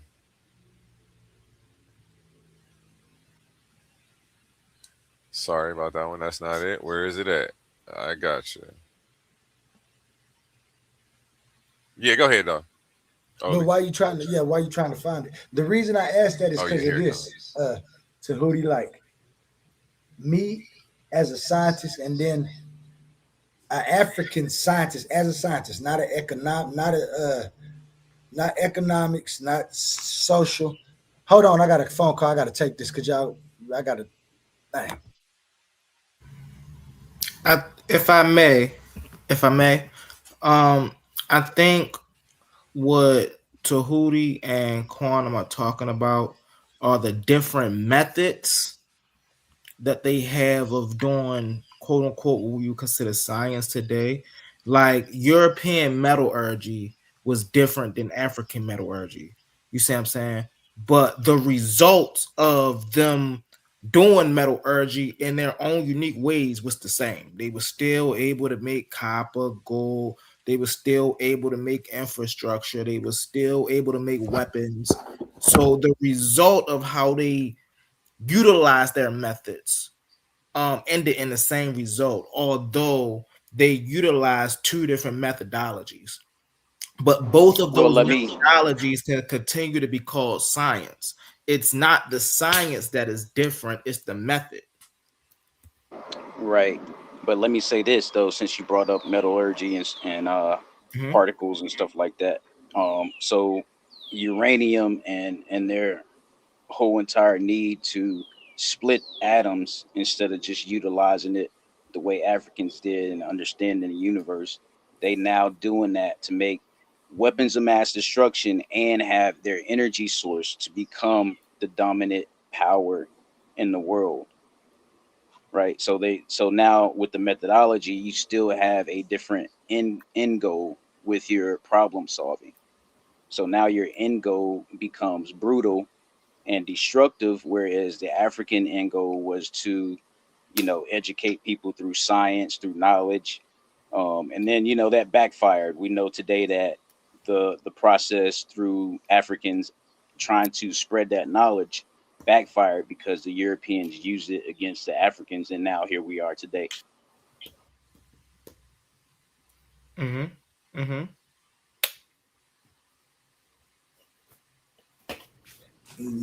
All right. Well, I'm gonna go ahead and end it. I just want to say, like, when I talked to Herc about this last time, he was saying like, you just go on feelings, and like I was about to say before I got the call, I'm a scientist in America. Okay, I don't have anything about racism or nothing. I grew up in America. I went to college. I got a degree. I'm a bio. I'm a biologist. So there's my counterpart in Africa. I say I want to figure out um, exactly the components of a rock. And I want to know this because I think this rock might have a new element. So my hypothesis is break the rock down, analyze the rock, see if I can find something that hasn't been there. And I just did this because this is what I thought. Herc said, like, y'all don't have an observation of something and set a hypothesis. It's like you wake up and you just feel something like, I need to walk 200 miles to go get this rock. And so you pace out 200 miles. And when you get to that 200 miles, it's going to be a rock there. And that's the rock that you felt here. You know what I'm saying? Like the method that I'm talking about is a method, not about who's doing what and who's taking over something economically, because because we have to understand that that method is being used by a particular person So it ain't like, because if you wanted to, you could use this same method and get the same results as the people who you say are superior with, and that created the method and uses the method for, I guess I can just say racism. I know they can use the method for racism, but pushing and saying that that method is like, we would have to actually go back and say that we know nothing. We can't, and it goes back to Hercules is using a Western European bachelor's degree with not a African science name on it, using that as kind of like an authority thing while refuting that method at the same time. And so that's where it becomes incoherent to me. And Well, let me that's give you an example of where Europeans do that. So, while while Hercules and many others are using their education in Western sciences to relay through other people who are educated by the Western education system that there's something wrong with the European system, i.e., Afrocentrics. At the same time, you have uh, people like or uh, things like NASA using Afrocentric texts to recruit African American people into their thing, but yet here NASA is only existing through domination, through world domination. The whole point of going through the moon, one of the main points was to beat Russia, um, as far as being total uh, spectrum dominance and stuff like that through warfare. So while you have us using what the tools that the Western system gives us to be educated, they are at the same time using Ivan Sertima's book to recruit tokens into NASA so they can help build their empire. And if NASA was good and if the science was, uh, how do I want to say equal, then they would help Ghana have a space station just like Europe has a space station or whatever. Ghana would have that, but you don't have that. All they're doing is using black intellect to help them uh, proceed through their methodology of problem solving. So I just want to land with that. Let me go ahead and get him because I caught you. I caught you. I caught you. I caught you. That's why you're saying science is racist? I mean, is that an example of you So saying? that would be a micro example because we already know that science is racist is a slogan, and then once you get in, we all can agree that the European way of doing things and the Europeans themselves are racist, and that is the science today. So that's what I'm saying through these examples. Okay, I disagree that Europeans are the science today. I disagree because what you've just done is exclude every other major political power on every other continent. You just excluded them. And you've just somehow made it seem as if European science has somehow colonialized China. When did that happen? Can you give me a reference point to when China was colonized by European science? When did Europe go over there and colonize China? So the Rockefellers actually used Chinese framework government. How do I want to say it? So the government in China wasn't always good. So the Rockefellers actually used and created a pact with China's technological and uh, philosophy of controlling people to enhance their way of doing things. So China is a world power, even though they're not exclusively European. So that example still stands that So you science is just racist because accused we're not Chinese as a people.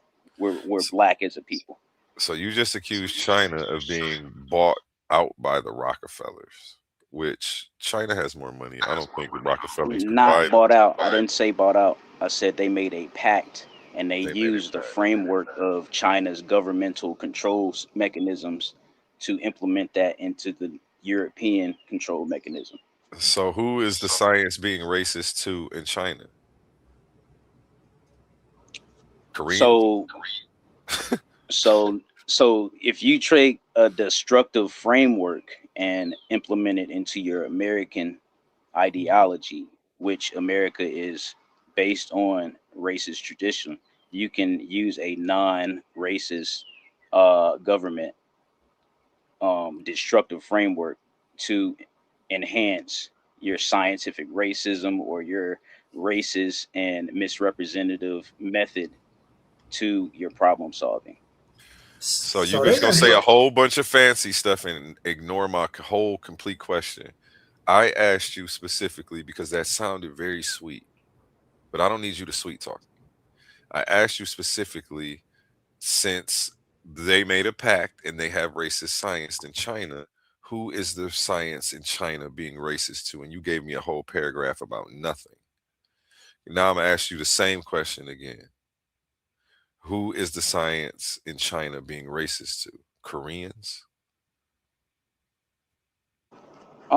No, China's racism is racist towards black people and Africans because right now they're exploiting parts of Africa.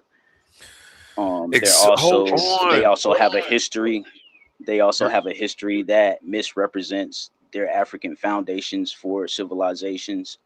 Um, so there's multiple ways that China is actually racist. Okay. I didn't ask you if China was racist. I asked you again. He's not going to answer my question.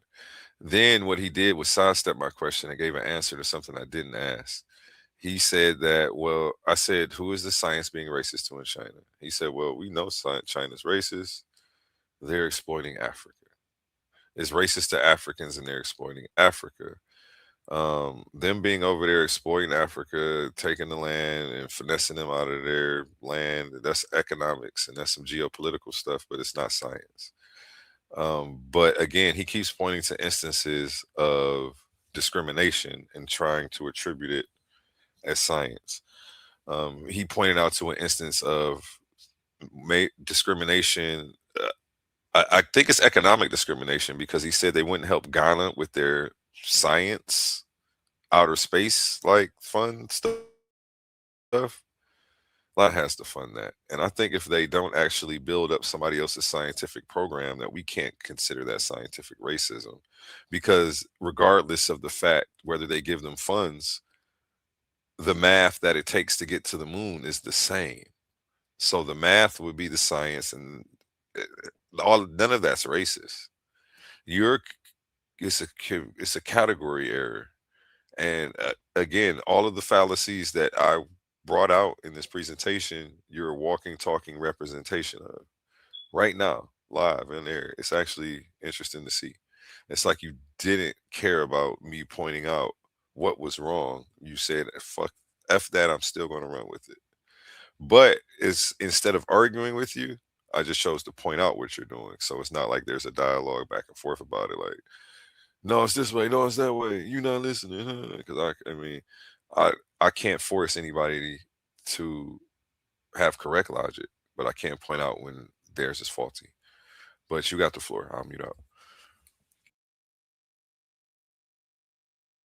Yeah, I just wanna since you pushed back on some things I said, I just want to push back on a couple of things that you said.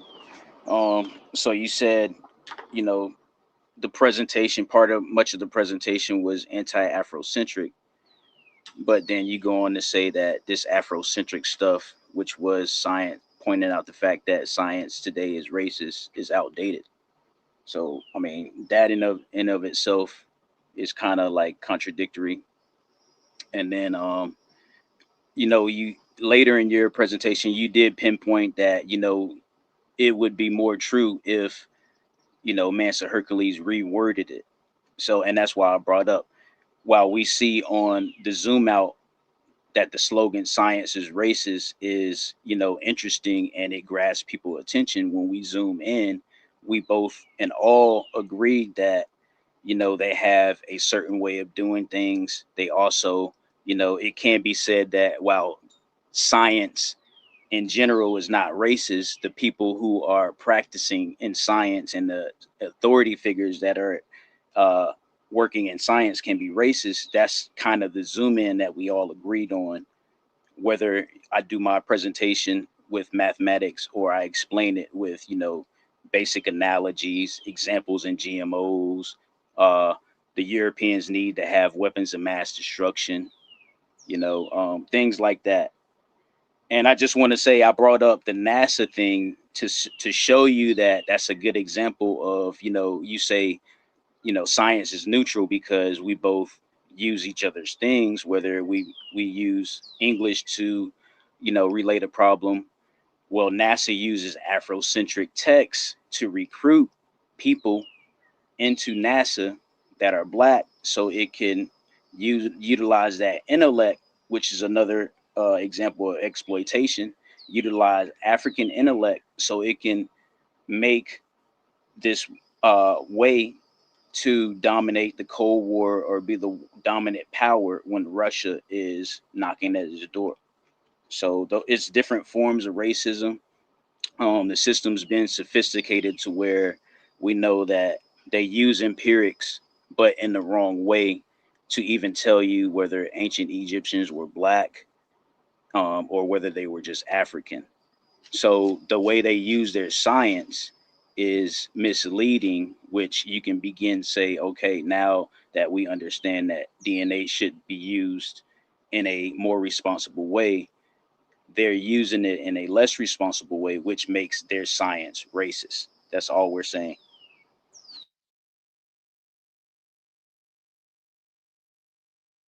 Yeah, I don't care to go back and forth about it. You got your opinion. I just, I did a whole presentation on it, but you got it. If you want to adhere to, continue to keep saying science is racist, I can't stop If I you. If I may, may, I think I don't think that the Afrocentric community is is dead in a sense of the arguments that they can bring to the intellectual arenas. However, I feel like the way the Afrocentric community frames their argument is what's now important. You see what I'm saying? The argument that racist is science is a horrible argument, but the argument that the people who are in charge of the science is racist, now that's a good argument. You see what I'm saying? So I think it's with the Afrocentric community, they have to get um their arguments in order and how they want to frame their arguments. You know what I'm saying? And so they won't run into issues like this. Well, let me respond to that. And that's why I said on the zoom out, it's science is racist. But then when you zoom in, that begins to frame the argument. The argument is not framed by merely saying science is racist, because remember, as black people, we use figurative speech. The argument is framed within the zoom in. So you zoom in and you begin to see that, okay, the European philosophy is destructive and racist. So now we know that philosophy is a, origin or a beginning of science. Then we begin to realize that, okay, this is what the Afrocentrics are talking about. This is what more recent books like the 2026 Kamal Rashid book is talking about. So Afrocentric frame of thought, Hotep talk is not outdated. It's just a new way of triggering people to understand what we're talking about. I Right, resent the fact that you calling it Hotep talk because I consider myself an Afrocentric Hotep, but I don't think like you. right. So Go you ahead, bro. gotta you can't own that. Y'all don't own thinking that science is racist. I mean, well, don't put that on Afrocentric hoteps. Just say that's how you think. Right. And I mean, also, that's he fine, said, but Tahuti, again, I ain't gonna be long, I promise. And that's just what Tahuti responded with. That's why I said the Afrocentric community have to reframe their arguments, right? The science that both communities did, it's not wrong. The issue is in ancient times, they didn't have words like philosophy and science and biology and chemistry. They didn't have those type of words. Now, did they have actions, right, that we can see that they did in their culture that resemble what we would call today as philosophy or biology and things of that nature? Absolutely. But they didn't use those words. So while the methods were different based off of the person who was thinking and who was doing the work, whether they were European or whether they were African, the methods were different. But the science itself, right, whether we was making metal, whether we was building dams, whether we was building houses, whether we was building megalithic structures, the science is the same. And so that's why I say that the argument that the science itself is racist is a bad argument. The people who produces the science is racist is a better argument, because we can look throughout the history of the world and see the racist actions of European people. well, I But just we want to say can't that, see the actions of the input, the particular science itself being racist. We can't see that. I land my plane with that. Go ahead, brother Tahuti.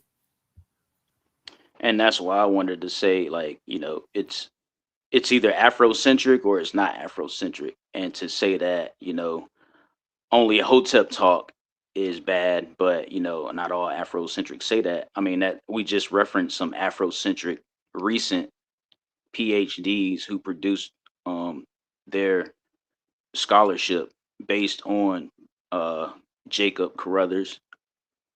He's no longer with us, so we bring this up in memory of him.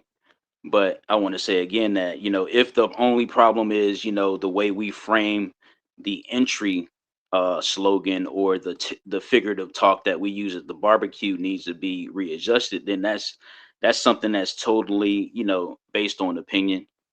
And I'm not going to bang on that opinion, but we just got to know that that's opinion, because again, on the Zoom in, we all agree that, you know there are European science and authority figures who are racist, who are misusing the methodology, or have a methodology that has a end goal that is different from classical African civilization. And I land my plane with that.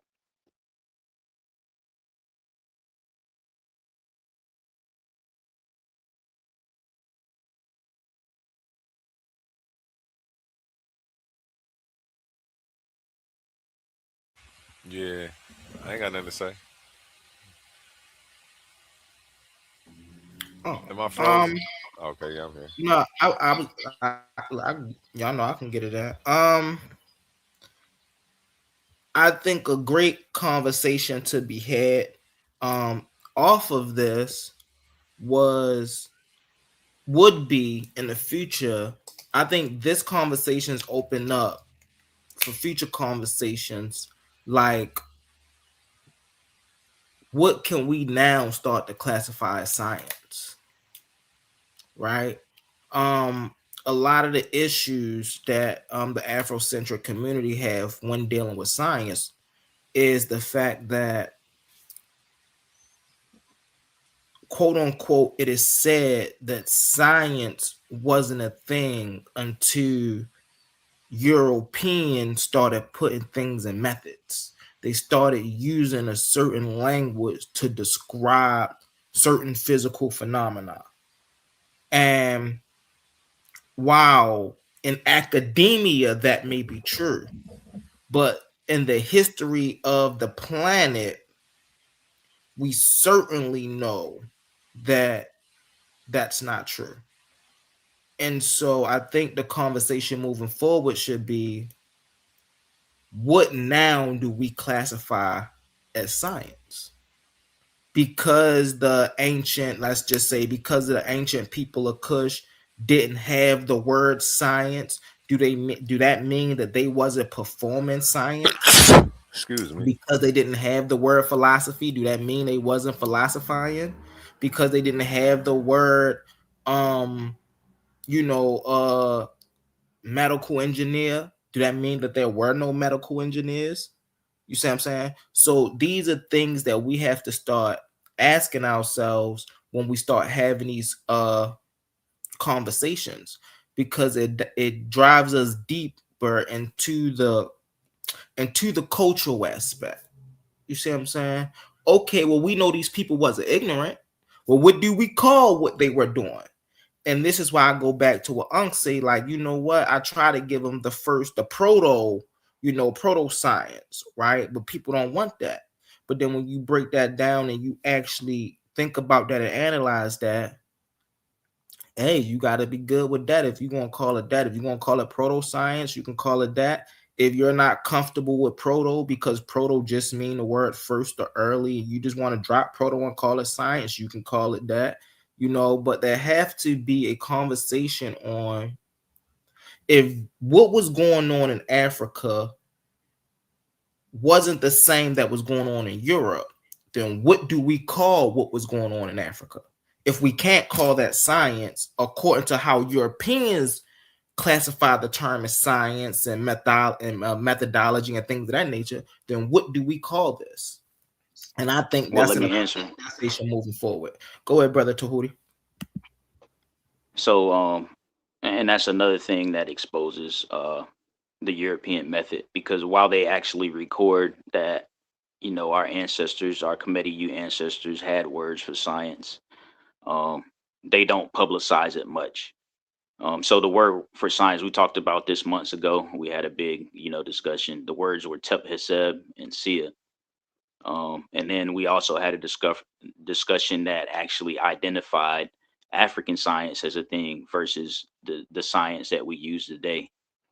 And I just think it's kind of like we're taking a step backwards if we can define the difference between African science first, in identifying if it exists in the first place, and then identifying the difference, that we really now understand that the science today is racist. And on the zoom in, we begin to understand why that slogan, especially for YouTube or, Hotep Talk at the Cookout, is a eye opener, a good conversation starter, so you can understand that the methodology needs to be recaptured by Africans so that we can put into force or put into act our involvement in STEM, from our own standpoints, not helping the Europeans, but involvement in STEM so it serves Africa, Black people. We got to look out for ourselves at some point. So that's why I want to land my plane with.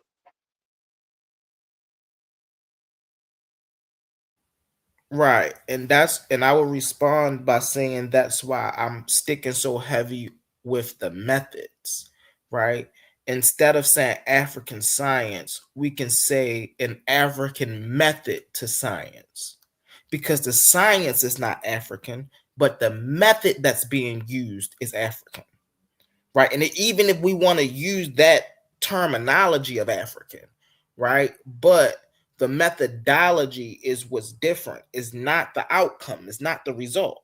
So when people say European science versus African science, what y'all really mean is the European method versus the African method of how science is being done. And when you compare the two, you really don't get one better than the other, because a lot of them give you the same results. They just give it to you in a different way. You see what I'm saying? And so this is why earlier I said the Afrocentric community needs to change the way they pose their challenges, right? Instead of saying science is racist, say the European method, right? The method that they use a racial method behind their methodological science. And so it's just better ways to frame the argument. You know, that's all that is. I land my plane with that. I appreciate you, brother Tahuti. Really fast. Before I land my plane, I don't want to bring it. Never mind, I'm gonna land my plane. I appreciate you, brother Tahuti. Yeah, let me just say this, you know, and this is we're on YouTube, and even then that this would be invited. The slogan "Science is Racist" would be invited into academic, you know, discourse, especially the classroom, depending on who your professor is. But you know, if I was to talk about sports and I would title or slogan my presentation "LeBron is not great," you know, somebody can push back and say, "What do you mean LeBron is not great?" And then I get into my presentation and say and break it down as while LeBron is good and he is a great athlete, he's not as great as Michael Jordan and maybe two other athletes. Then somebody will push back and say, well, you should have reframed your title as LeBron is great, but not as great as Michael Jordan. So, but that's the thing, was the whole point was to draw people in so we can have this conversation, whether it be on YouTube or the cookout, whatever, in the barbershop. Afrocentrics and hoteps need to draw people in so that they can see on the zoom in exactly what you're saying. And we just agree on the same things. It's just minor pushback here and there. But you know, I just want to make that point.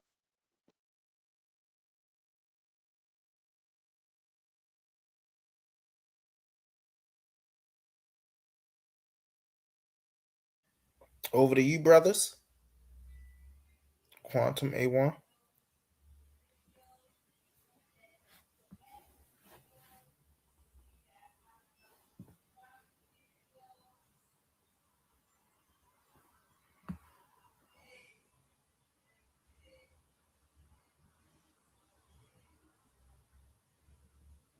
Oh, Quantum, are you there?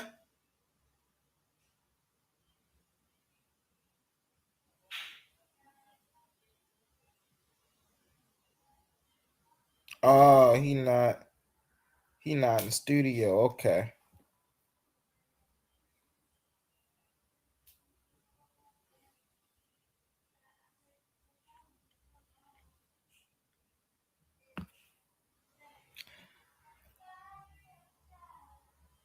But let me add, I just want to say this was a great topic, and just like you said, Humble, it's definitely is much needed because we need to break down certain things that we face, especially if we want our kids and, you know, our youth today to engage in STEM. It's just important to know that we need to implement a method that is conducive to our existence.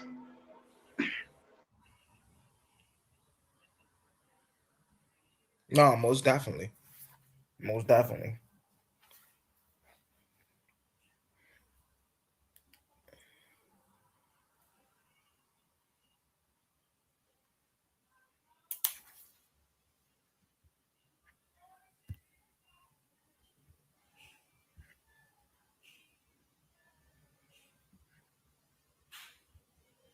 Hey, if you would, can you tell us about the scientific challenge, the Cosmon? What's going on with that? Hey yo, so last night I had a panel. Just responded to one of Cosmon videos that he responded to one of my videos. Mind you, we are up first in this debate. I'm gonna play this commercial and then I'm gonna get into your question, Tahuti. Coliseum of Arguments presents Titans Debate League, Clash of the Titans 1.1. The arena is opening once again, and only the strongest minds will survive.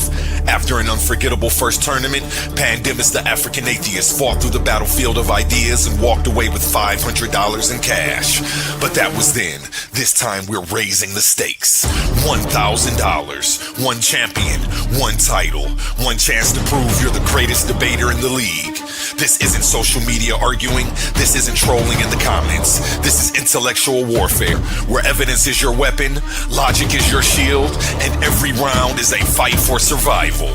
New challengers are stepping into the arena. Veteran fan favorites are returning. Egos will fall, legends will rise. The question is,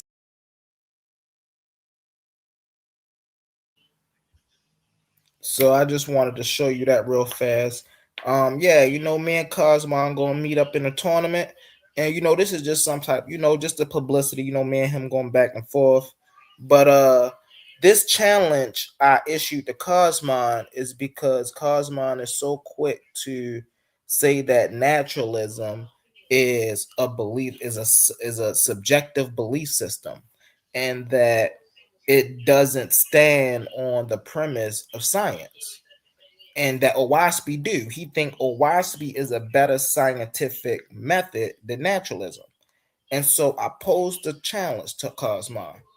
If Owaspi is the overall better method to follow than naturalism, show me one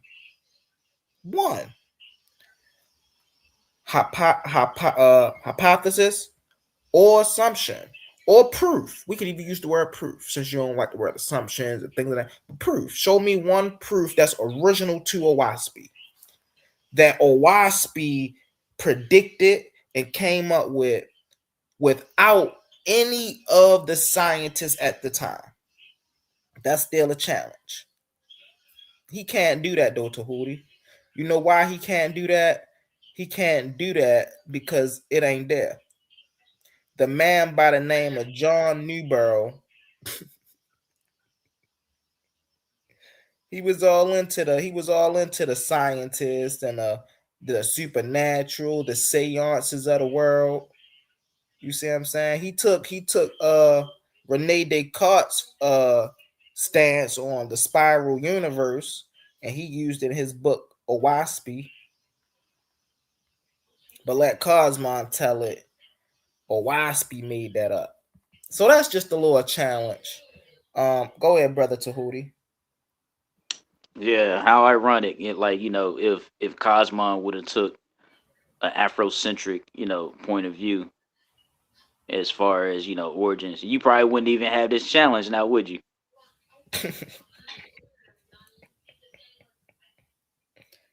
Listen, And that's what I mean, man. But it, yeah, good luck in that. That's gonna be interesting. I want to see yeah. how he comes up with pushback for that. Well, what's interesting is if Cosmon had an Afrocentric viewpoint, then his viewpoint, he wouldn't be making the claims that he's making about naturalism. One thing we know about our ancient ancestors is they were naturalistic. The essence of their culture was naturalistic, right? They worked with the environment that they had around them. And so if he was Afrocentric, I don't think he will be making the claims that he's making now. Right, right. And yeah, you're definitely right. Africans were naturalists, and the terminology Necheru is encompassing of that. So you can't really argue that. There's really no real pushback when people attempt to push back because it's all true. So definitely, I'm looking forward to that No, most and definitely. the I'm tournament really itself. just filling space until A1 get back. I don't know if he left out or whatnot, but I'm really just filling space. I don't really want to go too deep into the joint. Um, but I just gave I just gave you the little overviews and whatnot. Go back yesterday, last night. I did a presentation to Hootie. If you ain't see it, go check it out last night. And most definitely, give me your thoughts on it. It was about me going at Cosmon and his low level of understanding of science and science literature. He doesn't know what an assumption is in a field of science. Um, he doesn't know. Uh, he doesn't know about Hubble's tension. Um, what else he doesn't know? He doesn't know the difference between a worldview and a method.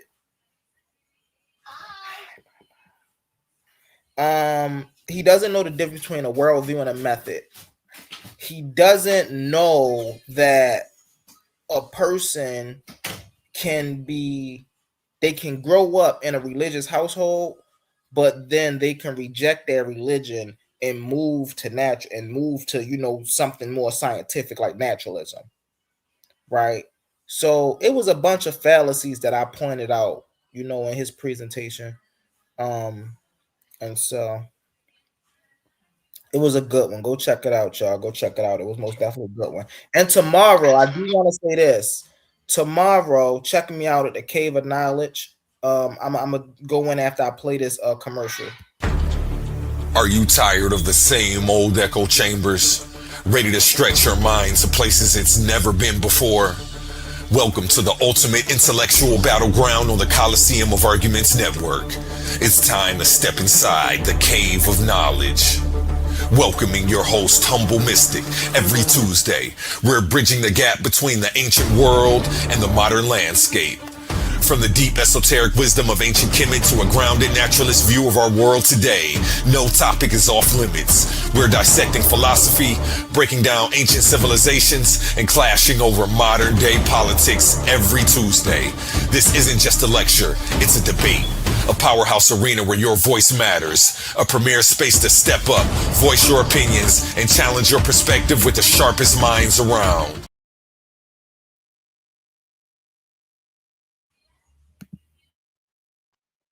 Yeah, I'm gonna go check that out. I'm back. Catch me tomorrow, y'all. Oh, really fast, A1. I'm gonna give it right back to you. So catch me tomorrow, y'all. Tomorrow we diving deep into OYSP. Yesterday we just did an overview. I just talked about what he talked about.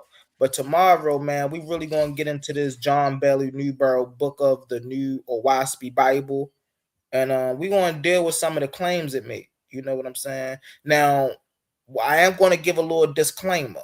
Religious people, Abrahamic people, the people who follow the Abrahamic faiths, I am not addressing you. I'm not talking about how y'all are false. I'm not talking about what y'all do in your religion. None of that. I'm strictly speaking on the movement of faithists and the community of the OYSP Bible and the context of the OYSP Bible. That's all I'm talking about. The reason I got to make that disclaimer is because yesterday, some of the Hebrew Israelites got a little touchy because OYSP had Moses in the Bible. Now, that's my fault. OYSP got the word Moses in the Bible. OYSP got Abraham in the OYSP Bible. How that's my fault? How y'all mad at me because I'm calling out OYSP because they taking y'all characters? What I got to do with that? But it's we're gonna go in deep tomorrow. Go ahead, brother A1. I'm turning it over to you. Yep, I ain't. Fee, 5, 4, fun. Mama, there go that man. Shout out Cosby Kyle, man. How you feeling Boy, today? these boys got my name all in their mouth, man. How my shit taste? You dig what I'm saying? Listen, A1, it's very clear. He asked for a scientific proof that OYSP put out before science or any of this naturalism knew about it. I gave him the fact that OYSP in 1881 proved that our moon is in the Earth's atmosphere and that the atmosphere extends beyond the moon and carries the moon, right? In its orbit, right? He tried to say, but he couldn't debunk the scientific proof. I showed it with scientific proof that OYSP was a primary on that information. Nobody knew it. Because in science, as late as the 2000s, early 2000s, they taught us that the moon, right, was the extremity, the farthest point of Earth's atmosphere. It didn't extend past the moon. That was the overall consensus at the time. It had been since the early 1900s, right? But as Owaspy stated and showed in 1881, which is before 1960, which is before they got the data, which the data they couldn't even read till 49, 50 years later in 2019 to actually prove what Owaspy was stating. So I didn't come up here to debate him. I came up here to fulfill his question that he asked. Give me one thing, right? Scientifically, empirically proven, right? That Owaspy is the first dove. He tried to buck dance around that and throw the word orbit in there, not understanding that the orbit of the moon is also in the atmosphere. That's the point, right? That science wasn't able to prove to almost 148, 150 years after Owaspy brought the information out. That's what he was asking for. That's what I showed. Now, back to my my point. You did what I'm talking about. Tahuti over there, he'll want to be African, but he can't prove that he Egyptian. You dig what I'm talking about? He keep talking about this African. Oh, Cosmine had this. Well, if you had an American point of view, you dig what I'm talking about, and related on that scientist, and then y'all using philosophical naturalism, right? In the same way you're trying to use methodological naturalism. They're not even the same thing. First of all, and then they're doing the charlatan dance, the little African buck dance, or the little Hebrew shuffle. You're trying to do the sub-Saharan two-step when you're trying to place the ideas of philosophical naturalism, right, onto the scientific method. They are not the same thing. Science and philosophical naturalism are not the same thing. You see how they're conflating the two? They're conflating the two things. So, in fact, what Humble is a hypocrite. He is the pot calling the kettle black, because his whole idea stands on an assumption, right? And notice, I brought up science, right? He talking about me personally, right? He ain't went in and debunked nothing. He's supposedly a scientist, but he ain't showed you one scientific test yet. If he would have been not so disingenuous and actually let my video play and then debunk what I said, right, you would have seen how far off topic he actually is. He keeps saying, Cosmine said this. I didn't say none of that. Cosmine said it's better than methodological naturalism. No, when Owaspy says that's one of the scientific method is the only way to prove anything. They're making straw man arguments using red herrings to create straw man arguments. So my whole thing is I got to get up out of here. I got to go down to the plantation. But I just wanted to clear this up. You dig what I'm talking about? Stick to the science. Debunk that, right? Because if you can't debunk that, you need to shut up. If you can't debunk Hubble tension, right? Which the scientists can't, and I know you're not smarter than them, because what I found out, the major problem that I have with Humble is that he doesn't read well. He was just making up words, inserting words right on the screen. He doesn't read well. So he has a comprehension problem, right? So he twists things, like he tried to say when I said that the moon, Owaspy shows in 1881 that the moon is in Earth's orbit, in Earth's atmosphere. He tried to say and twist it around, like I said, that the moon wasn't in orbit. You see the cognitive dissonance pit that I be having to deal with, right? He kept saying, every time he opened his mouth, he shows you what he don't know. But that goes both ways. And what you don't know is Hubble tension. You only brought that up after I brought it up to debunk the assumption of naturalism. I can't debate a thing he can't prove objectively. If he can't prove this closed loop system, right, objectively, right, which Hubble and James Webb Telescope have debunked, right? How could I ever debate something he can't show us is real? Right? So I'm not up here, to teach you what you know already. I'm here to teach you the things you don't know. You dig what I'm talking about? And that's, go ahead. Okay, it's my turn. It's my turn. About, so but I gotta he said, get out of here. Hey, be quiet, bro. I'm not done. Salute to my dog A1, man. I agree with you, brother.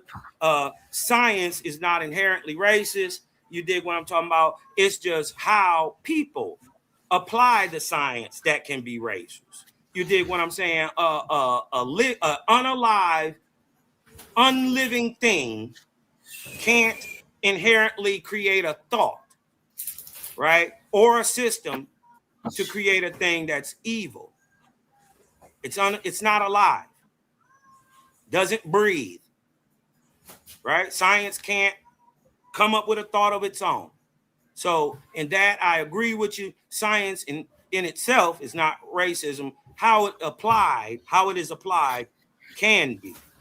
You dig what I'm talking about? Those two different things. I think you proved your point, and I think I proved mine. Now, when this brother goes in and debunks the science that I showed, stop. And he debunks this. I know. I stop. I see. You dig what I'm saying? So when he goes in and debunks the science and then proves his foundational assumption of a closed loop system, I'll debate him on this. Till then, you need to go back to the drawing board. I asked him last night, if science readily admits that they're wrong and is willing to go back to the drawing board, why isn't this so-called scholar willing to admit that I hit him with the double Hubble Hadouken and took his legs up from under him? You dig what I'm saying? You need to go back to the drawing board, brother. So, all right, salute to you, A1, man. I gotta go, bro. Peace. Have a good day, brother. Have a good day out there. Love, light, balance out there.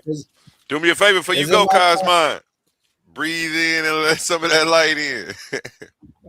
Can I go? I ain't gonna be long, A1. You know I ain't Take gonna your time. Long. Shoot, I'm over here eating these barbecues. So, go ahead. Y'all see this, right? This is exactly what he said. Proved that the moon was in Earth's atmosphere way before science. Now let's see what this say, family. See, y'all see how he want to come and he'll filibuster, but he ain't gonna show y'all nothing. This is what the book of Jehovah say. Wider than water than to the moons of a planet. I have created. Who created these? Who? He don't believe in a God. So if he don't believe in a God, we now have to ask, who is the I that is speaking here that created this stuff? I created the vortices, and they carry the moons also. Do that not sound like orbit, A1? If you understand what vortexual motion is, and vortexual motion carries the moon, is that not orbit? So he say, oh, well, the Owaspy Bible proved that the moon was in Earth's atmosphere, but everybody already knew the moon was in orbit. That right there is a logical fallacy. That don't even make sense. Because we know what's ever in your orbit is in your stratosphere. Duh. So let's keep going. This ain't hard. So y'all seen the challenge. I issued the challenge, right? And he used this. This is what he used. And he said this was the first time a prediction. This prediction was made in history before any of the classical science and things of that nature, right? So that's not hard, family, right? No, the Owaspy Bible is not the first, nor is it a scientific prediction of the moon being in the Earth's atmosphere. So he lied to y'all right there. He said when I can disprove his claim, he'll debate me. I just disproved his claim in 2.5 seconds. It didn't take that long. It ain't that hard, right? What is the Owaspy Bible? The Owaspy Bible, a new Bible, was published in 1882 by an American dentist named John Bellew Newborough, who claimed it was written through automatic writing, channeled from angel host. He said he ain't dealing with nothing supernatural. The moment you see the word angel right here, you know that this is supernatural. It includes complex cosmological framework featuring invisible planetary envelopes called vortices. The quoa on this side is say wider than the moons of a planet. I have created the vortices, and they curve. The moons also reflect 19th century spiritualistic ideas and older pre-Newton philosophical hypotheses, like Rene Descartes. I told y'all he took this idea from Rene Descartes. I told y'all where he got this idea from. But John Newborough wants you to believe it came from an angel host. Is it a scientific prediction of the atmosphere? Terminology mismatch. In the Owaspy, the text refers to vortices carrying moons as part of the metaphysical and spiritual worldview. It does not use the scientific definition of Earth's atmosphere, gases bound by gravity. Come on now, this man up here giving y'all a word salad. And he did the same thing he did last night, giving y'all a word salad. He don't even know what he talking about. He don't even know what he talking about. Just disproved him just like that. Real fast. One more thing real fast, and it ain't going to be long, and I'm going to land my plane with this. Easy work. Right? Because I want to let y'all know that this ain't just something we was just rambling. Y'all know I keep my presentation short, right? 9-10 slides the most. I don't really do too much, right? Because I like to actually get to the root of the information. I don't really like to beat around a bush, right? So, like I said before, this was a presentation of his video, right? Number one, he called philosophical naturalism a subjective belief. At 13:30, I prove that he don't know what he's talking about philosophical naturalism. I also proved that he don't know how to properly use the word assumption in a scientific framework. I also proved that he have low scientific literacy, definitely when dealing with the Hubble tension. He said I didn't debunk his claim about the Hubble tension. What's this right here? Right? Why? He said the Hubble tension breaks physics. It disagrees with naturalism. It does all this stuff, right? So if it does all this stuff, right, then why do a Nobel laureate say this is just a normal part of scientific discovery? Because Cosmon don't know what a scientific discovery is. Like I said before, he using the association fallacy. So Cosmon, hey, listen, man. Listen, I'm gonna land my plane with that. This ain't no big thing. Don't worry. Tomorrow, y'all really y'all gonna get a big hint of it tomorrow, though. I land my plane with that. Go ahead, brother A1. I turn it back over to you. Yeah, I got a problem with this whole the moon is in the Earth's atmosphere. Y'all are wait. So that's what's his claim? Yes, his claim was that Owaspy made the prediction that the moon was in the Earth's atmosphere way before anybody else figured that out. He said in 2019, they just figuring that out. But he failed to mention that in 2019, the people who was figuring that out, the astrophysicists who was figuring that out, was using data that they already had that they forgotten about. It ain't like they was making new data and they was just coming up with this. They was using compiled data they already had. But go ahead, I land my plane, brother A1. It's out of whack when you really stop to think about it, the claims that he made.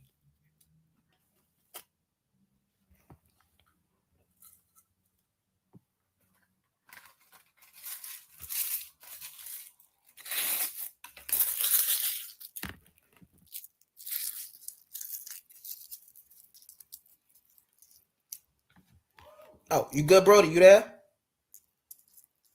Oh yeah, I'm over here. I was Oh, just saying I looked it up. Yeah, I would hardly call the exosphere the Earth's atmosphere. But okay, and it doesn't even sit in the exosphere. It actually passes through from time to time. So I don't think the moon is in the Earth's atmosphere, brother.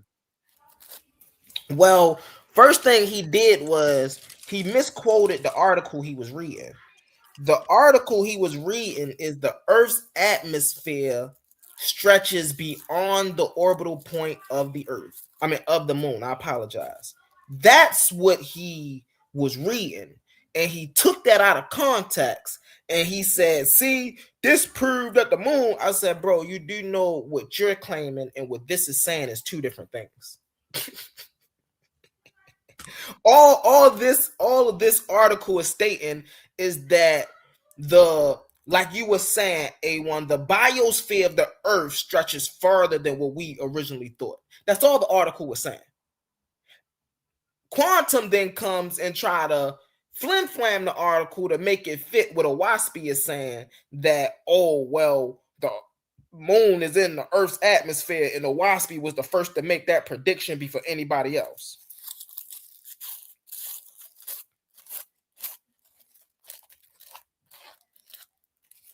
This the same guy that said he cooked me last night.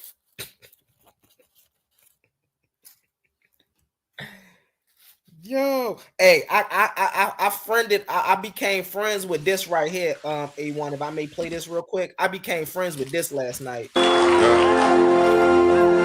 Mr. Madison, what you just said is one of the most insanely idiotic things I have ever heard. At no point in your rambling, incoherent response were you even close to anything that could be considered a rational thought. Everyone in this room is now dumber for having listened to it.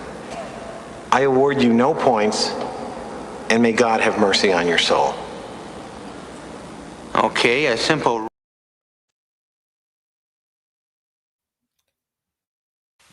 Yeah. That's how I feel. That's how I felt about Cosmon. That's how I felt about Omar last night. Man, these guys was just thinking up the joint. I do gotta shout out my brother. Because he came through last night, held it down. Oh, Quantum. I don't know if Quantum's still in the comments or not, but Omar said he was looking for you. And hey, that's all I'm passing on about that message. But yeah, we had a good time last night, A1. We had a good time last night. Go back and check out the video. You'll see the coherence in a lot of his statements. I do have to admit, family. My laptop was moving slow last night, so I wasn't able to play his video and corresponded with my slides. You see what I'm saying? But hey, we gotta make do what we had make do, you feel me? And we made it work. And one thing you can do looking at my slides is you can go back to, I got timestamps on my slides. So you can go back to everything he said. And I also got his quotes on my slides verbatim. So the things that are on my slides that I claim he say, he actually said those things. Come on, man. Cosmon don't know who he be dealing with, bro. He better go back to the minor leagues and play with them little boys. You jump up here, you in a different league, Cosmon. We ain't going to just sit around and just take what you take. And then my man, hold on. Hey, I got one more thing to share, bro. Because see, I ain't like the other dudes, bro. I ain't about to sit here and talk about something and I don't know nothing about it. You feel me? Let me share this real fast.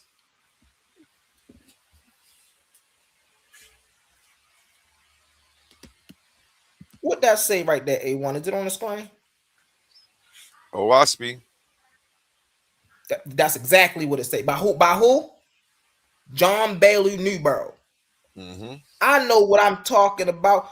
Listen, this is what scared him right here. When I open these pages of this book, it scared the life out of him. My man was on he was on a panel last night talking about, so at first he was talking about he don't deal with the religion and the WASP ain't religious and this, that, and the third.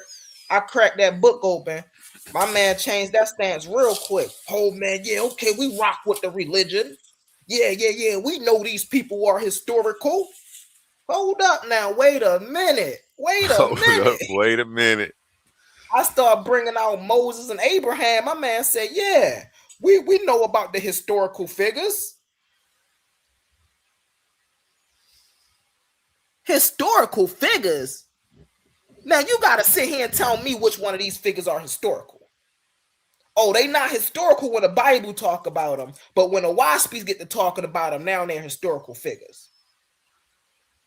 I'm telling y'all, Hebrew Israelites and Christians and Muslims, hey, listen, y'all better get on these books, man. These little falsified movements, these faithists and stuff out here, y'all better start checking out their writings because they stealing y'all stuff. And they not only stealing y'all stuff, but they putting it in their own words. Man, you go read about who ISIS is in a Waspy Bible, you'd be surprised. You'd be like, wait a minute. This ain't the Jesus I know. You go looking up Abraham and Joseph in the Waspy Bible, you like, well, who is these people talking about? Because they dash ain't talking about the people that I know. Mm-hmm. And then that was my issue with Smash. I mean, I'm gonna turn it over right here. That was my issue with Smash. Smash, hey, don't be scary either, Smash. I see you down there. Don't be scary, bro. He over here. Why you always gotta add the other religions into it? Because they stealing y'all stuff, bro. What you want me lie? What you want me lie? I can't point out. I'm helping y'all out. I'm telling y'all on them. I'm like, yo, they stealing y'all stuff, bro. They misrepresenting y'all patriarchs. Don't get mad at me. Don't shoot the messenger. Go ahead, brother. Hey, when I land my plane, man, we had a lot of fun last night.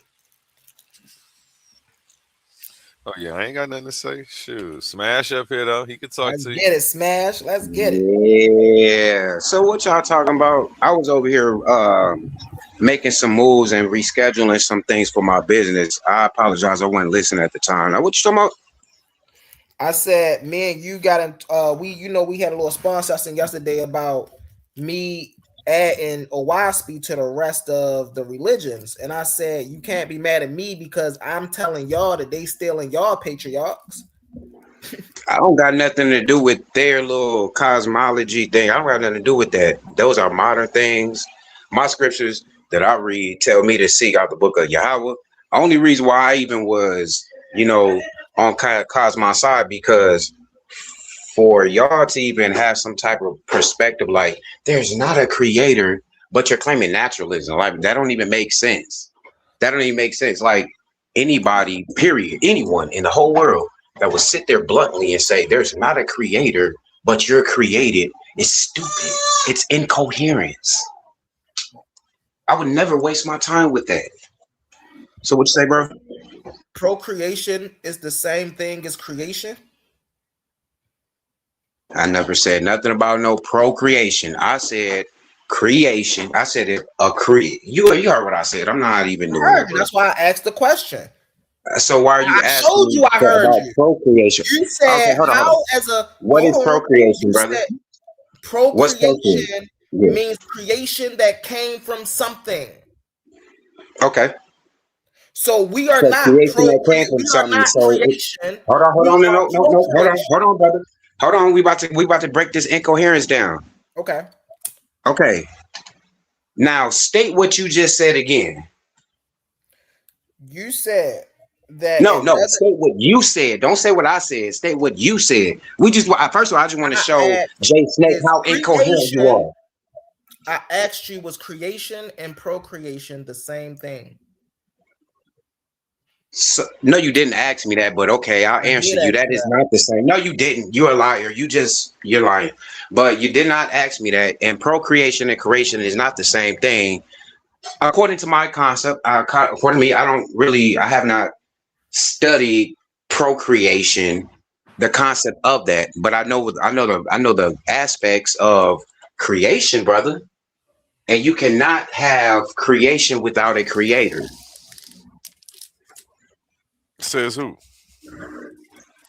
Logic, bro. No, hey, hold on, A1. Hold on, A1. Don't help your boy. He called My me up here. bad. You ain't called me up here, bro.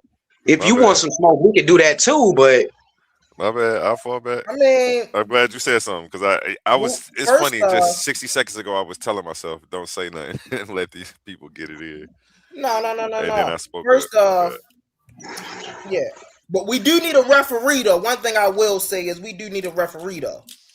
Yeah, I'll referee. we don't need a referee. I'm not. No, only reason why we not. hold on, Bro, Smash. I'm not going to be up here really, really long. So And this is we why don't need a referee. I'm not going to cut you off, bro. Okay. And so I said, right, procreation, right, is literally creation. It's a byproduct of one organism coming from another organism. Creation, which you answered right, procreation and creation is not the same thing. I asked you that question. So the statement, and why did I ask you that question? Based off the statement you made. You said it's illogical to sit here and think that creation or that creation don't have a creator being a piece of creation. And then I asked you, is creation and procreation the same thing? You said no. My next question for you would be, are humans or any living thing created things, or are we procreated things? See, when you use the word creation, then yes, that sounds illogical. Well, it doesn't make sense for something to be created and come from nothing. Yeah, that do sounds illogical. But when you say, well, the things on the earth is procreated, now, my question to you would be, well, what God can you prove procreated everything? There is none. And I land my plane with that. Go ahead. All right, I can talk. Yep. All right. I'm gonna prove all of y'all wrong. I'm gonna put all y'all in the same box. All right. So if you believe in math, if you listen to math, and if you know how to do math, then there's 0 and then 1. That is as simple as it gets. There has to be nothing, then something, create, and then after something, it creates something. There's no way around this. I understand you want to argue, and it's not about no procreation. You just have a problem with Yahweh. You got a problem with, you think I'm a Hebrew Israelite, first of all, and that's where you're gonna fuck all of your whole. I'm not the one. You need to get your you need to get your studies up before you even thinking like you're gonna co-create me and all of that to death. I'm simply just telling you that Cosmon was gonna crash you anyway, because at least he knows the standard of creation. You're just and then I would ask this for anybody, but I'm gonna ask you, Humble. So in your perspective, you think once these people do their little sci-fi movie stuff, if they wanted to, you know what I mean, and blow up the whole earth, right? So you're telling me after they blow everything up, man is still gonna appear after every man in the world is gone. They just gonna procreate themselves back into mankind after thousands of years. That doesn't even sound coherent, bro.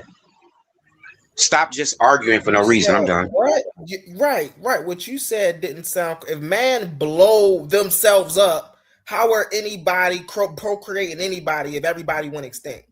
Nah. You know what I said, and now it's making sense to you, and now you trying to fight back, bro. This is why we need a moderator, A1. No, you ain't gonna need no moderator, because y'all not gonna jump on me like that. Y'all got me fucked up. I'm gonna leave in a minute.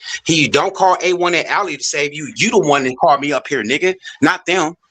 So don't do that, bro. Y'all ain't gonna try to jump me. I done been in the streets a long time. I know y'all tactics.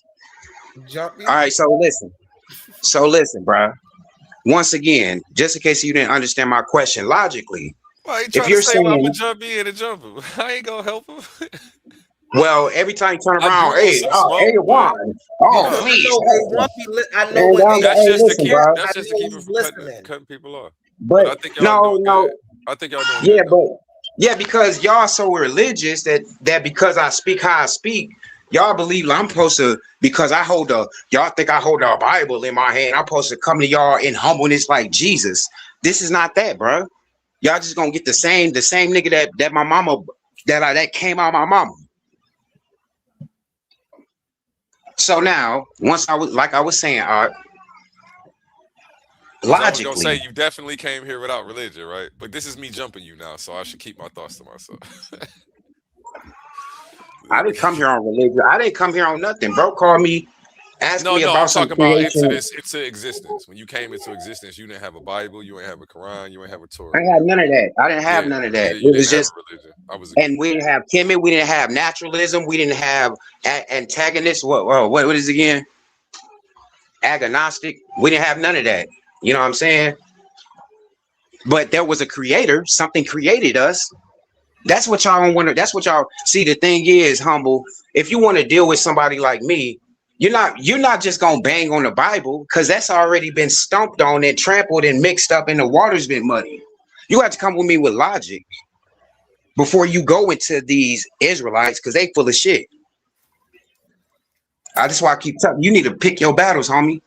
So I'm just gonna say this, and then you answer my question and be really, really genuine. If you claim that there is no creator, or however you're trying to put it, then you tell me, if these wicked people blew up this whole world, or however, if you know what I mean, if a catastrophe happened and humanity extincted, are you telling me that humans would just not exist again? And the world would be just the world without man? That's it, bro.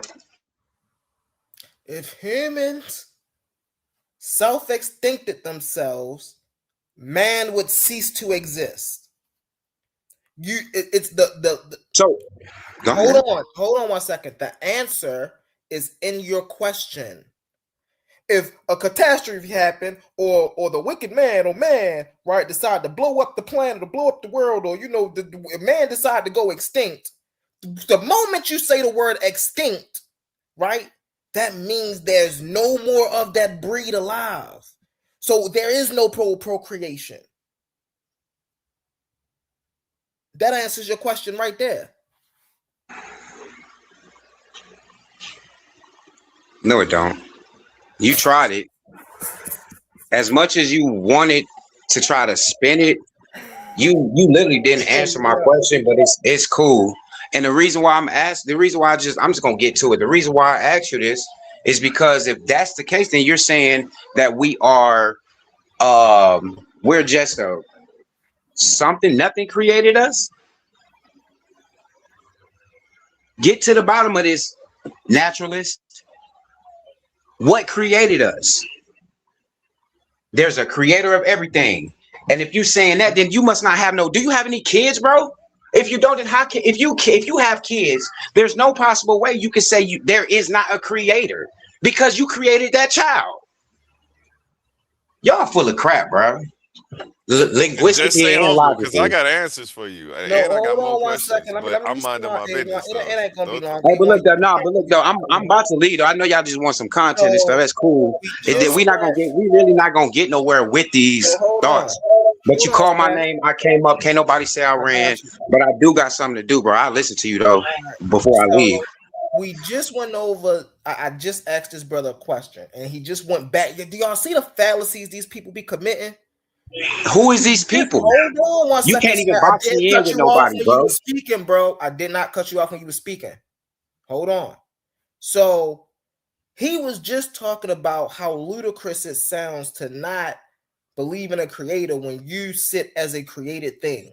And then I asked the question, is creation and procreation the same? He just said no, which lets me know that he knows the difference between creation and in procreation. And then so he continues to talk. But you lying because I told you I didn't know the difference. Stop lying. So I'm not trying to cut you off, but I am gonna cut you off when you lie, bro. I'm sorry. Well, you Hey, said was you listening the to the whole concept. conversation? He See, said this he is was why we need familiar with the moderators. concept. Was you listening to the whole conversation, A1? Yeah, he said he was A1, familiar did with I? the Hold on. Hold on, I I'm about to know I answer. said I not. No, I didn't. No, Don't y'all at liars. least let Run me it back, answer bro. before you tell me you didn't say it. You didn't even let me say what you said yet, because you said a sentence. It wasn't even a yes or no question. You said you're familiar with it, but you haven't studied it and went into the studies on it. And it stuck out to me because I was thinking that procreation was a simple word, but then I respected how you answered it because it was like things have a specific definition. And if you don't know them exactly, sometimes it's best to just say, well, I have an idea of what it is, because a lot of times we'll be slightly off. So that's why it jumped out to me that you said that you knew what it was, but you like hadn't you hadn't studied it or something like that. Am I incorrect? No, you're correct. You're correct. But if I said I don't know, if I'm saying I'm familiar with something but I haven't studied it, what am I saying? I'm saying I don't know, but I do know about creation. But in the simple context of what he's explaining, nothing that you're saying takes away from his point. You know enough to know what it is. You know that procreation is when two people have sex and make a baby, and creation is when God is creating something. So that he knows that you know enough. That right there is just all that he needs you to know to make his point. Okay. He don't need and you he's to be an still not expert gonna have on a it. point. You know what I'm saying? So for now, what's my point here? And I'm gonna land my plane with this. What's my point here? He keep conflating creation with procreation. Whenever he talk about man, he say that's creation. Man is not creation. Man is procreation. How did he just ask? Did I have children? Yes, I have children. Did I create them children? No, I did not create them children. I procreated them children. There's a difference. Humble, just because. I land my plane with that. All right, brother. You full of crap, bro. You full of shit. Just because you want to put a name on it and say, yeah, I know I procreated them, don't mean that something did not create you, brother. It's like something's not clicking in your head that you was created. What's wrong with you? No matter if you and look, hold on, Ali and A1. If y'all notice, I ain't bring up no scripture and I ain't say the word God. We talk about creation and the creator. You see how I'm boxing this man in? And you just using logic. You ain't go to no scripture at all. Exactly. That's why I he's have selling, questions fam. for you though, because I can test. I want to show you where your logic ends and your belief really fast, actually A1, I just want starts. to land my Humble plane. didn't All take right, you there. now A1, respectfully, if you want to do that, then you got to give me and you a whole show. They got to see the whole thing. That's I'm what not. I I'm don't want talking nobody. about, baby. Say Yeah. less. So hold on. I just do want to it. land my That's what plane I'm really talking fast about. with this, right? So just what Smash just said, right? If my children are procreated things because they come from two parents, then by definition, I'm a procreated thing because I come from two parents. How am I a created thing, but my children are procreated things? That don't make sense. Who created man? I land my Humble. plane. Humble. Who created man? Go ahead, man. Humble. Who created man? This Humble. is too Who? easy. You hear me? I land my plane. What? No. Who created man? Humble. You ever heard? Who created man? Of evolution? You ever heard of evolution? No. Now you an evolutionist. You full of shit, bro. You got a doctrine every day, bro. I'm done with you, bro. I ain't never heard you bring up evolution. Now you an evolutionist. I thought you was naturalist. Who created man as if I believe man was created? Hey, A1, I'm the wrong person. I'm telling you, bro. You better keep these people away from me. You gonna see how many people that ain't they full of shit fucking with me, bro. To your point, I've never heard him bring up evolution, but as a naturalist, I would understand why evolution would be your first go-to, because you're looking to nature for your answers. So why wouldn't that be the first thing that he leans on versus some metaphysical explanation that he has to philosophically try to apply that we can't tangibly test? I'm not trying to be in the mix or in the middle of it, but I don't know if I was asking questions. Why did I speak? I don't know why Even with that though, right, A1? Why even assume? He asked me a specific question.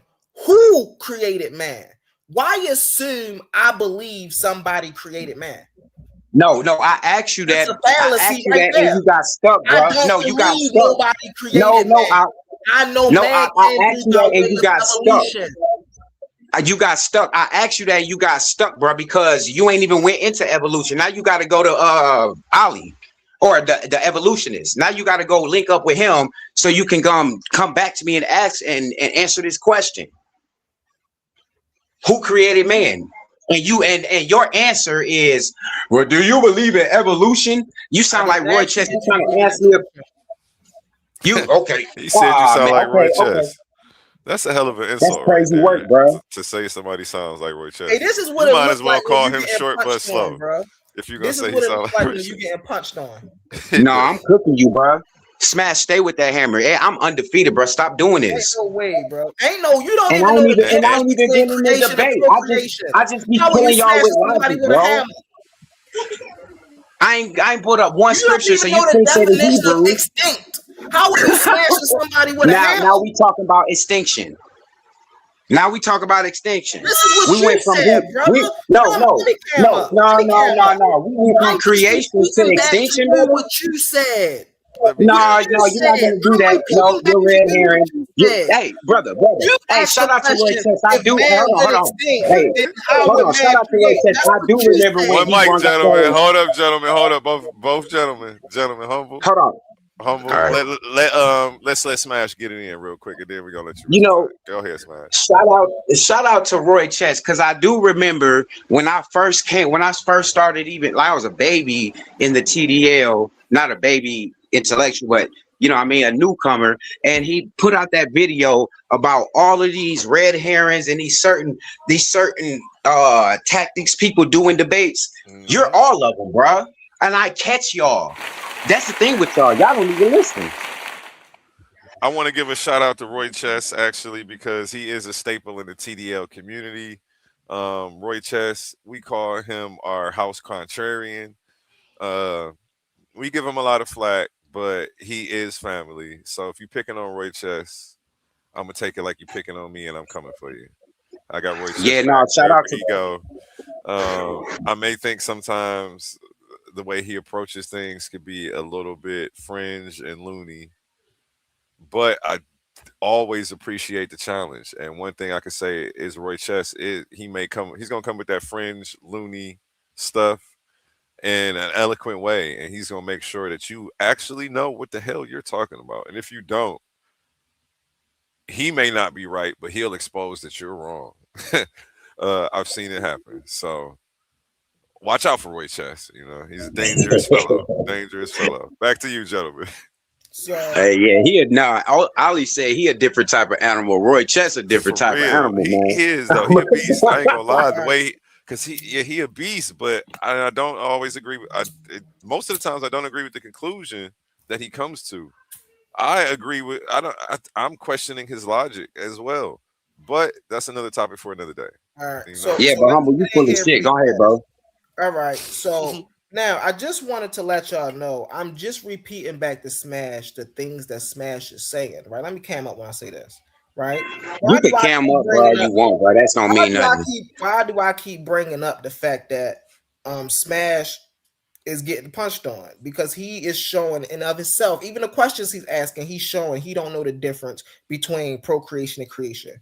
The statements he's making, he know that he don't know the difference in these terminologies. He don't know the definition of extinction, right?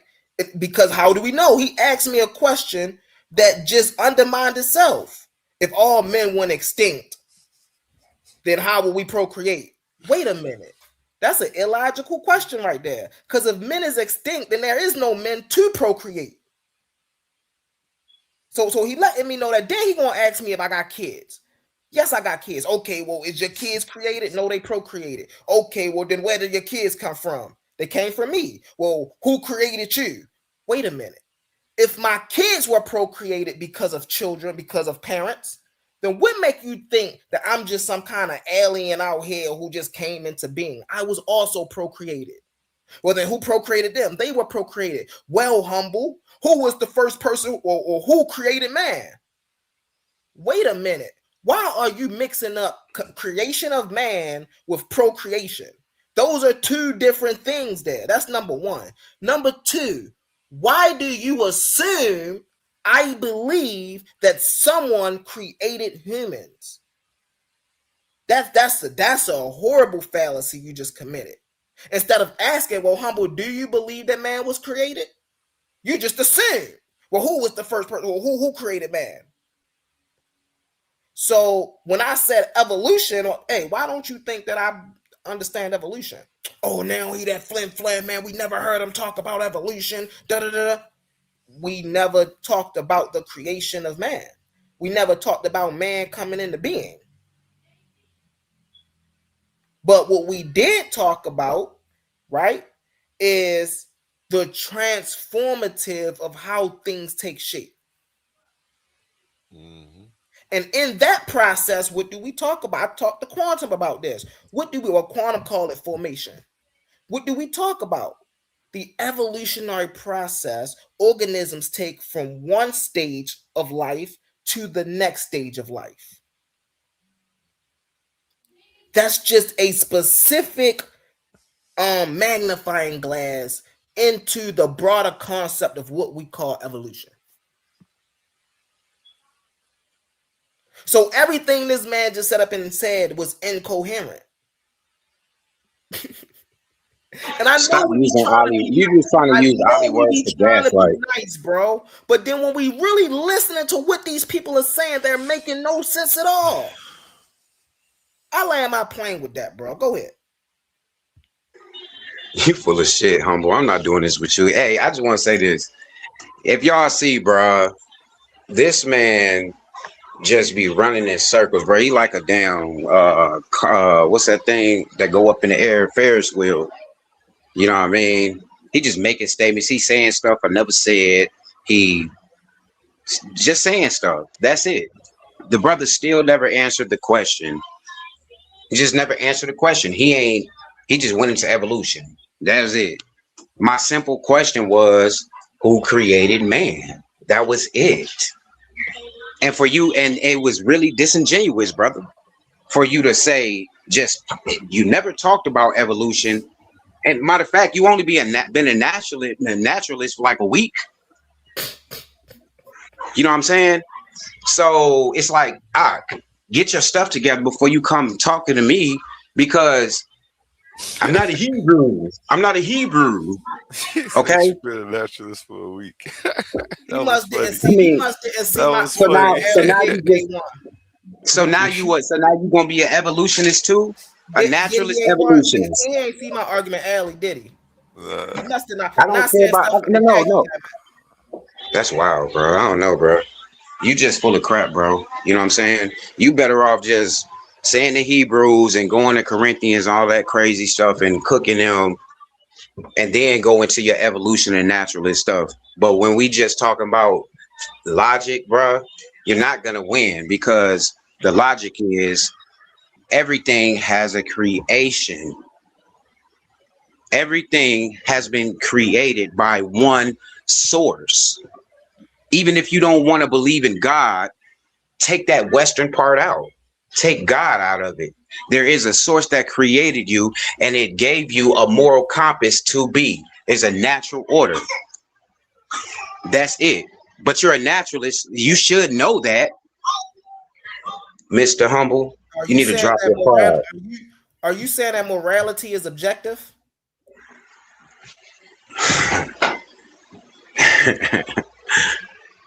It is objective. Hey, that's a debate right there I'm willing to have with you. No, you're not. Yeah, I am. No, that's not what you call me up here for. Because I know for a fact that morality is subjective. That's not what you call me up here for. You call me up here. I didn't beat you. I really no, hell no. Stop running, bro. That's not what you call me up here for. I already beat you up. No. You never beat me up. None of y'all never beat me up. Y'all never beat me up. Nobody ever in their life ever beat me up, except in a fight, in a real fight. That's it. Why? Ain't no charge back here. But go back and watch the video. No, I called you up here, and I didn't even call you up here. I just mentioned your name because I said me and Smash got into it because Smash feel like when I was going at a WASPy, I was using other religions and comparing it. But I said, You do. hold on 1 second, Smash. I said, Oh y'all no. can't get mad at me if the Owaspy Bible have y'all patriarchs in it. That ain't my fault that the Owaspy Bible got Abraham in there.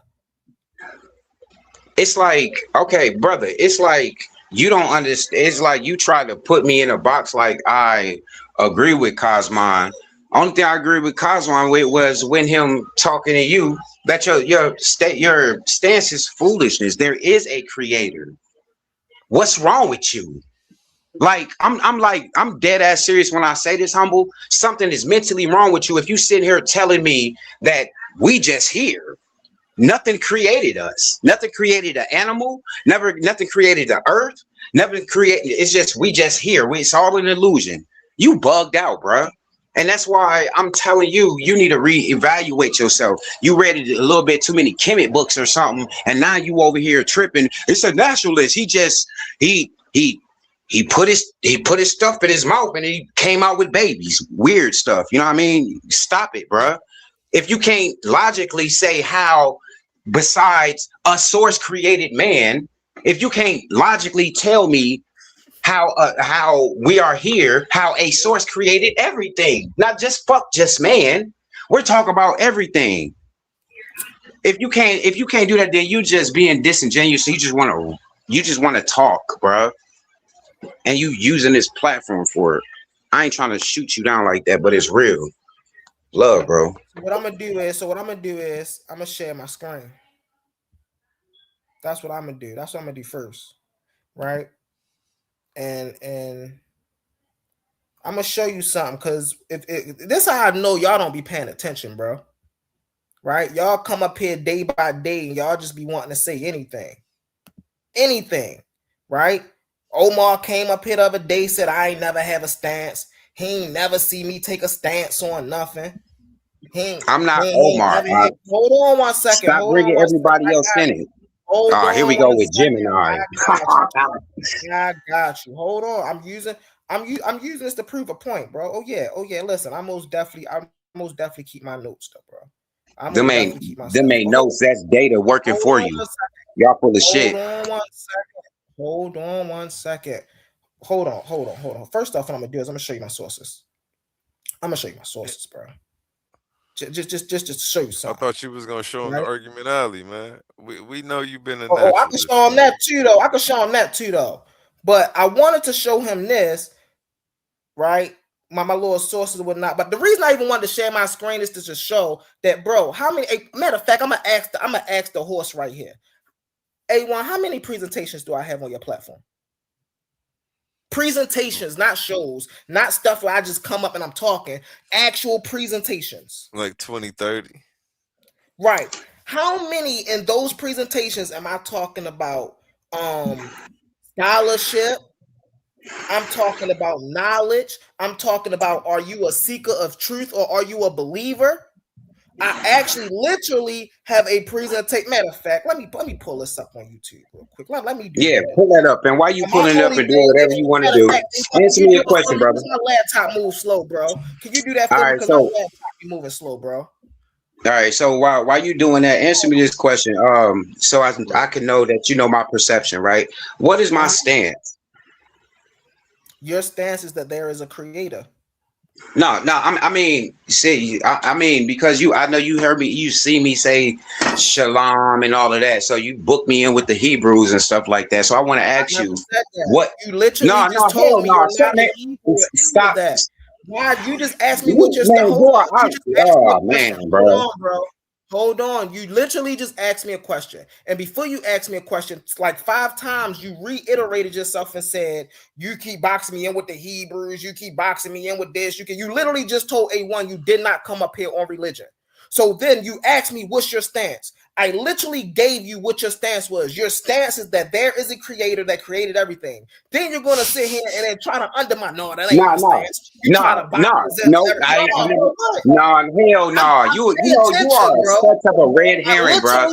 No, hell no. I asked you that because you always run your mouth and then you would be in the comments talking your shit, talking about some scriptures or something, talking to me. What the fuck are you talking about? So once again, bruh, you try to box us all in just like all of y'all on this panel do, bruh. I mean, not on the panel. I apologize. Not on the panel. In the channel. You know what I'm saying? Every time somebody say shalom or something, y'all automatically think they some Hebrews or something. They can't just be somebody that know the scriptures or just know that there's a creator or something. You run your mouth. You don't know what you're talking about. You coming at me. You don't know. You don't even know what you're talking about. And then I also want to say this. The only reason why I said about the presentation, I wasn't trying to shoot you down or anything, but I'm a true believer in, like, for instance, I watched this channel for months, or at least a month, before I even commented, because I wanted to get a stance on who is who, what is what. You know what I'm saying? And actually, when A1 granted me a wrench, thank you for that, bro. I don't take that for granted. You know what I'm saying? I look at that as like, bro, you good. You know what I'm saying? Or it might be a target. I don't know. But what I will say is that gave me the opportunity to all y'all people that be running y'all mouth, saying stuff. I go to your chat, I go to your channel, you ain't got nothing except some stuff that you recorded from this channel. And that's a lot of y'all. So it's like, how y'all got all these knowledge and you got so much to spill, but nobody has anything from you until now. But if you go to my page, either pages, I've been doing this. Now I can come up and y'all can go through my shit and it's infallible. It's just your feelings gonna be involved in it. That's it.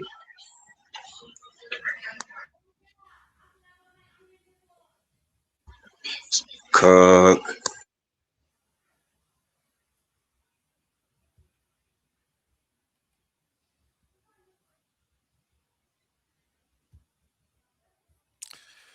Yeah. That dust thick as hell, ain't it? That dust thick as hell. My screen sharing A1. No. Yeah. There you go. All right. Right. So one thing I did once I started getting accustomed to YouTube, y'all know I came over here from another panel, from another platform or whatnot, right? So I already had work, right? I already had debates, from the Duel of Concepts to other platforms, from the Ring of Fire, things of that nature. So y'all know I'm coming up here from another platform. But one thing I realized when I started getting accustomed to YouTube is I need a playlist full of my work just for stuff like this, right? So when you go to my work, I got Duel of Concepts, debate, who are the Hyksos, Israelites or not, right? Humble Mystics, this was the first House of Consciousness, right? Is Earth Chaldean anachronism, the Fire Tube TV with a debate, right? So I debate anachronisms and all of that. Argument Now let's see Alley, your Humble page. Mystic, right? Now let's see The your Age video. of Information, right? Humble Mystic Hot Topics, right? Come on, let's get down here. Humble Mystic, are you a believer or a seeker of truth? Right? What else type of what else I talk about, right? Are African Americans descendants of Israelites? This is on debate.com society, right? See, I be everywhere. Soul Tribe, Lyrical Therapy, my man Chocolate Goody. That's what we do out here. I be everywhere. So when you look for me and you ask, oh, but we don't know what you stand on, that's because you ain't paying attention. That's because you ain't paying attention. You always pay attention. You always know. I'm laying my plan with this. When y'all want to know about Humble Mystic, all you got to do is go to a previous video. You'll always know Humble Mystic stands. All right, brother. All right, so can you pull back up your stuff and then let's see your channel?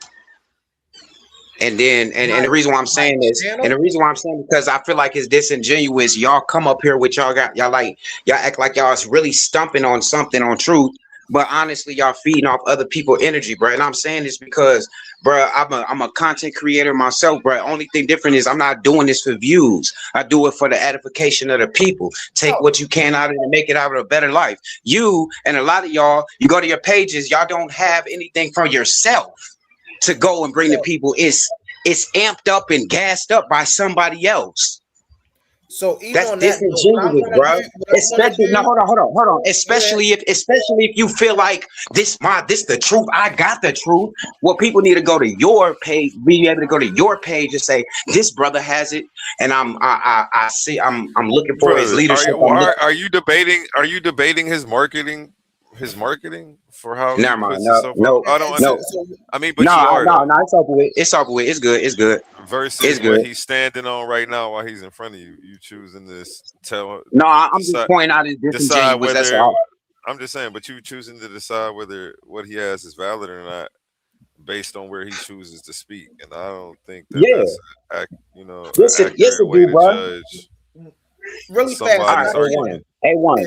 Come on, respectfully, bro. Come on, G. Think about this, bro. Come on, folks. How you build your platform? You build your platform on your own, bro. So people can't. So when motherfuckers, when people, let me clear it up. So I don't want nobody to say I'm crashing out. When people, you know what I'm saying? When they go and look for you, you know what I'm saying, and your teachings, then they are able to go. You know what I'm saying? They are This is able to his go and see. platform too. I didn't build it by myself though. I built Hold, it let with him the go, help of my A1. No, Don't no, no, expose no, that no, yet. no, no, no, no, no, Don't no, no, expose no, bro. that yet, No, A1. hold Let on, him hold on. go. We ain't finna switch the subject. Only reason why I was saying that, I was just talking about your intellect because you claim that you this that you got all these answers, but we ain't got nothing to. If I wanted to personally go and say I want to go and see what Humble talking about, I got to go through 6-7 hours, 12 hours of 79 videos in order for me to find out your stance. No, you don't. You can come see me over there on Beagle every day. We've been working. We've been You can putting out go a over there lot and of see me on content. Beagle. I'm over there on a platform of Beagle Live All every right, day. all right. Download it and see me in a Ring of Fire. I get But set in anyway, every day. I didn't mean to touch on feelings or nothing. It wasn't about that. You know what I'm saying? I'm just saying like No, I'm being not touching real, like feelings. real shit. I hear a lot of real shit being spewed out. You know what I'm saying? People are disingenuous, mother, this, and this. But then when it come to it, bro, it ain't. It's like now I'm here in the stands and I'm speaking on only what I've heard being spoke on on the panels. And now I'm getting rejected from the same stuff that I've heard people spew. Okay, well, that's a Now, better argument than what you were saying before about why are you here and not on your own page. Go ahead, now, humble. No, I I wasn't trying say to say this really argue. fast. No, I just yeah. want to say this real fast. And see I'm about to that get out of is here. where he was going. And I didn't have a problem bringing up my profile, but it see when people talk what I say about Cosmo, every time Cosmo open his mouth, he let me know what he do not know. When people open their mouth, they let me know what they do not understand. Right? I could have A1, how many times have you offered for me to just have my own joint and be like, yeah, yo, you could do this? Many times. What I keep telling you, A1, nah, bro, I like to enclose, I like to do this. Yeah, man, but we gotta have a show. Yeah, man, but I like to be on a panel. So don't But act like I'm Cosmon got over a here whole trying to plethora of information. hold on, Smash. So don't act like I'm over here trying to feed off my brother A1. My brother A1 know I keep it genuine. I'm here because I'm a debater. I'm here because I bring that information. That's why I'm here. Right? I'm not the hosty type. I always tell y'all see I be in the host box. You see what I'm saying? That's why I got to give big ups to my man A1. You see what I'm saying? Because he allowed me to become versatile with being on platforms. See, I'm used to this. I'm used to coming in as a guest and chopping heads off. But you see what I'm saying? I see how you listen, bro. Your That's energy, facts. I can agree information. with it. I need you to have your own thing because people like that, bro. People need to come. And I'm the type of person like, no, listen, let me be in here cutting their heads off, and then I'll have everything else later. That's All why I right, get now so behind, A1. bro. So I don't want people to just think I'm over here trying to use my brother A1. That's most definitely not the relationship. And me and my brother A1 already know what it is.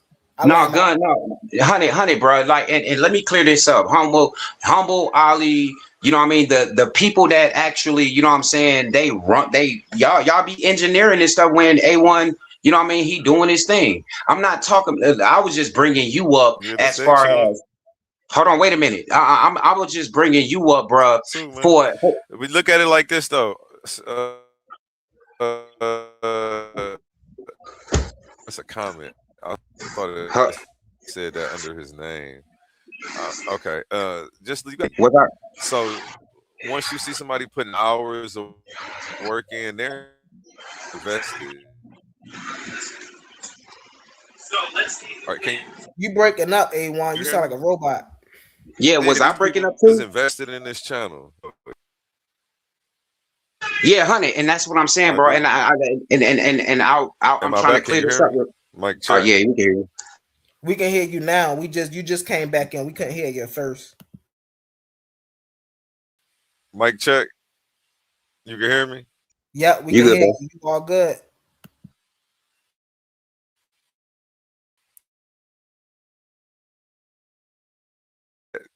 Time is money, and you see these people up here putting in hours of work to make these productions happen, so that way y'all can have nice stuff to watch throughout the night.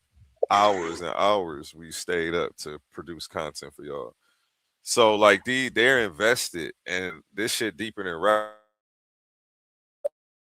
and you know it. Yeah, Like 100. A1, 100. And I'm so, not trying to. that's not cool. Nothing he's doing is disingenuous. But and the only No, thing, no, no. Humble's smart enough not to let that weird him out. But like that, I don't know. You didn't do it intentionally though. Somebody would do that intentionally just to create a problem I'm not and try trying to do that though. I'm talking to about push him you away like from once where again, he's at. You right, hear y'all bro? what your argument was insinuating? Maybe you just didn't hear yourself. Yeah. But look, okay, Go but ahead. watch this. This is what I'm saying. So let me put it on the bigger scale. The only reason why I even was able to say something to A1, because I mean not A1, but Humble, for instance, right? Is because, bro, you're up here. You run the show sometime. You engineer this. So my thought process of people watching and stuff like that, a lot of people just not here for entertainment. You know what I mean? A lot of people, some people are here for actual knowledge. You know what I'm saying? So if they see somebody that's constantly up here, it's not just Humble or Ali. It's like for instance, I'll put Omar in it. Omar constantly up here. And bro, and Omar, if you hear this, I'm not shooting you down or anything either. But Omar's constantly up here. And a person like me, even though I don't believe in what he believes, I have went to his channel to see what bro got to, and it's nothing there. And it's kind of discouraging it would be discouraging to other people. So if anything, Humble, don't look at this like I'm shooting you down. Look at it like, bro gave me the spot. People know who I am. Now I'm gonna make my own shows, and you know what I'm saying. And I'm gonna have you know what I'm saying. And bro gonna support it like I've been supporting him, so I can get this so-called truth out here. And the only reason why I'm saying is because, bro, I put in work for what I got. I don't really do a lot. But on both channels, I put in work for mine. I don't get paid for none of my shit. You feel me? This all come from studying and stuff. Don't nobody go to my stuff, but at least if somebody come up on the pen, they're damn, what's this nigga smash on? You know what I'm saying? They're gonna be able to go to the channel and be like, okay, bro, the bro just ain't saying stuff. It don't seem like he just saying stuff because there's nothing on his channel. He actually built something. So take that, bro, with something good instead of trying to take it as like I'm shooting you down. Now it just got heated like that because we might be in smoke form or whatever, but it ain't like that, bro. I'm really like here for y'all. I ain't a mod to be our enemy. Right. Right. No, that's facts. I get that. You know, we be in debate. And see, that's why I don't take listen. I'm the type of person what happened in the ring, happened in the ring. I always tell people I use this analogy because it's such a good analogy. I grew up playing sports. And I always tell people when it comes to this information, I'm a basketball player, right? Just give me a ball, give me a court, and we hooping. Once we get off that court, hey, we all cool. You see what I'm saying? We dap everybody up. But once we get in between those lines, hey, it's game time. You see what I'm saying? But that's why I don't take none of this personal. You see what I'm saying? So, and even that, and that's why I have to always expound on that point with other people that when I'm on these panels and I'm in the ring and we going at one another, don't take none of this personal. Now, me personally, I'm always in control. I'll never, we'll crack jokes back and forth, but I'll never talk about your family. I'll never talk about you personally. I'll never talk about your sexuality out, none of that. You see what I'm saying? It's strictly information for me. You see what I'm saying? But that's why it's just so important to leave everything in the middle of the ring, and then when y'all done, competition is good, man. Competition is good. That's why I don't ever shy away from it. So you already know, Smash ain't no love lost.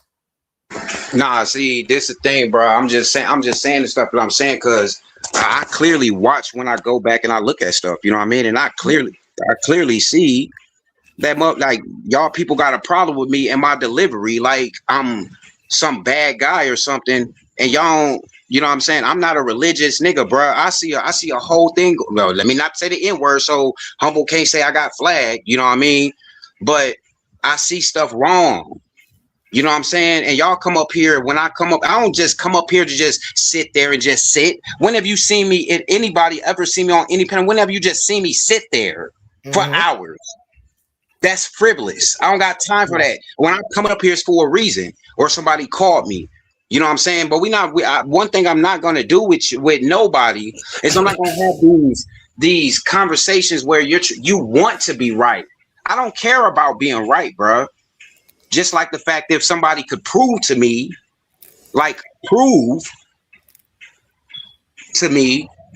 that man was not created from one single source, and if they can get that in me, I would take that. Well, And I the only wanted reason to why I talk, said, but you said you wanted to have a show with me, so we'll just make it its own show, and then we'll go into some of this. all right, cool, we could do that. But I'll Yeah, tell you this. But send also, I me a called you picture once so I before. can make the flyer. Nah, you got a picture right there. I don't do all that. We ain't doing that. Okay. I you know what I'm saying? Because I already know how I get. You know what I'm saying? Sooner or later, 100%. yeah, I already know. I How just have like you you seen it being. get over here? Tell me, how have you seen it get over here? I can't, bro. Exactly, because it don't happen. That's cool, but just like y'all whole reputation on people and their thoughts, it's a reputation on the debates, on the debate platforms. Period. But look No, though. that's cool I though. mean, I just it's a need something picture to right make the there, bro. flyer with. Yeah. Well, you got to send me something because that's it's on my Okay, I got 70 you. inch. I'm supposed to screen record the Oh, really fast. Can I stream. say something really fast? Can I say So, something really fast? So, Smash, earlier you said that your notifications was on, but you didn't get a notification. And I was just simply saying, sometimes the reason we push for high decorum on the platforms is because, like, for an example, no cussing, things of that nature, is because maximum profanity get your page flagged. And they don't send you a notification when they flag your page. You find out they flagged your page when people start coming talking about, I didn't even know y'all was live, which means they shadow banned you. And so but we that won't wasn't on know. me. Hold on 1 second. We won't know if they shadow ban the page until people start coming doing what you did earlier. Oh, snaps, I didn't even know y'all was live because they didn't even send out no notifications. That ain't got nothing to do with you.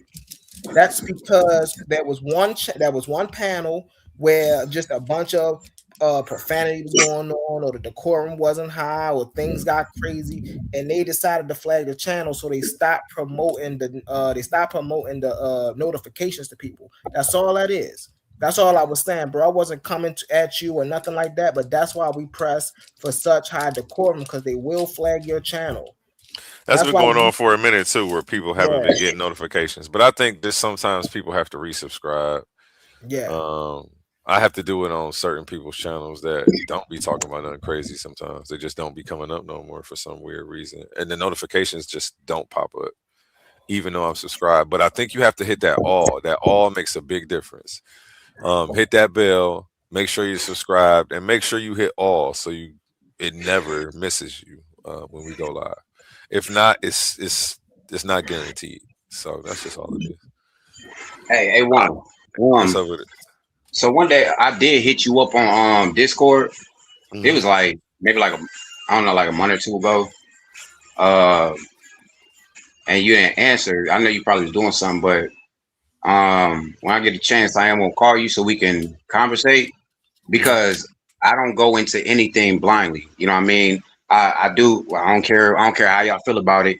You know what I mean? I go by the Torah, and it tells me in the Torah don't go into things that is way above me or too bigger than me. You know what I mean? So I want to know what are the conversations we're going to have before, you know what I mean? Because I know it's a debate thing, so it's going to be a gotcha moment or all that. But you know what I'm saying? Because if we're talking, this is not a debate. It's not this is actual information being passed on, you know what I'm saying? And yeah. Yeah. We can have a discussion, man. It don't got to be a debate because I just want to talk about it. I want to take it slow. I don't want to fast talk or over talk. Because my logic is sound, so it's not like I got to run from. Nobody's ever Yeah, met. I haven't but had I to feel my run logic in a is sound too. conversation in a long time. Nobody's beat me up on a conversation. Not like, I mean, but if I'm wrong, I'm just correct myself. So it's never a problem. Like, I don't mind being wrong. That means I'm getting it right. On it. Yeah, man. Well, yeah, that's it, man. I'm about to get up out of here. You know what I'm saying? I was called. I was summoned. I answered.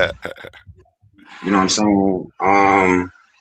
That's it. You know what I'm saying? Tighten up, man. Brought that Yahweh fire. Brought that God, fire. smash an idol. Shout out Smash Night, man. Appreciate you pulling up, brother. Yes, he brought that fire. You better watch out, humble. Smashing Idol is on the loose. Humble drop down too. Shout out to you, Oli, man. How you feel about that presentation? Your presentation? Yeah. Oh yeah, man, it was outstanding. I stumbled a few times in there, and then I had some little technical difficulties. I was reading the wrong slide. I was like uh, I was reading the notes from ahead of where when I should have been behind one. All Yeah, right, somehow I got ahead one, letting somebody talk and going back and forth to let people up. definitely. No, I think it was cool. Like Tahuti said earlier, it sparks controversy because different people have different perceptions of what the question is actually asking, how it's asking, Hmm. and so it's good to do this. So then Herc can come back and give us the explanations on the things that we thought was because that's all it is. It just might be things he haven't touched on or something we misunderstood. But the overall presentation was good. I like the comparison side by side slide rebuttal. It wasn't really slide by slide, but you know how you went back and forth and let us know it was theirs. That's how information is supposed to be dissected and analyzed, so you can have a proper critique. And so I like I that. actually addressed his source material, which nobody who's going to rebuttal him is actually probably going to do. They're probably going to ignore his, like I say, everybody's going to ignore your whole presentation and just try to debate you on is science racist. They're going to ignore your sources. They're going to ignore the extensive reading you've done. They're going to ignore how you packaged all of this together and just focus on is science racist. Forget the supporting evidence that came, how you came to your conclusion. They're not going to try to shoot none of that down. I really felt like people would be too lazy. Uh, the, he makes, again, he wraps up the concept that science is racist around a bunch of pseudo science and pseudo philosophical claims. I shouldn't even say pseudo philosophical. I don't even think that really go. But and around a bunch of fancy language, and it's intimidating for people who, you know, maybe failed pre-calculus, but um, you know, I saw right through a lot of that. Like, hold up, this doesn't make any sense. What is this? What are these symbols? I recognize that that's a Greek symbol. Why is that in this math equation? It wasn't. Never mind. But yeah, it was just a bunch of stuff going on. People are gonna overlook and just focus on this initial argument that science is racist.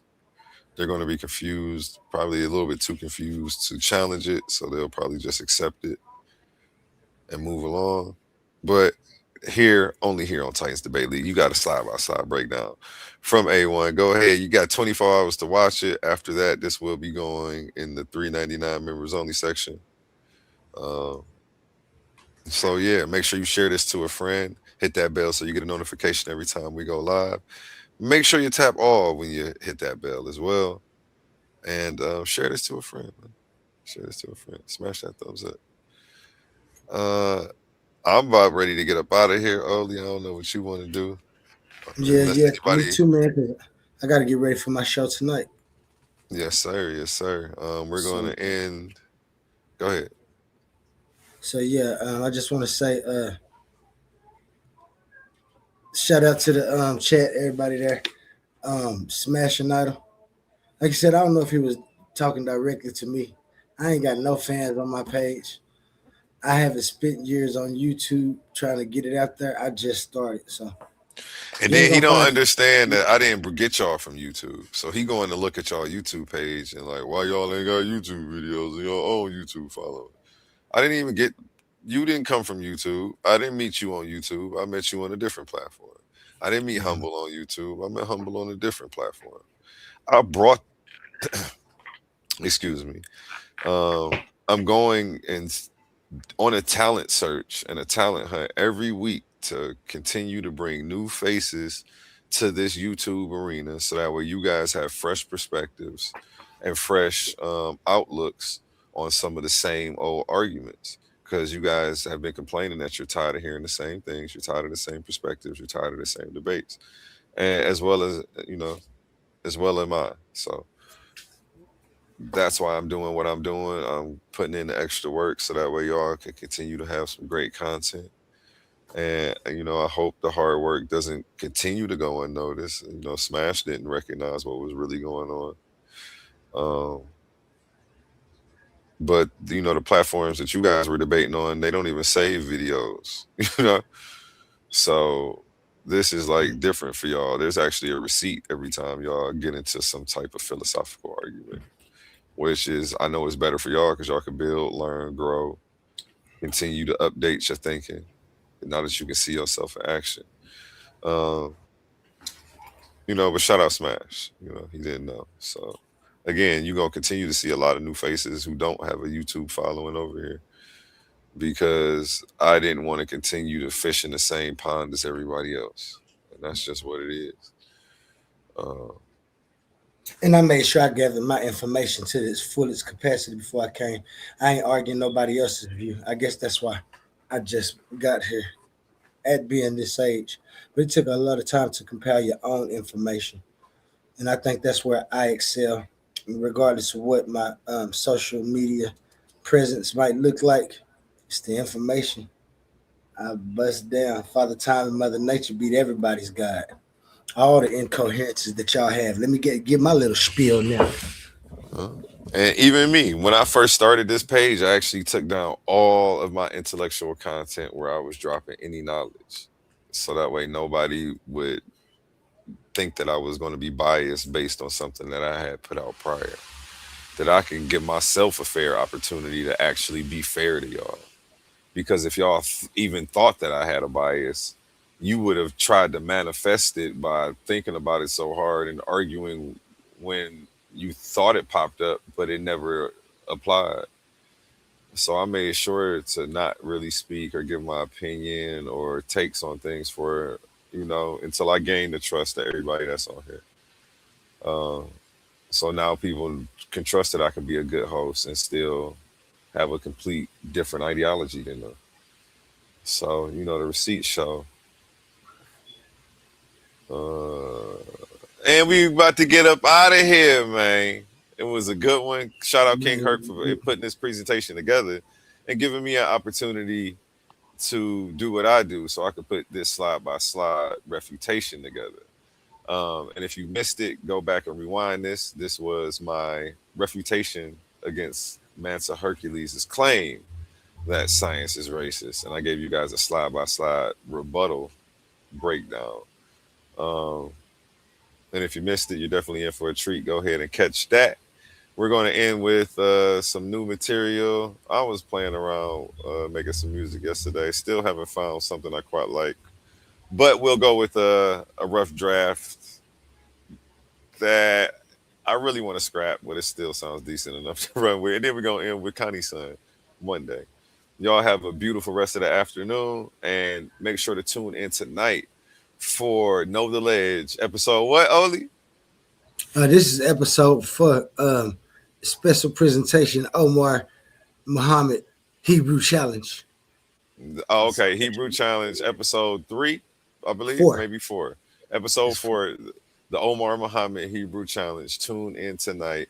Oli's gonna be doing what he does best, and I'll see y'all later. Remember my motto: treat your smile like your money, and never let them steal it. Peace. Peace. Have a good day, y'all. We out of here, man. Get this song up.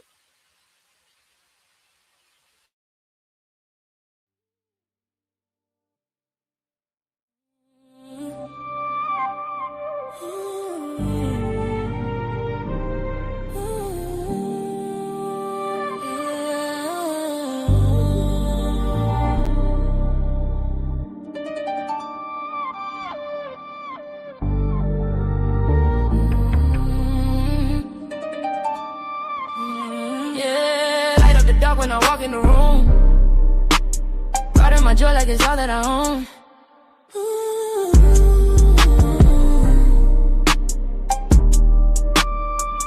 Yeah, I keep that sunshine inside of my spirit. They stare, but they never can take it away. They threw their shadows and doubted my steps. I rose, now they copy the words that I say. Got all this logic and love with my veins. My heart and my mind moving in the same lane. I see the cracks in the stories they tell. I smile cause I build up a storm in my brain. It's flame. Philosophy stay in my blood, I'm awake. I'm drowning in the noise of the mud. I do the math on the hate. Every word that they throw, it be missing the proof in a way. I got a purpose that money can't buy. I budget my peace, keep it close on my side. You can make rumors, assumptions, and lies, but you never debated my shine, that's mine. Treat your smile like your money. Don't you ever let them touch that, say. Hate get dry, they can die, but they never get to own your face. Guard your peace, guard the joy, guard the fire that you can't replace. Hold your ground, keep your crown, let the truth be your saving grace. If you're blocking money, don't lock it up where the hate can't reach. Every scar, every doubt turn gold when you stay that key. Let them shine, let them blow their stones, they can't buy your life. Just smile like your money, baby, don't you ever sell your right. It's up again. My soul, my grin. It's up again. Won't fall, won't bend. Exit the noise on the side of the highway. I'm driving, no reason it's pulling me my way. Walk past the bright little tails in the driveway. I don't need a mitt just to light up my sky. I feel their pain when they cling to the lies, but truth is a house where we cleanse all the rain. Welcome inside to the Coliseum of arguments. Step in the ring, let it change all your chains. I'm such a skeptic, I'm kissing the facts. I dance with the day that ain't holding me back. No superstition can purchase my path. I'm spending my time on coherence and stats. They want a host with a mic in his hand. Titans the baby, we raising a span. Lock it, how did it, can't walk on its own. It falls when we press it with evidence, facts we stand. Treat your smile like your money, don't you ever let them touch that, say. They can judge, but they never get to own your face. Yeah. Guard your peace, guard your joy, guard the fire that you can't replace. Hold your ground, keep your crown, let the truth be a saving grace. If you wanna get money, lock it up where the hate.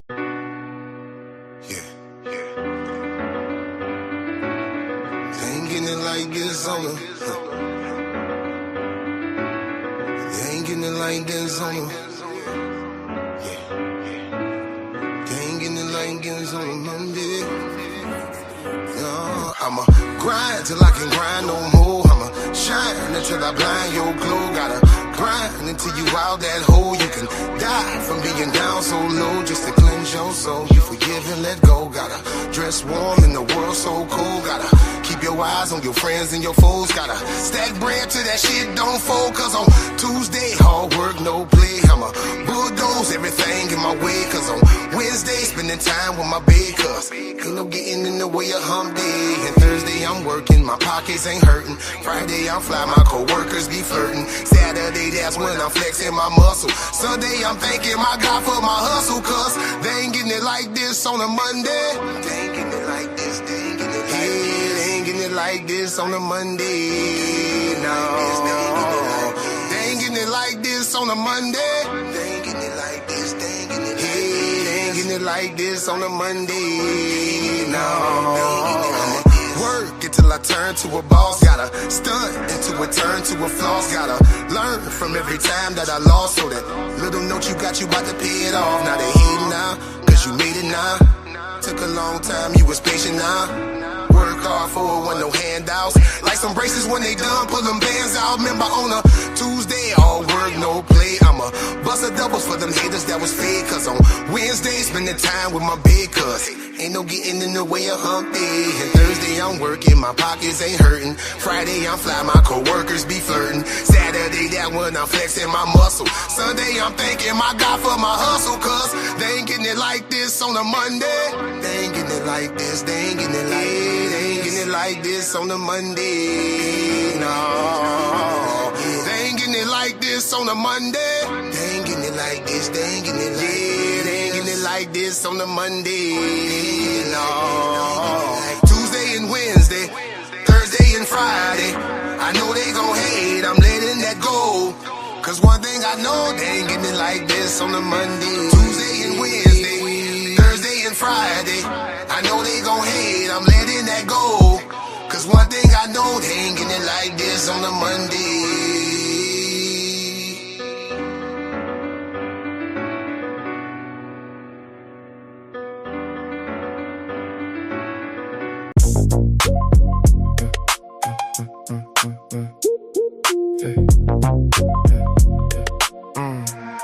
I just opened up my eyes, cause I heard the cries, filtered through the lies. Listen close, I don't believe in ghosts, even though I tried. I recognize the patterns when they form inside the mind. Ignorance ain't the crime, it's refusing truth when truth arrives. We got the topic, give the line, debate you anytime.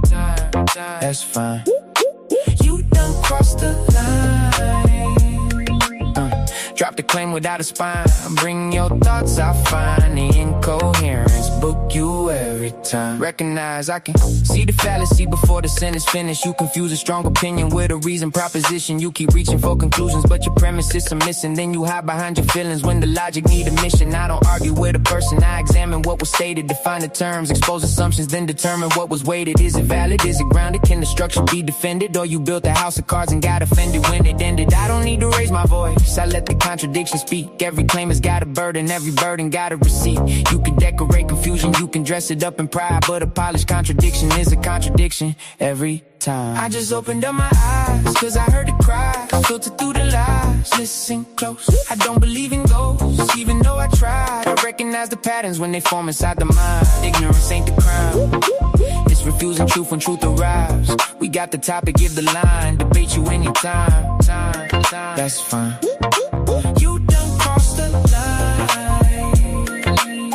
Drop the claim without a spine. Bring your thoughts, I find the incoherence. Book you every time. I recognize the dodge when the question make you nervous. Changing subjects every minute doesn't make the answer surface. That's a straw man, that's a false choice. That's an argument from fear. That's a claim that keeps on shrinking every time the fact is near. You can quote 100 scholars, still authority ain't proof. Tell me why the argument is sound. Take me underneath the roof. Show the beam, show the frame, show the function of the claim. If the meaning keeps on changing, then the word is just a game. Recognition over belief, coherence over applause. I don't need a crowd behind me when the reasoning is flaws. Time reveals what can I stand, nature limits what can be. If your worldview breaks beneath this weight, don't put the blame on me. I just opened up my eyes, cause I heard the cries, filtered through the lies. Listen close, I don't believe in ghosts, even though I tried. I recognize the patterns when they form inside the mind. Ignorance ain't the crime, it's refusing truth when truth arrives. We got the topic, give the line, debate you anytime.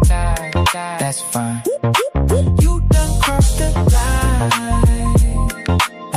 Drop the claim without a spine. Bring your thoughts, I find the incoherence. Book you every time. They want mystery to rescue every gap they never filled. Then call questions disrespectful when their explanation gets grilled.